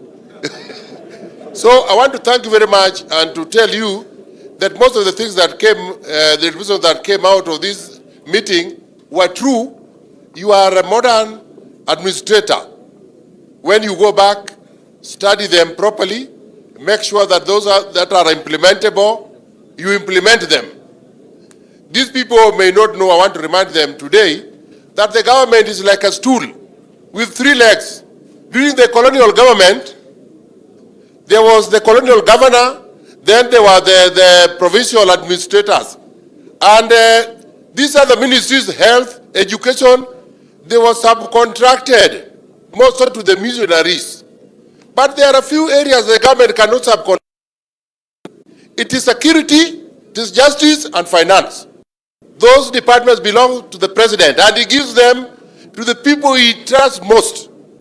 So you check in President Ruto's government where finance, justice,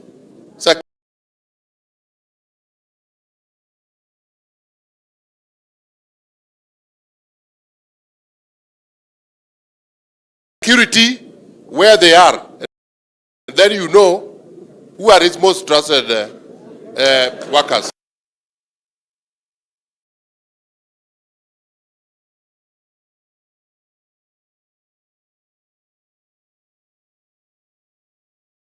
Or winning elections in this country easily is Ruto.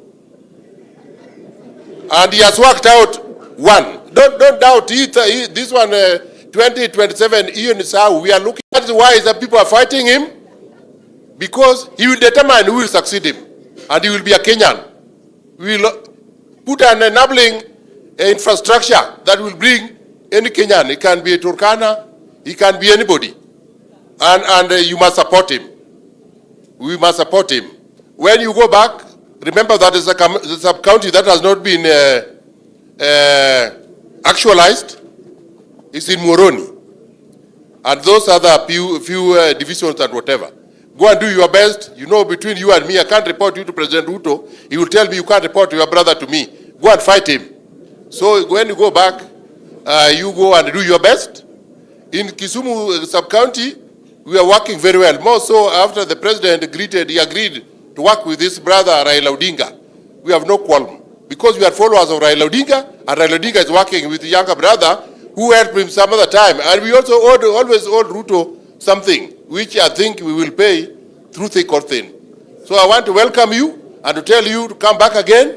And these people may not have, each time you see us to your office, around the office, we are not idlers. We have come to present to you the interests of these people. Always allow us to and the two of you here, don't let President Ruto down. The two of you don't let President Ruto down. You know you hold the key to this country. Every morning, you and Molo can tell Ruto what happened in the border of Kenya and Tanzania. Because you have the facility, you have the infrastructure. These chiefs are your people. The DOs are your people. The DCs are your people. So I want to thank you so much and invite you to Muhoroni very soon for what you know you must come to do. My people do not have a lacking transport. When you have processed this new procurement of vehicles, I would like new vehicles for the RDU, for the DCC, and for 2 police stations.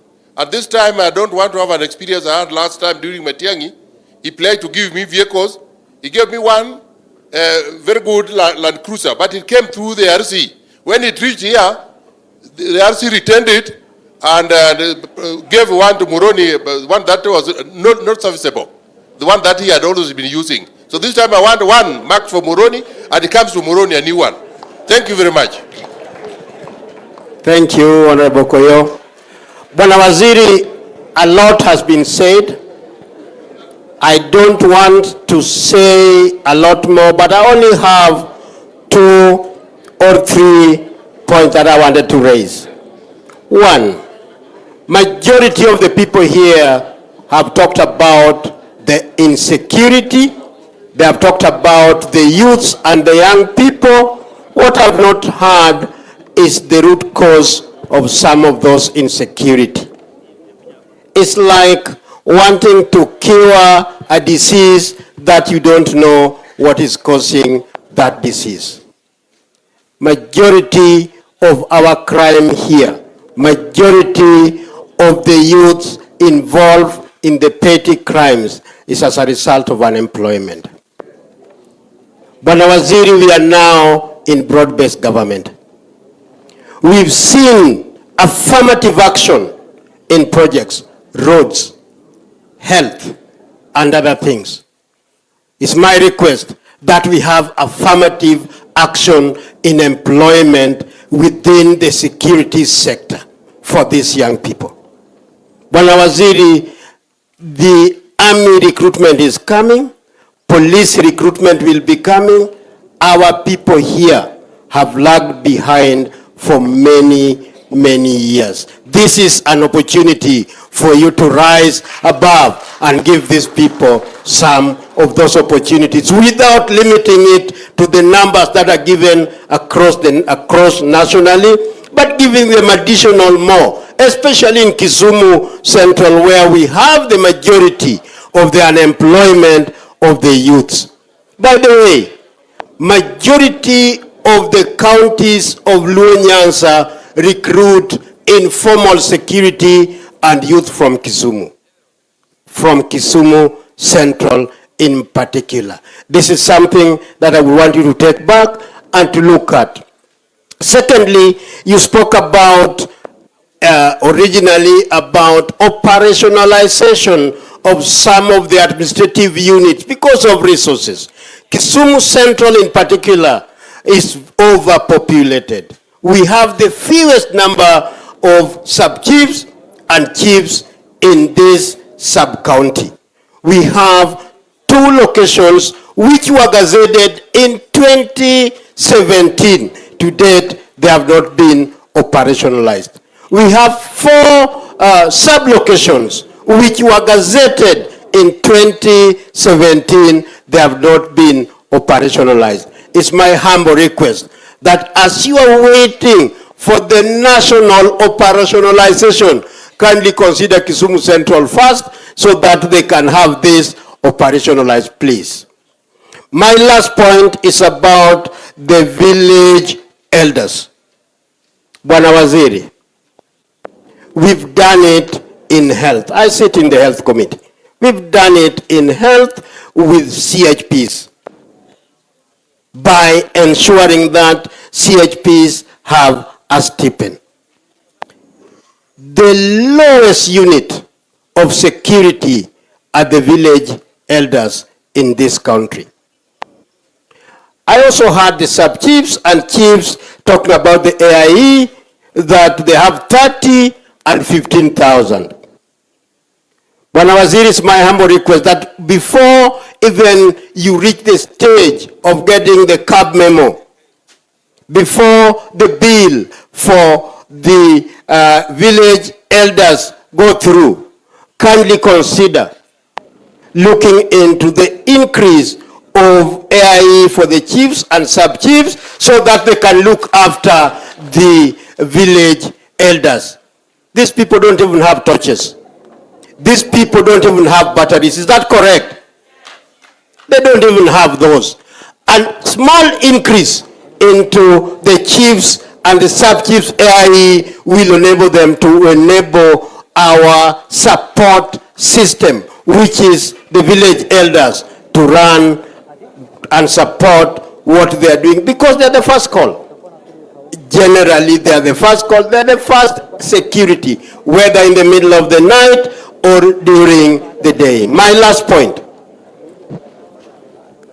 to the chiefs, sub-chiefs, and ACCs.